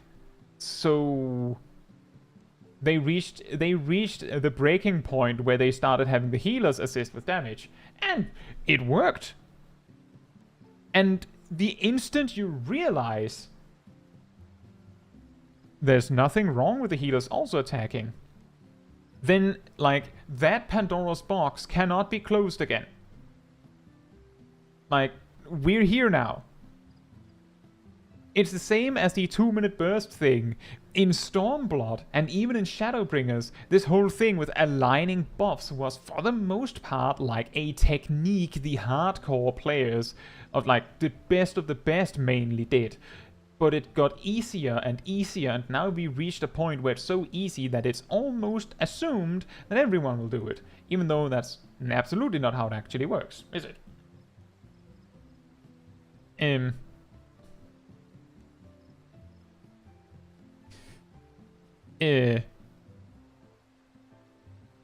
So once we realize that there are these 2-minute bursts, there is a massive amount of players that would rather not go back to it, or can't go back from it, right? They can't change because they realize that that's how it works. Like, if they make it more complicated to make the big raid buff burst align again, like they go back to Stormblood days or something, people will still try to make it happen because now everyone knows that it's doable.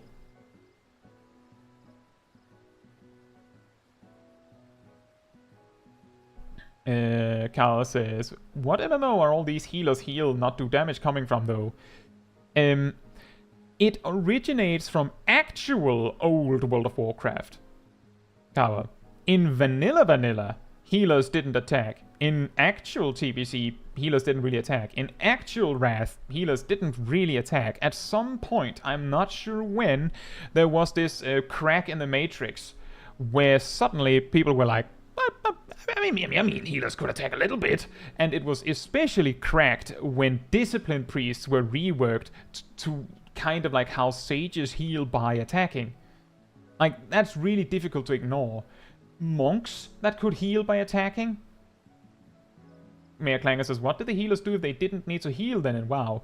For example, a paladin in Wrath of the Lich King, their primary way of healing was they cast this spell called Flash of Light, which takes 1.5 seconds to cast, and because the GCD is 1.5 seconds, you could just, spam them, right? What you would do is you would basically just spam Flash of Light on the tank or someone all the time.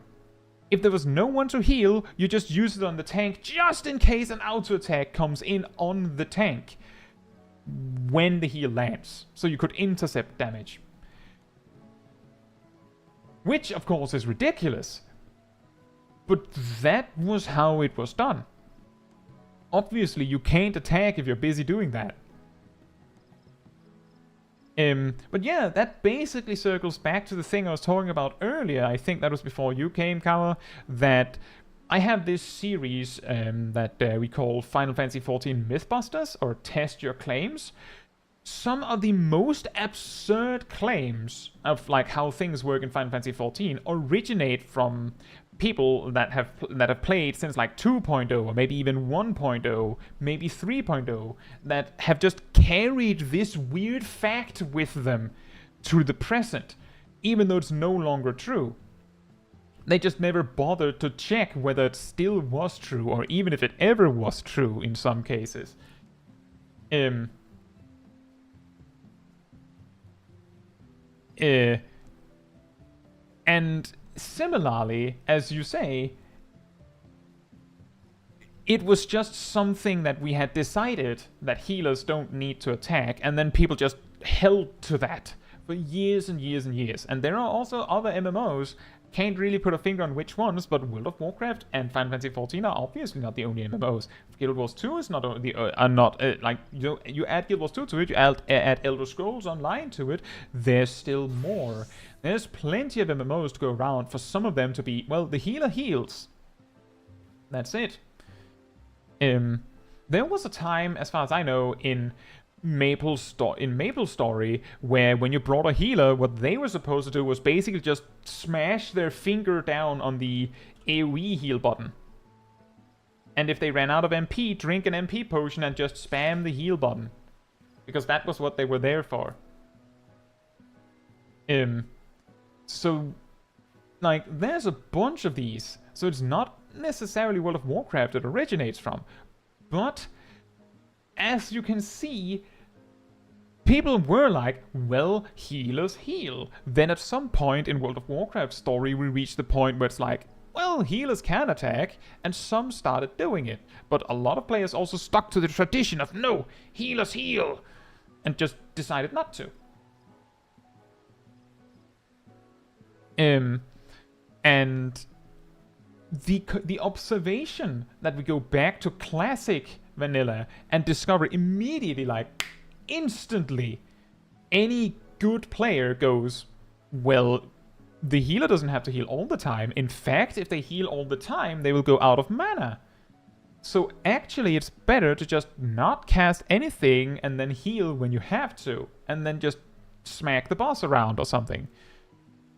And that has then carried over to TBC Classic and Wrath of the Lich King Classic, and at this point it can have this, like, history-breaking effect where a lot of people are like, well, I mean, in Wrath of the Lich King Classic, healers discovered they could attack when they didn't have to heal. Surely they did that in original Wrath as well. I can't possibly imagine anything else. Yes, I could imagine something else because I was there. I was that druid in that dungeon, Violet Hold, with a Death Knight in full Icecrown Citadel gear, tanking, who didn't need me. So I was dancing. I was that guy. I learned. But at that time, I was that guy. And no one questioned it. The Death Knight didn't even ask me to attack. No one did. They were just like, well, I mean, technically there's nothing to heal, so... So, like, there was a cultural thing about it. Did healers have damage abilities then? They did. The problem was that healers were obviously casters.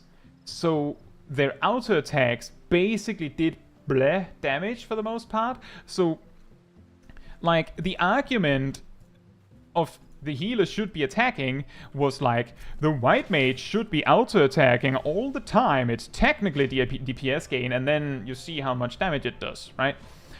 But the way that mana regen worked back then in World of Warcraft is when you cast you had a specific amount of mana regen that you had, so recover MP, right?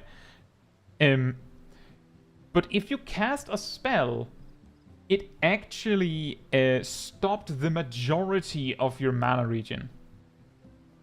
It varied from healer to healer. Some of them could keep half of their MP recovery, but it actually halted it significantly until 5 seconds after your most recent casted spell. So if you were missing MP at all, then not casting anything was an MP gain. Maybe you'll need the MP later. And because you needed MP to attack, that wasn't useful, right? I need all of my MP to heal with, which is, by the way, also part of the reason why some healers refuse to attack in Final Fantasy XIV. Why should I waste my precious MP on attacking? I need it for healing. And then you're like, but you never go under 5,000 MP. Ever. So what's the problem? Because it's a mentality. It's a I'm supposed to be mana efficient mentality. It's not about not wanting to attack. For all of them, not all of them are thinking, I'm a healer, so I heal. Some of them are going, I need my MP to heal with. If I don't have MP and then you die because I couldn't heal you, then it's my fault. So I'm not going to risk it. But they did have attack spells back then in World of Warcraft. In fact, like, Paladins did okay damage with some of their spells, and they weren't particularly expensive. It was just that the standard that had been made was you spam Flash of Light. You're the Flash of Light bot. That's what you do. Cern says, how long did you play World of Warcraft before Final Fantasy XIV? Around 15 years. I played from vanilla to Legion, at least. I also played Final Fantasy XIV in between that, but I played World of Warcraft for around 15 years.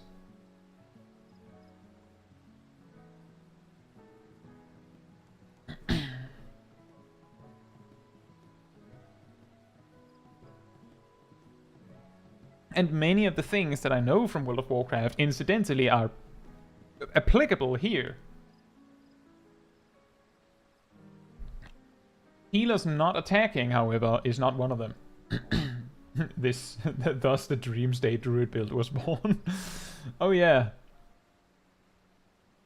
But you see, actually Silvermint has a pretty good point there, and in relation to the Maple Story thing, then Nexon introduced the Zombify status effect, and now healers were killers.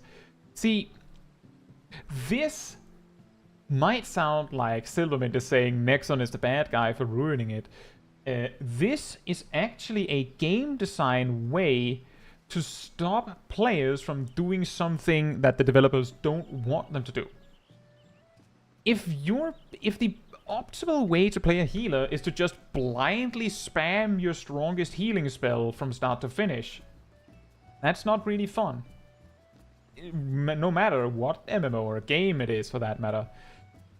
But if the players have already started doing it and it turns out to be effective, then it might be difficult to make them look elsewhere, right? They're just going to keep doing that. If you introduce a mechanic that specifically punishes that behavior, that immediately forces players to think and do something different. They don't want you to blindly cast your heal, they want you to think about it. You use the heal when you have to. In between that, technically the Maple Story cast, like, healer also had attacks. They had attacks. So there wasn't any reason for them to just spam heal while everyone had full HP, aside from it's easier that way. So by adding the Zombify status, not only does it mean that it is actually dangerous to spam heal blindly, it gives the healers an argument as to why they shouldn't be spam healing. What if there's a Zombify effect? It makes more sense for me to heal when you actually need it.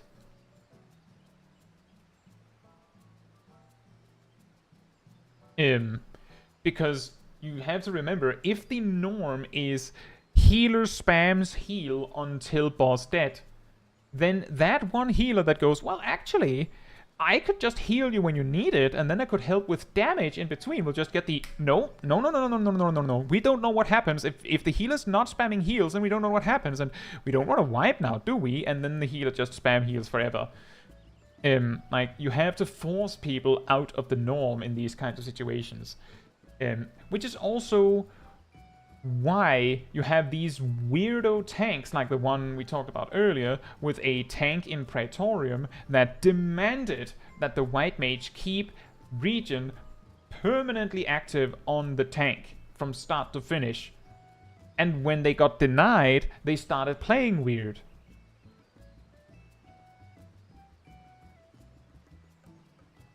Because that tank is so utterly convinced that it is needed, that they can't deal with the alternative. And you also have to remember that something like the regen healer has to keep a regen active on the tank at all times has been a thing in World of Warcraft too. In World of Warcraft, the druid typically keeps rejuvenation, which is basically regen, on the tank all the time. Or a different heal over time effect, but you get my point. There's always something. So this tank goes, well, you only have one, so you should keep that on me at the very least. And then you say no, and then he's like, well, it's your funeral. Because they're probably assuming that once they get to higher level content where you can't just not heal, it will be a problem. So they're trying to teach you now. And some people also just like teaching people without actually knowing what's right. I think the funniest one is telling scholars to not spam Art of War in Praetorium on single target, even though it's technically a DPS gain if you're auto-attacking. Sin says, I know nothing about WoW. What made you switch to Final Fantasy 14 content creation instead of sticking to WoW? I never made content for, like, I never was like a content creator in World of Warcraft. I made some videos for my raiding guilds of our first kills on bosses, but I was never a World of Warcraft content creator. I was part of the crew that just looked up other people's guides and learned stuff, of course. I could teach other players individually, but I never got to the point of like content creation just because I didn't. The thing that caused me to switch to Final Fantasy XIV was mostly that so at some point, I think it was... Yeah, in Warlords of Draenor, I didn't enjoy Warlords of Draenor, that expansion, so I loved Mists of Pandaria. I played that expansion from start to finish. In Warlords of Draenor, I quit like after a month, partly because I didn't enjoy it, but also partly because I was studying at university anyway. So I didn't want to pay that extra subscription for a game I wasn't playing very much.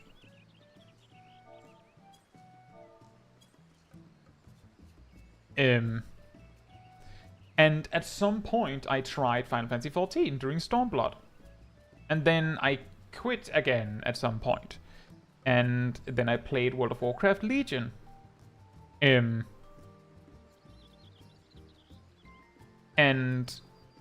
at some point there, I started playing Final Fantasy XIV again because Blue Mage was added in Shadowbringers, like leading up to Shadowbringers. And I played a bit, and then shortly after the first raid tier in Shadowbringers was added, I quit again because I felt very lonely because my free company was kinda dead. And I didn't know anyone in the game, so it was like, it felt a little bit like a solo game. So I quit again, which was fine because I had tons of friends in World of Warcraft to play with.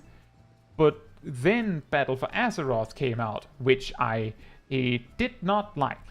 Didn't want to play it. Didn't think it looked very good. Didn't want to enjoy that. And didn't think that was very, very inspiring. And eventually I came back to Final Fantasy XIV. There was also a period while I played Final Fantasy XIV, where I tried Battle for Azeroth for like a month with one of my few friends that was still playing, and after that month, he basically also quit. Like, I came in like, okay, I'll give a chance with this game that you think is so good. I come in, he plays more and starts to realize, yeah, this is kind of boring now that you mention it. And then I quit again. And I haven't played, like, retail World of Warcraft since. I played Classic WoW, leveled a warrior to 60. I think I was one of the first warriors on my server to reach 60, in fact, but it wasn't exactly the big popular servers either, as far as I know. Like, I came a little late on the launch day. I also played a bit when hardcore started being a thing. I reached like level 28, 29 on a few characters, and then I quit. I didn't die, not once. Through all that, I've just kept enjoying Final Fantasy XIV. The key thing that keeps me from coming back to World of Warcraft is simply that there's a lot of things in World of Warcraft that makes it almost a requirement to have friends to play with to enjoy it. And many of my friends from World of Warcraft have kind of moved on. Or I lost contact with them. So if I started playing World of Warcraft again in retail today, I would have like 3 friends to play with, maybe a little bit, and we might not even be on the same faction. So there's like a bunch of problems. So I just haven't bothered. It doesn't help either that the gearing treadmill in World of Warcraft is far more brutal than the Final Fantasy XIV gearing treadmill. I actually talk about this in my video, It's Okay to Suck at Final Fantasy XIV. Because part of the reason why it is okay to suck at Final Fantasy XIV, why it doesn't matter that a dungeon sometimes takes a bit longer, is because that Savage Raider who happens to be in your group, what are they going to be doing after the dungeon? They're probably just going to be... Maybe they have already cleared their Savage Raids for the week. Maybe they've already, like, maybe their prog group for Ultimate, if they have one, isn't on right now. So they're not sitting there needing that time. They're not in a hurry. Meanwhile, in World of Warcraft, once they're done with the dungeon you just did, they're going to queue again. Or go into another group for another dungeon, because there's gear to be had. There's always gear to be had. There's always more to get. There is stuff to grind endlessly. Technically. I think they've toned it down a bit, but the idea is there. Which is not great. As Snile says, gearing in WoW was a chore and demanded more time than your real job. And that is actually the thing that makes it the hardest for me to come back to it, because if I'm making content in Final Fantasy XIV, I'm of course also playing Final Fantasy XIV. I'm still doing my weekly stuff and my daily stuff on the side. Like, there's more stuff that I might want to do once I'm done with the stream here, right? That means I don't have the time potentially to keep up with the gearing treadmill. I just don't have the time to do that, and I don't have the motivation either. So there's just not really a point in doing that, I feel. Hairpin says, have you looked into other MMOs, like the latest update in Guild Wars 2? Path of Fire. During Path of Fire, I reached max level with all professions in Guild Wars 2. There was also a time where I came back to the game and started looking into how to gear up to do stuff like fractals, but it was just a lot, man. It was just a lot. And I didn't know where to look for groups for content, and I've had the impression, based on stories I had heard, which might be true, might not, that the randoms you might find might be a little toxic. So I thought it was important to find people outside of that to play with, instead of just joining randoms that might not be too keen on this first timer.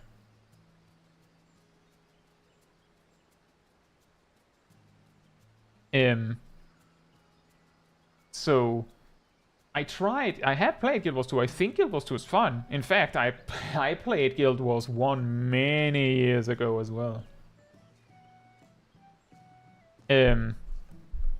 So, like, I've played a lot of other MMOs, it's just that they just don't stick as much, and I feel like many of those in MMOs demand a lot more of my time. I might play some of them again. Like, I'm not saying I won't. The specific benefit of Guild Wars 2 is, like, if I wanted, I could just, like, play it right now.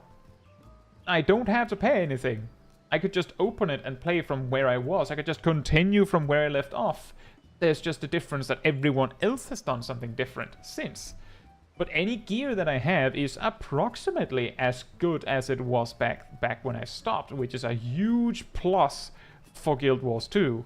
Like, if there ever was an MMO that respects your time, it would probably be Guild Wars 2, because your time is basically never worthless in Guild Wars 2. Bob says, just did Pool of Tribute. Can a DPS tank the sword active time maneuver? Probably. They might need a little bit more healing assistance than the tank. Specifically, the normal version of Pool of Tribute, a DPS could do it. You don't really want to do that. It's better to have a tank do it, but I'm pretty sure DPS could do it just fine. Kyle says, I feel like my time is often useless in Guild Wars 2.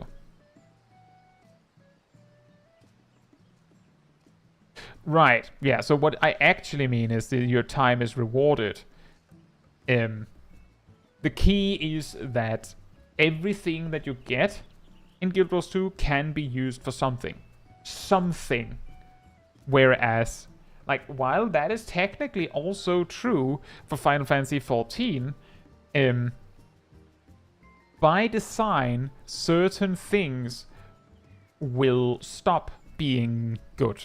Like, let me take an example. In the previous raid tier, like with 610 crafted gear, a friend of mine who's not super great at the game was like, okay, I want to get okay gear. Like, how do I start? He asked me, and I was like, okay, so what you do is you want to get a crafted set. And then he was like opening his wallet like, oh yes, so about that, I've spent all of my money on glamour. So I taught him a few ways to make money using tomestones. So he did that. He then augmented the gear, right? Like, he also did that. But once he had done that, he burned out again because he wasn't that motivated and quit for like over half a year. And when he came back, new crafted gear, his gear was now obsolete. All of that time invested, basically worthless now, right?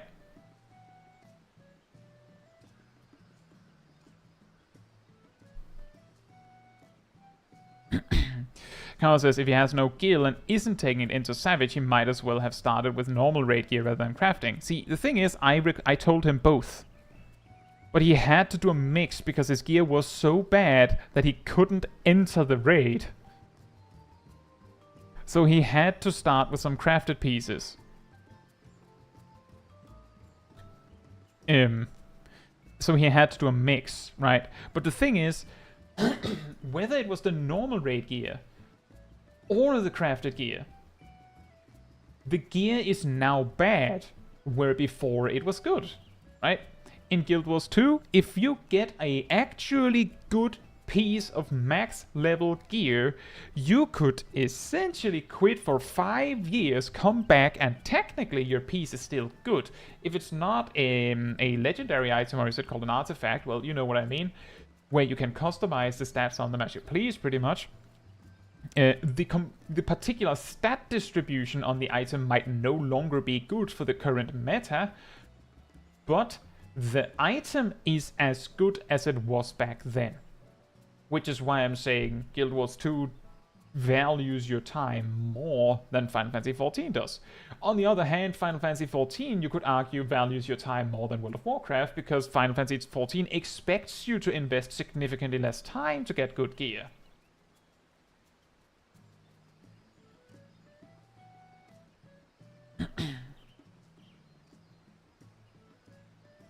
Yeah, exactly, Kawa. That's the thing, is that your Ascended gear, the stats on them are as good as they always were. It's just that now time has passed and now there's a different set that you might rather want. But if you've been in Guild Wars 2 for so long, why haven't you collected a... I know this is like... This is almost like a case of, why haven't you completed everything if you've played for this long? But if you've played for that long and you've been in the raiding scene for that long, wouldn't it have made sense for you to go out of your way to collect all of those legendary items? Because as far as I know, there is a legendary item for every gear piece in the game, right?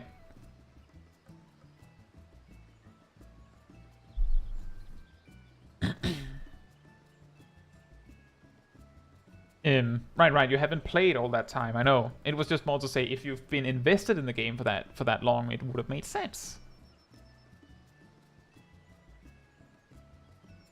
But yeah, that's really the thing, is that it's that with Guild Wars 2, to circle back to this time investment thing, and I suppose that's also kind of where Eli Phillies is coming from with this, because Guild Wars 2, when they give you a good item, it's a really good item because it doesn't stop being good. Like maybe you can use it to like get a different good item, but it will always be a good item. So because Guild Wars 2 gives gear upgrades to keep, it gets more tedious to get good upgrades in the first place.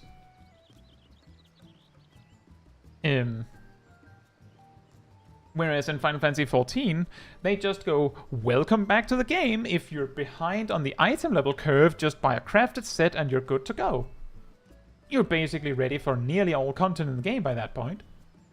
And depending on how early in the raid tier you came back, you might be ready for the raid.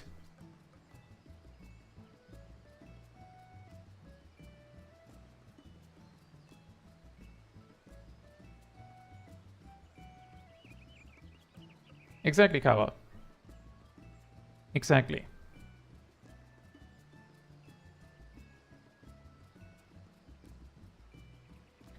But it is weird, and it is different. And because they give you, you know, as I said, upgrades to keep, they can't, as well, they could if they wanted to, but to make sure you keep playing, they have to make sure that they aren't giving at the door in relation to gear. Like, they kind of have to make sure that you really have to give it. Like, you really have to put in the effort to get the gear upgrades.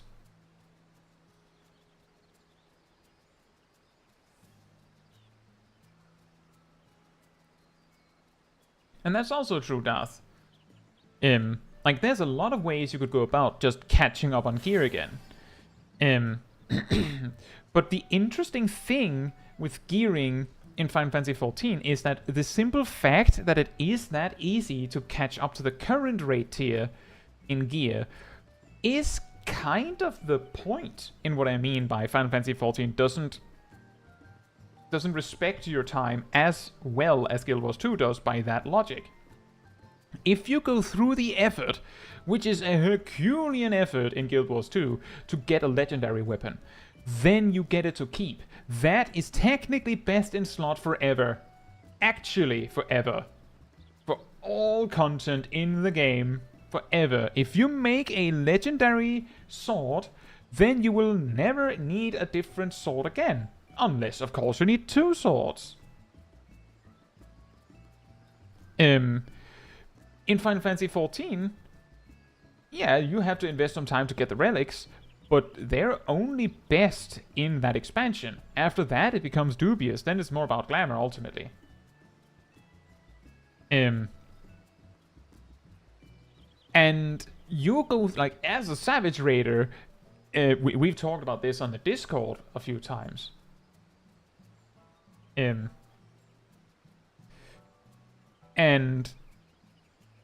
basically, you might be motivated to grind all the Savage gear, but the instant the next raid tier comes out, all of that Savage gear is technically obsolete. Like that. So why bother, right? If you're not having fun with it, that's why I say if you're not having fun with Savage raiding, then don't do it. The gear isn't worth it.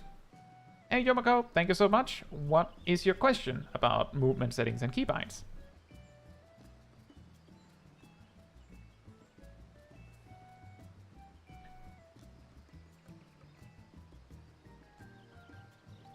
Darth says, and wow, the gear is the point of doing the content in Final Fantasy XIV. The content is the point of doing the content. Precisely. With regards to turning your character in place, I see others actually having a stepping animation that looks far more natural than just turning without moving.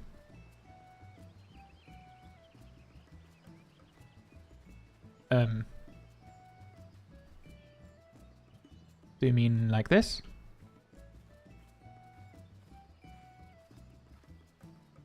Do you mean like this?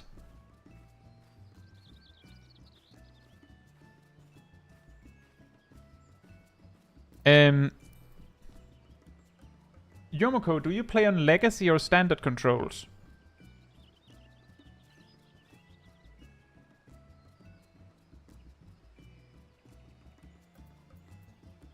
Legacy. There's your answer. Right, so if you play on standard type controls, then the move right and move left buttons do this.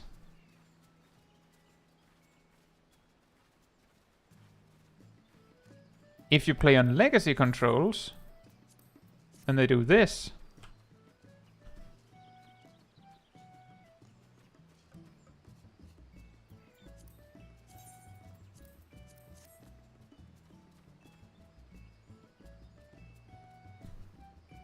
So basically, this is what some people refer to as keyboard turning.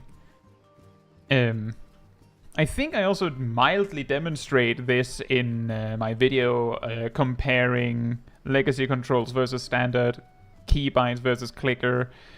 Somewhat recent video, should be somewhat possible to find. If you can't, let me know.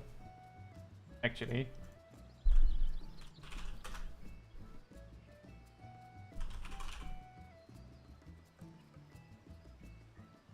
Just find it now.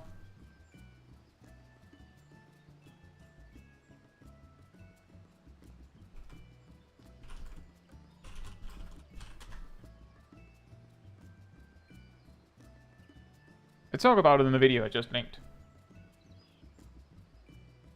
Also, hey Cinder's here. Hope you're doing well.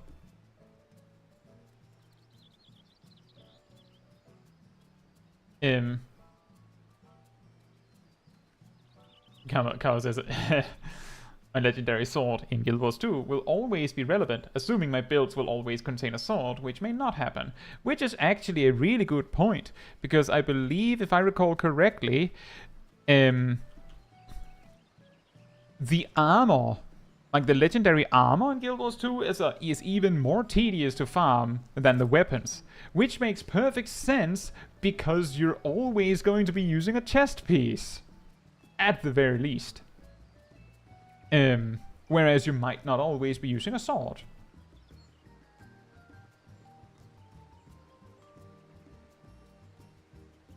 Savage gear is just part of being prepped for ultimates, a criterion. Thank you, Jomako. But yeah. My point is, in Final Fantasy XIV, you could argue on the one hand that Final Fantasy XIV values your time exceptionally so, because they don't demand that you farm up gear to catch up if you've been away. In fact, it is incredibly easy to catch up. You just buy a set and you're done. And there are other ways too, if you prefer, but it's rather easy to get back into the game. On the other hand, you could argue that that self-same benefit, that the game basically just all but hands you gear when you're back, also means that it does not value your time invested in gearing up during a raid tier. Right? That time is not something that the game values very highly. It does value it because you get achievements and stuff, but the actual gearing part? I mean, as I said, the instant a new raid tier comes out, it just goes, that? Idiot. You need this now.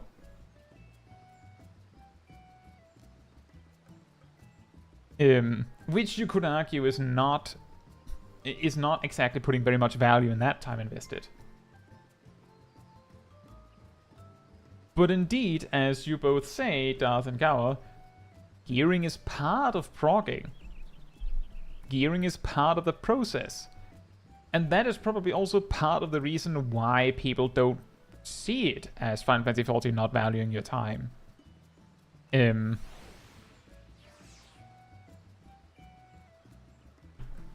I guess.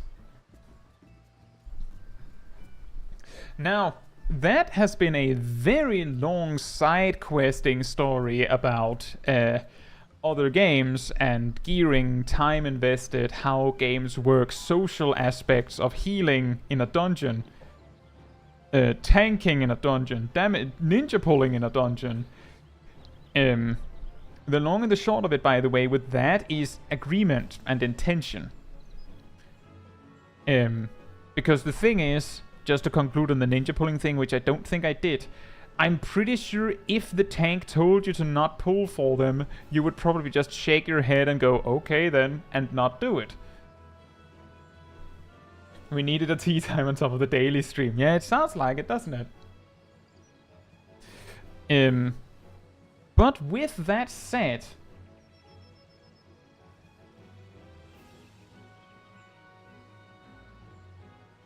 if you enjoyed those wonderful people that you've seen in the chat, or me for that matter, remember that the YouTube channel has a Discord community server that you can join, where you will find me and many of the people that you'll see in the stream chats. You will also find the weekly schedule where you can see what else is coming up on the channel in the upcoming week. You can also see in the announcement room the links whenever there is a new stream or a new video coming up. It will be found there first. You can also go to the role assignments room and grab the reminder role if you would like a notification whenever I do post a video or a stream. I also give a 15-minute heads up when something time sensitive like, you know, a stream is coming up, so you don't miss a second.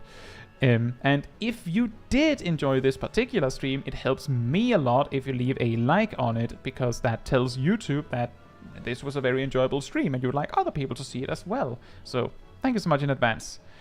That is my ending spiel, so to speak. Let me see.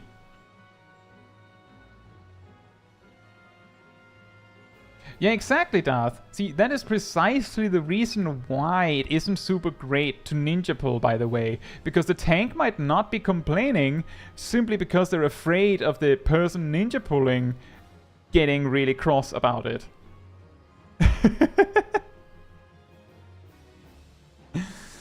See, Yomoko, that's also what I do. But not everyone does that. So it can be scary. But yeah, just remember, play nice. Treat others well, right? But that's ultimately what matters the most here. With that said, good night, good morning, afternoon, or evening, depending on where you are in the world, and I hope to see you all very soon. Bye bye!